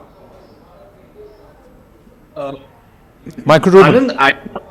Yes. Okay. Well, what you often have in these sorts of conflicts is certain groups acting as spoilers. Now, we saw this, for example, with the Irish Republican Army, where you had the spoiler being the real Irish Republican Army. And the problem is, however, that many terrorist groups and their sponsors understand this pattern. And so the question then becomes whether the Pakistanis are sincere or are simply doing a good cop, bad cop sort of scenario. No one should allow them to get away with that sort of cynical strategy or murder. The fact of the matter is, the position when Indian authorities talk to their American counterparts or anyone else in the world is it's not our responsibility that Pakistan isn't in order. It's the job of any sovereign government to monopolize the use of force within its own borders. Therefore, we are going to attribute any attack coming across the Pakistani border to the government of Pakistan itself. We are not going to descend into this pattern of trying to distract us by questioning responsibility or discussing rogue behavior or that sort of thing. If the Pakistani government cannot control its own territory, then we are going to conclude that Pakistan no longer has a government with which we can deal, that Pakistan essentially is on the path to ceasing to exist. Well, there are pictures now. Yeah, see, there are now confirmed pictures coming through. We've put them on the screens of drones being spotted over Jammu. This is on the Ramgarh border area in Samba. Now, these drones would either be dropping munitions or they'll be dropping loaded arms for local activity by terrorists who are perhaps infiltrators who are here. There is also visuals coming in from Jammu and Akhnor. What the BSF now is saying is there is ceasefire violation in Gurez, but the BSF has been given a free hand. The BSF has been given a free hand कि वहाँ से अगर बंदूक चले तो तोड़ो इनको, band बजाओ इनका. But the fact is they called for ceasefire, stoppage of military action. Now this is drones. Now drones are being neutralized in the air. Tejinder Sodhi joining us with more. Yes, Tejinder. See, Anand, there are reports of ceasefire violation, and the army has confirmed it that Pakistan army resorted to unprovoked ceasefire violation, and the firing right now is going on in several sectors across Jammu. The firing is underway in the Akhnur sector, the firing is underway in the Rajouri sector, the firing is also underway in the Mender sector of Poonch. We just got the inputs that the firing is also underway in the Gurez sector of Bandipora. The Indian army is giving a befitting response to the Pakistani aggression, and also right now several drones have been spotted in various places across Jammu and Kashmir, and the anti-drone mechanism and the air defense mechanism of the Indian armed forces have also been activated to take down those drones. At certain places, especially in one of the most vital installation of the Indian armed forces in Udhampur, sirens are underway, the air raid sirens are underway, and anti-aircraft guns are blazing to take down the threat from the air. So right now, what time are these pictures? What is the timestamp on these pictures, and when did this happen? Because there is talk that we'll try and go back to Tejinder Sodhi in just a bit, get him back on the phone line just to see around what time did this happen. Do you have any information कि ये कब हुआ था NN Dubey ji? Because I know you are in touch with some of the people on ground. Regarding this recent ceasefire, na? ये जो आज शाम का जो हुआ है अभी. Yeah, the time is 8:22. I got the information at 8:22. So 8:22, that is real time update that you've got. Yes. So clearly, contrary to certain people, Ishan Wani is with us. Ishan, some blast sounds heard over Srinagar also, and Gurez. It seems like possibly on the day when the announcement was made, that there's a possibility that drones might have been spotted, because it sounded like those anti-drone missiles have been shot in the air to bring down the drones, and possibly it was a drone movement that was directed by the forces. And we clearly heard, I was at home, multiple blasts of drones, possibly intercepting those drones in the air, and they might have attempted to target. It happened on a day when, earlier both the countries made... Omar Abdullah also has just tweeted, what the hell happened? What the hell just happened to ceasefire? Explosion heard across Srinagar, and with 3 exclamation marks. Exactly. Heavy blast in Srinagar, I also got the report. There is a heavy blast in Srinagar. That's what that's happening. So clearly drone action and the counter action that is happening at this point. So there cannot be counter action till drones are sent. Yes, Ishan, at what time did you hear this? Well, it exactly happened at 8:53, and that's when the sounds of, I beg your pardon, at 8:52. That's when the sounds of multiple, blasts being heard. I heard it personally, and it seems like that there were drones in the air, because we have been hearing these sounds when the countermeasures to bring down drones have been done. And it appears like the similar measures were taken into consideration, and these rockets were shot at to bring them down. Look, there's a full heightened alertness, despite whatever the Pakistan has said that they're going to adhere to the ceasefire and not do any activity like this. But there is full ceasefire understanding that is there. But remember, the India hasn't let its guard down. there have been multiple, blasts that have been heard. Possibly drones have been brought down, but we haven't given to understand because it sounded like now we have also gotten familiar with the sounds because of all these days, and it seems like there was a drone possibly in the air, and that has been brought down. There can be multiple. Now there is update. NN Dubeji, former DIG, BSF is with us, and he is also saying at this point that where did you say Gulmarg and Baramulla? Gulmarg and Baramulla also there have been drone sightings, and I think systems have worked to negate it. The person you are. We'll try and go across to Ishanwani in a bit. Tejinder Sodhi also with us. Tejinder, can you hear me? What time did the Jammu reports come in through? What time did that happen? Oh, we've lost Tejinder. The fact is, I think somewhere is this an attempt, Sushant Sareen, to try and internationalize Jammu and Kashmir till the 12th? To try and keep the LOC hot and try and say that this is the only issue that needs to be resolved. This is again the devious Paki movement. Now, how should Bharat look at it? Is this gloves off now? Should Bharat respond on the offensive saying, yes, this is the only issue that we want POK back and let's settle this once and for all? So, Anand, I agree with what Mr. Rubin was saying, that, these kind of things also can happen because within the Pakistan army, and something which I told you earlier, within the Pakistan army, there will be a lot of discontent as to what the hell has happened, right? How come we were so unprepared? And there would be, and I'm speculating a little bit, right? Sorry, there is a blackout in Kathua, blackout in Baramulla, and drones have been sighted in Udhampur, and they have been brought down. Yes, please continue. Ji. Yeah, so it could be a kind of a sign of certain divisions which have taken place within the Pakistan army at whatever level. Again, of course, I'm speculating. It could just as well be that within the army there is a decision that no, we will try our luck once more, which means that the response from the Indian side will be extremely fierce.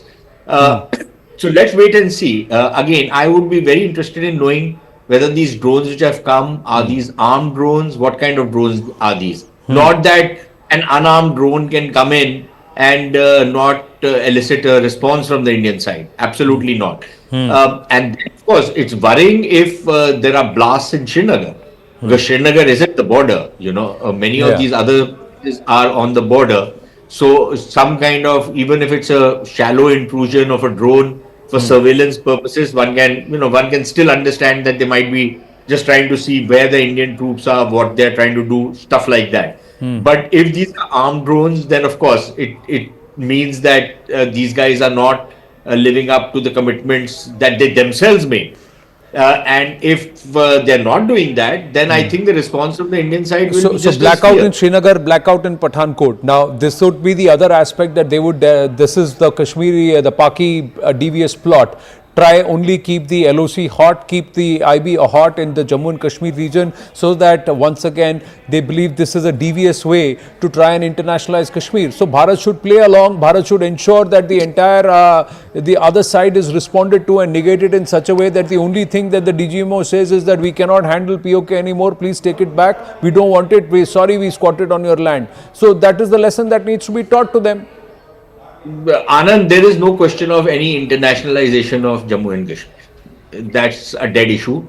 The only question of internationalization is the one which you yourself said. Correct. Of returning back POK to India and ending this entire. So let's assume that posture, Sushant. What I'm saying is that let's assume, we want to internationalize POK, we want to internationalize POJK, and we will continue to pound, pummel, and then erase you till the time you hand over POJK back to us. Let's take it back there rather than trying to say any other way. The only talk we are having is if you are giving us POJK. That's all. If that's the game the Pakis want to play, that's the game we will play. But the bottom line is that I think the kind of response they had got yesterday, it has shaken them up, and they are trying to retrieve some kind of dignity for themselves by carrying out these kind of antics. Again, this is nothing new when you are dealing with Pakistan. And the response from the Indian side should not be patient. It should not be, we should not take it in a very responsible kind of a way or a very restrained way. I think the response should be extremely robust from our side, and paying them in more than the same coin. So I think that's a bit of a no-brainer, and that's what is going to happen. So let's wait and see how this thing turns out. It's not entirely surprising, even when ceasefires are declared, Anand. There are times when it takes maybe a few hours more, maybe a day or something more for them to be properly enforced. That also is par for the course. That also happens. So I would not jump to any immediate conclusions just yet. Until, of course, it kind of starts escalating the way it did last night. Good. So if it is going to take at least 18 to 20 hours for things to be implemented from the Pakistani side, let it take another 22 hours to be implemented from the Bharat side, and let Bharat say, अरे आपने drone छोड़ दिया, अब हमको भी तो कुछ करना है, because that is what it is. जितना आप छोड़ोगे उतना हम करेंगे. That's what we'll do, and let this time perhaps far more punitive than what was effected on the 9th of May, till the time the Pakistanis really come to heel. NN Dubey ji, गलत कुछ कह रहा हूं मैं? You are absolutely right, but about the Srinagar blast, I mean, we are not very clear what type of blast it was, because it will take few minutes. It's all aerial. It's not on ground. Yes, if it is aerial, हवा में देखेंगे. It's all in the skies. If it is sighted in air, then definitely what you are saying, that is the very correct approach. Because once I thought that if there is some ground blast, then definitely they will put the all blame to us, that it's your internal issue. There must be some people, misguided people, they might have done it. But once it is sighted in the air on the same pattern what we have seen last night, then definitely, I mean, it's a serious question. It is in Pakistan's interest that there is no ground blast. It is in Pakistan's interest that कि जमीन पे कोई कार्रवाई नहीं हो. अगर उनके ज़्यादा ने कुछ भी किया है, then it gives Bharat an open handle, because it's an act of terror is equal to act of war, and then Bharat assumes its own offensive posture again. Entire act of terror should be assigned to Pakistan only, because it's only they are who are behind these things.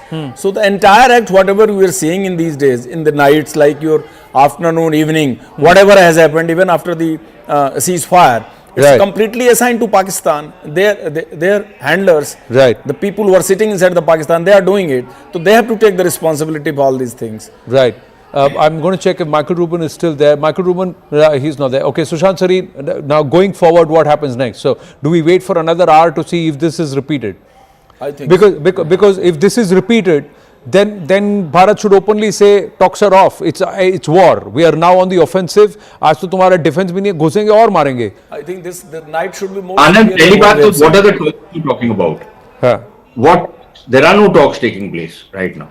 Okay, there is just that tweet which has come out from the American side. There is no talks agenda.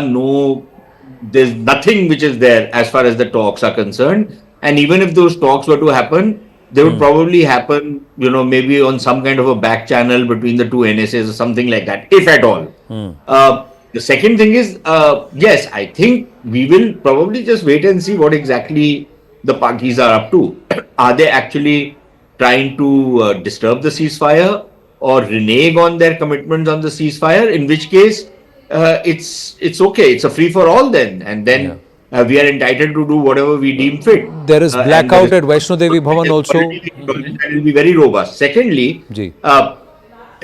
from what we understood of what the Foreign Secretary's briefing was, that ceasefire extended along the line and length and breadth of the entire border, international border, as well as the LOC. Now, if the Pakistani interpretation of this is that it was only on the international border and not along the LOC, then I don't know whether we are going to remain, we will keep it to that level that, okay, fine, let's have it out.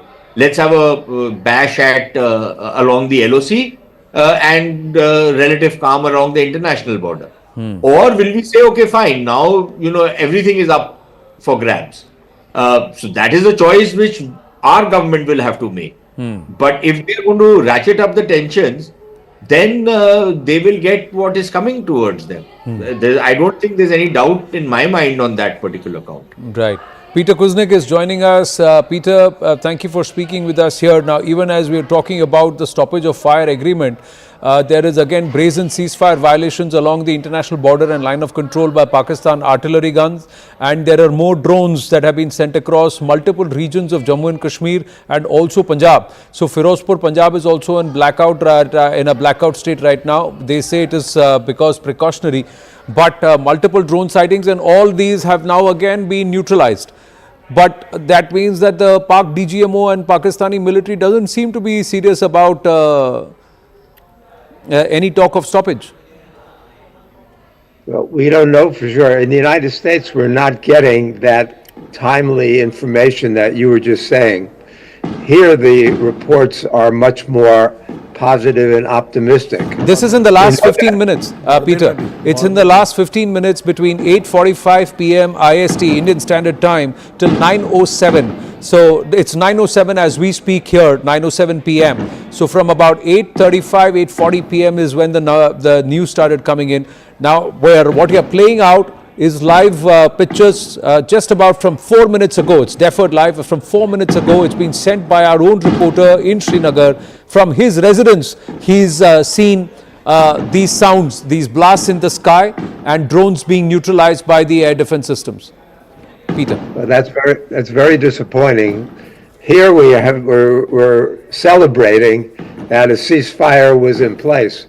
But as we've seen with other ceasefires, with Russia and Ukraine, with Israel and Gaza, these ceasefires are very, very shaky because they're being partly internally imposed, but also partly externally imposed. And both sides, in many of these, would rather fight it out on the battlefield because they think they can win and gain an advantage. The danger is when you've got nuclear armed powers and a situation that's very, very unstable. And I know I go on these shows with my Indian and my Pakistani friends, and the hatred is so visceral, the anger is so palpable that I know it's very, very difficult to come to any agreements on this. But the world is begging India and Pakistan to step back and respect the ceasefire and let cooler heads prevail. So the it's not so point easy. is, one can be nice. One of our early thinkers and strategists more than 1,500 years ago said that no matter how kind you are to a snake, its only aim is to poison you, to bite and inject its poison into you. The other thing is, Bharat is a signatory to no first use. Pakistan is not when it comes to nuclear capabilities. The other thing is that Bharat has not even gone up to 5% of its military capability in this case. But there is more confirmation coming in. There is a blackout in Jaisalmer and Badmer. NN Dubeji is able to confirm that there have been drone sightings in Jaisalmer and Badmer, but News 18 Rajasthan and News 18 Hindi also confirming the same. Yes, NN Dubeji. Yes, sir. DM Badmer has ordered for complete blackout in view of the large number of drones sighted in the sky of Badmer. So this is again a very concerning news because it is further south. It is a first news in Rajasthan. So I think the area has been again expanded. It's not only LOC or what JNK were discussing. It's a further more. Yeah, Firozpur, Punjab. Firozpur, Punjab, there has come, and now it has gone up to further down the western borders into Rajasthan, where Badmer and Jaisalmer again drones have been sighted. There is blackout, and those drones again the ADSs have now neutralized. So it's again hot activity along the western border. So they're not keeping it only limited to Jammu and Kashmir. Sushant. Yeah, so if it's not limited to only Jammu and Kashmir, but I think first, before I come to your question, I really find it deeply objectionable when,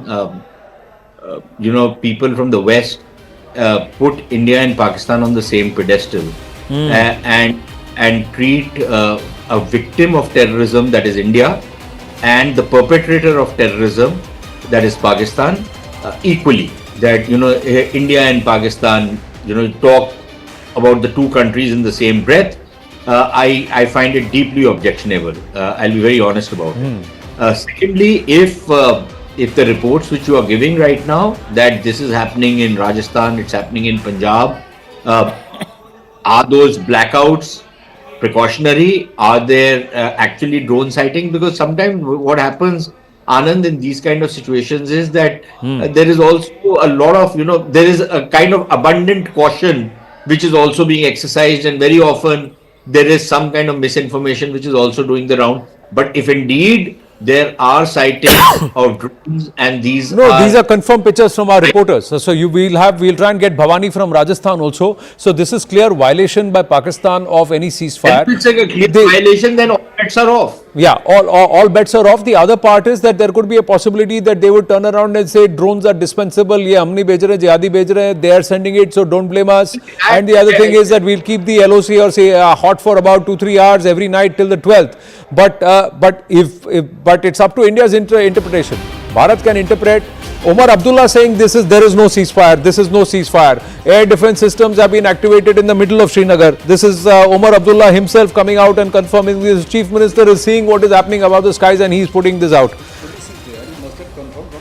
Can't give such a statement like this. No, he's seeing it, sir. He's seeing it. He's seeing it in the air. Just like Ishan Wani is there in Srinagar, you're seeing it in the air that something is flying and the ADSs are neutralizing it. This is happening in Srinagar.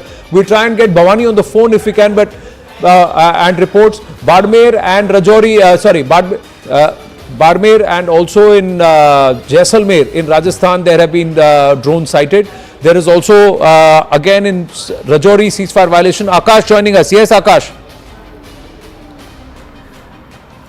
In Jammu it is all normal. Anand, I have been getting messages from the Kent area where I have several officers living, and they are saying that there is a blackout in the area as far as drone activity is concerned. So here in Jammu I can confirm that I cannot see any sort of drone, any sort of siren or any sort of blackout for that matter.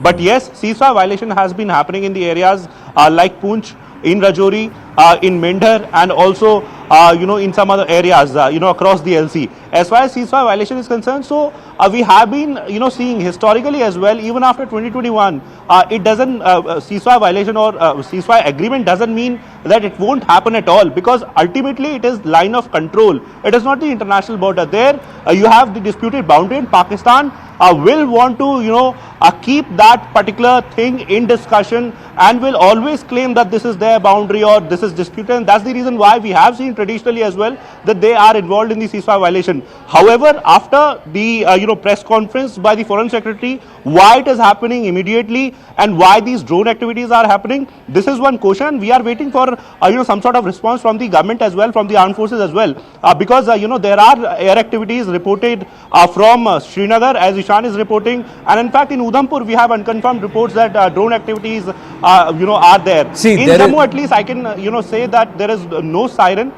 There is no siren or no drone at least. Right. Jammu region it has happened. It has happened in the Jammu region. NN Dubeji is sitting right next to us here in the studio, and he's confirmed that. We'll try and go across to Anshul joining us live from Pathankot, where again there have been ADSs at work. Drones have been sighted. There is a possibility that drones will be sighted till, and this drone activity will continue from the enemy till the 12th when the DGMOs meet. But if that is the case, then it gives Bharat a free handle to decide what kind of activity we want to continue till the 12th.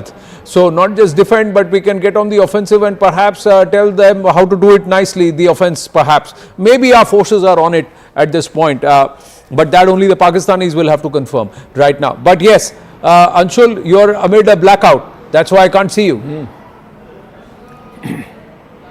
Well, yes, yet again, over the last 5 minutes, there has been another blackout that has happened out here in Pathankot. We heard a siren from the Pathankot airbase, but there have been no explosions that have been heard at this point in time. The sirens that were burst from the Pathankot airbase was actually for just a few seconds, and since then there has been absolutely no activity that can be seen over here, but definitely a blackout as a precautionary measure has been announced over here in Pathankot, because remember it is very, very close to Jammu, and hence as a precautionary measure over here yet again a blackout has been announced, yet again exposing that how no one can actually go ahead and trust this rogue nation of Pakistan, even at a time when after so much talks there has been a ceasefire, or not exactly a ceasefire, but an understanding has been reached between the two countries that till the 12th of May there will be no arms and ammunition exchanged between these two countries. But today as well, yet again there so have after been reports blackout of now, air raid ceasefire sirens have gone off in Baramulla. Air raid sirens have now gone off in Baramulla. Viewers, this is what the Pakistanis are doing across our skies. please be rest assured that they are also facing a lot of music on their side, and perhaps it will be far more louder and it's going to hurt them harder. They have just not been public with it, but please trust our forces to respond in equal and adequate measure. Yes, Anand Dubey ji, what's the update that you have? Ji. My update is that, everybody was thinking that probably there is a declaration, there is an agreement, and there will be an official commitment from both the sides that it's a completely ceasefire. Then why this Pakistan started this, new dimension of already agreed upon ceasefire agreement. So they have started right from Baramulla down to Srinagar city, Pattan, that is one of the tehsil of Baramulla, Srinagar city, which is very, very disturbing because Srinagar city is quite in deep. And the nature of these drones are like exactly same what happened in the last night. They have gone right in the quite good height in the sky, and from the very maximum height it has been dropped. Right. So it becomes very difficult to destroy.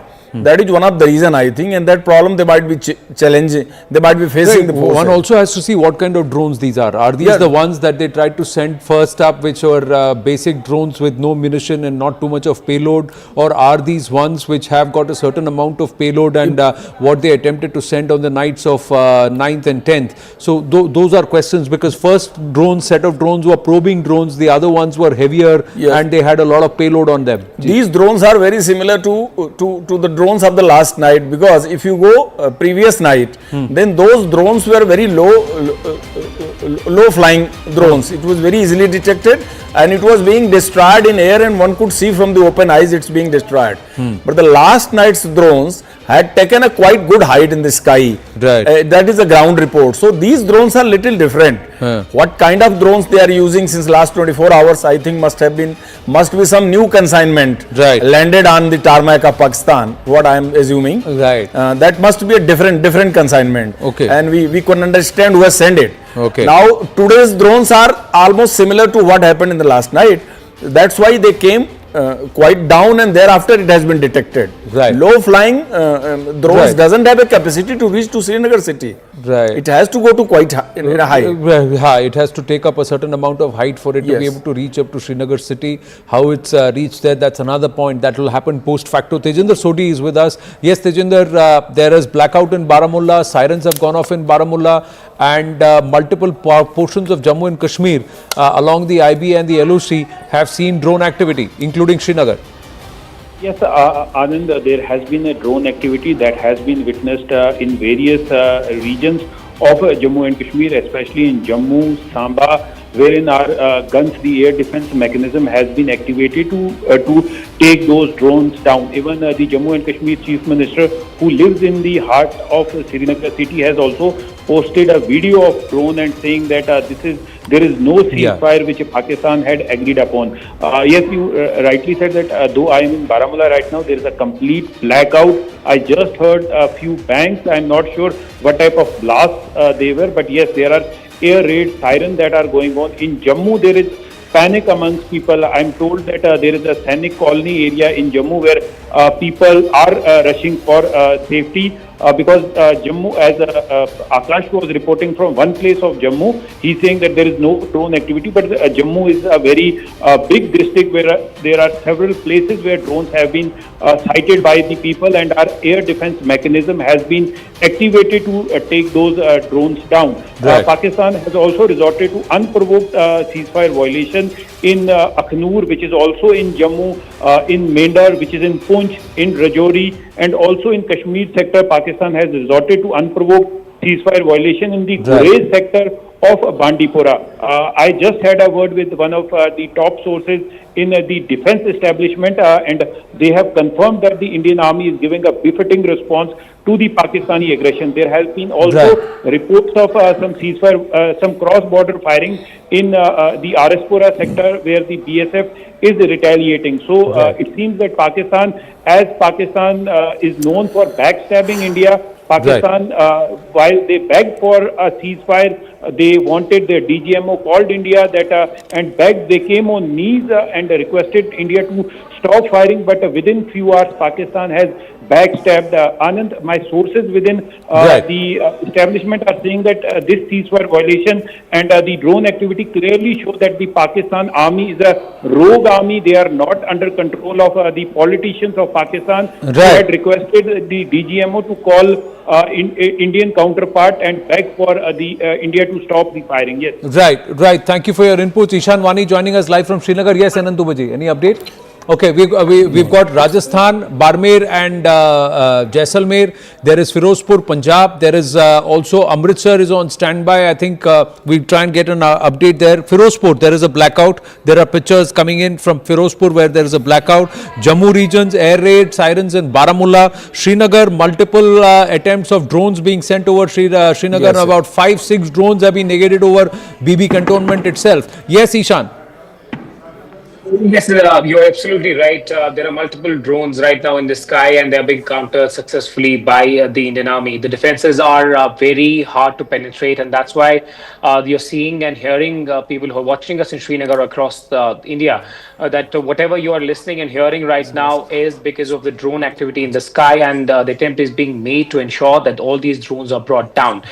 We specifically don't want to talk about where the drones are being attempted to land or where they are being shot at.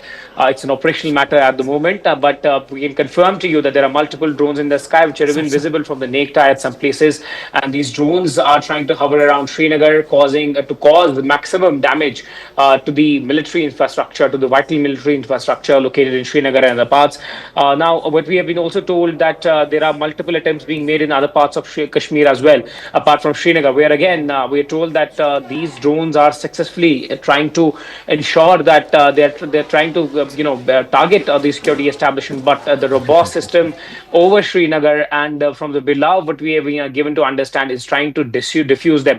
This is the night when people in Kashmir and Srinagar thought that they are going to have a peaceful night after a very long time, where we know such incursions or the drone attacks. But now, even before they would have started sleeping peacefully, it seems like, but they have decided that they're going to send more drones towards Kashmir, towards Srinagar, towards other parts of Jammu as well, and try to ensure that they damage any infrastructure. But for now, we're told there are no casualties, no injuries, and they are trying to counter them easily. So Barmer, okay, thanks for that update, Ishan. Stay safe, and I think with our air defense systems, we can be rest assured we'll be safe. Our armed forces working overtime to keep us safe. In this case now, it's spread beyond Jammu and Kashmir into Punjab and also into Rajasthan, Barmer, Bikaner and Jodhpur.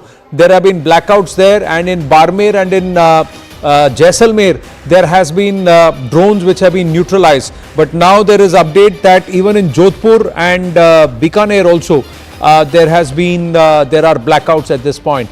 The former Air Chief R.K. Bhaduria ji is with us. Sir, how would you see this? Is this not a brazen violation of the ceasefire that the Pak DGMO himself asked for? Absolutely, it's absolutely brazen, and not only incursion by these drones, but also clearly attack. They've used armed versions of drones and attacked some of these places. The kind of explosions that we talked about. So it's a clear violation. I'm sure with such kind of violation there would be repercussions. No, but repercussions should not be in equal measure in this case, because this is again violation. Shouldn't Bharat choose? Today is a time when their air defense systems are down, their air offense capability is down. This is the time to go ahead and hit. If they are sending drones, shouldn't Bharat respond in perhaps a little more amplified measure? It would always be amplified. It would always be amplified.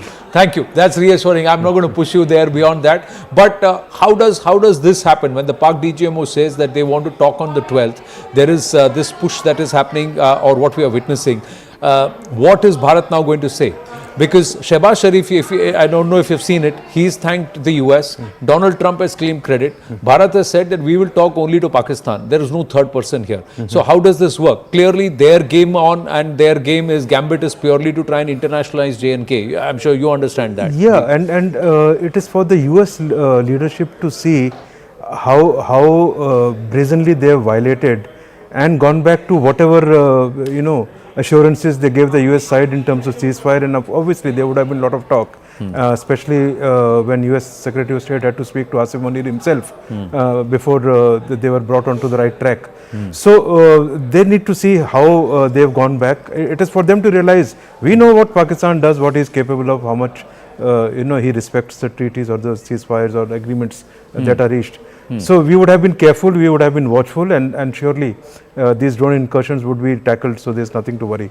But in the larger context, I think the US leadership, the world leaders need to see the Pakistani game plan and the involvement of Pakistani military establishment, ISI, deeply into their terror networks and their support, and going so far out in support of supporting their terror organization. I think that is the lesson that the world needs to take and deal with Pakistan. No, but what is the reason why that this is not something which they have not known? If Osama bin Laden was found in Abbottabad, not so far away from a very key military installation, the world knows it already. Yeah, they know it, but they have selective memory. They bring in different definitions of terrorism when it suits them. They have all kind of things they do. But when we point out these actions, they have not come out very strongly against Pakistan, in spite of Pakistan being the epicenter of terrorism. So it is time now to call out, and we need to take our action. We would take. Now the world just needs to watch. Don't tell us what to do. We will do what we need to do. So this is another ceasefire deal that's gone begging Donald Trump and perhaps J.D. Vance, the US. Did they jump the gun in trying to take credit? Shehbaz Sharif crediting and thanking, and as Prime Minister confirming, not knowing what his army is doing immediately. In fact, minutes after Shehbaz Sharif tweeted saying thank you and we are going to talk, and we are looking at peace, the drone activity and the incursions and the ceasefire violations across the line of control and international border have started. General D.P. Pandey is with us. General Saab, what should Bharat do now? Is this now equal to act of war? Okay, so firstly, let me just start by saying that Pakistan has shit-faced a number of people. The Pak army rather. Pak army shit-faced his own Prime Minister who just tweeted, and within tweet, it can't be a part of a larger deception, because when you come out as a government, leading a government and make a statement, you believe that everybody is backing you up, like in any other country happens. So this is one thing happens. The second, what has happened is that US actually needs to see that how they have been shit-faced, while common sense and intelligence was the remark which the president of US made out for this thing. So they should know that the deep state, which has got great fingers and ties and affiliations inside, and they have been feeling that ISI is their tool. How they come back and actually smear in the face. But very interestingly, actually, for the Westerns, we are all right. We've got no value for them. We can be only used when they need us. Omar Abdullah tweeted very shortly what the hell is happening, what has happened to ceasefire. So I had to just only tweet back to him, and that is a cruel reminder for all of us that starting from standstill agreement, which was breached in 1947-48, right? 1947, the Jammu and Kashmir, that point of time. Yeah. The Pakistanis have breached all treaties, not only with us, with everybody across the world, including using of F-16 and not telling the Americans Osama is living with them and they are looking after him and all, blah, blah, blah. I don't want to get into the deal of it. But bottom line, coming the tactical level, what is happening today is possibly as a field force commander, everybody would have known, because we discussed the difference between stoppage of fire and ceasefire, right? The issue was to be debated, discussed and hashed out on 12th. Any sensible army or armed forces will try and use this time for one-upmanship possibly.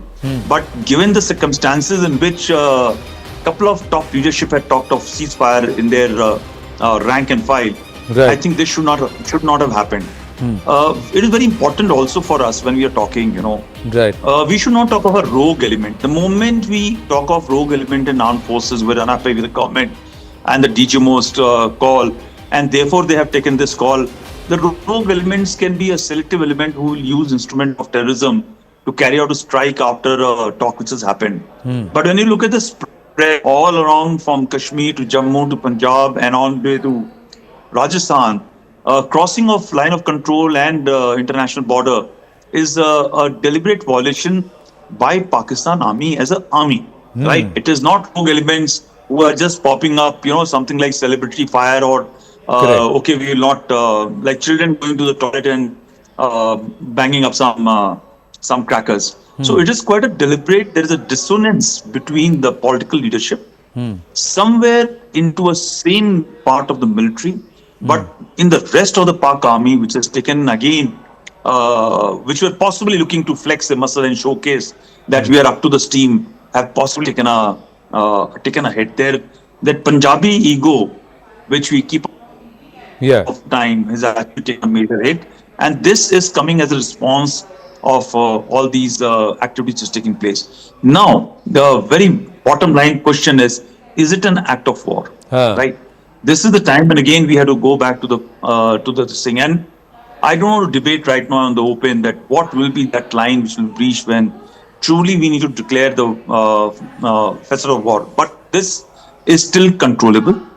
This is manageable, and I'm sure without coming out, our systems which are being headed by people will be striking back some point of time. Oh, it's already started. In terms of the drones, yeah. It's already started. So it's already started. Proportionate response has already been given, and it will be given further. That's the update. Manoj Kumar Gupta getting us those details that Bharat's proportionate response has already started.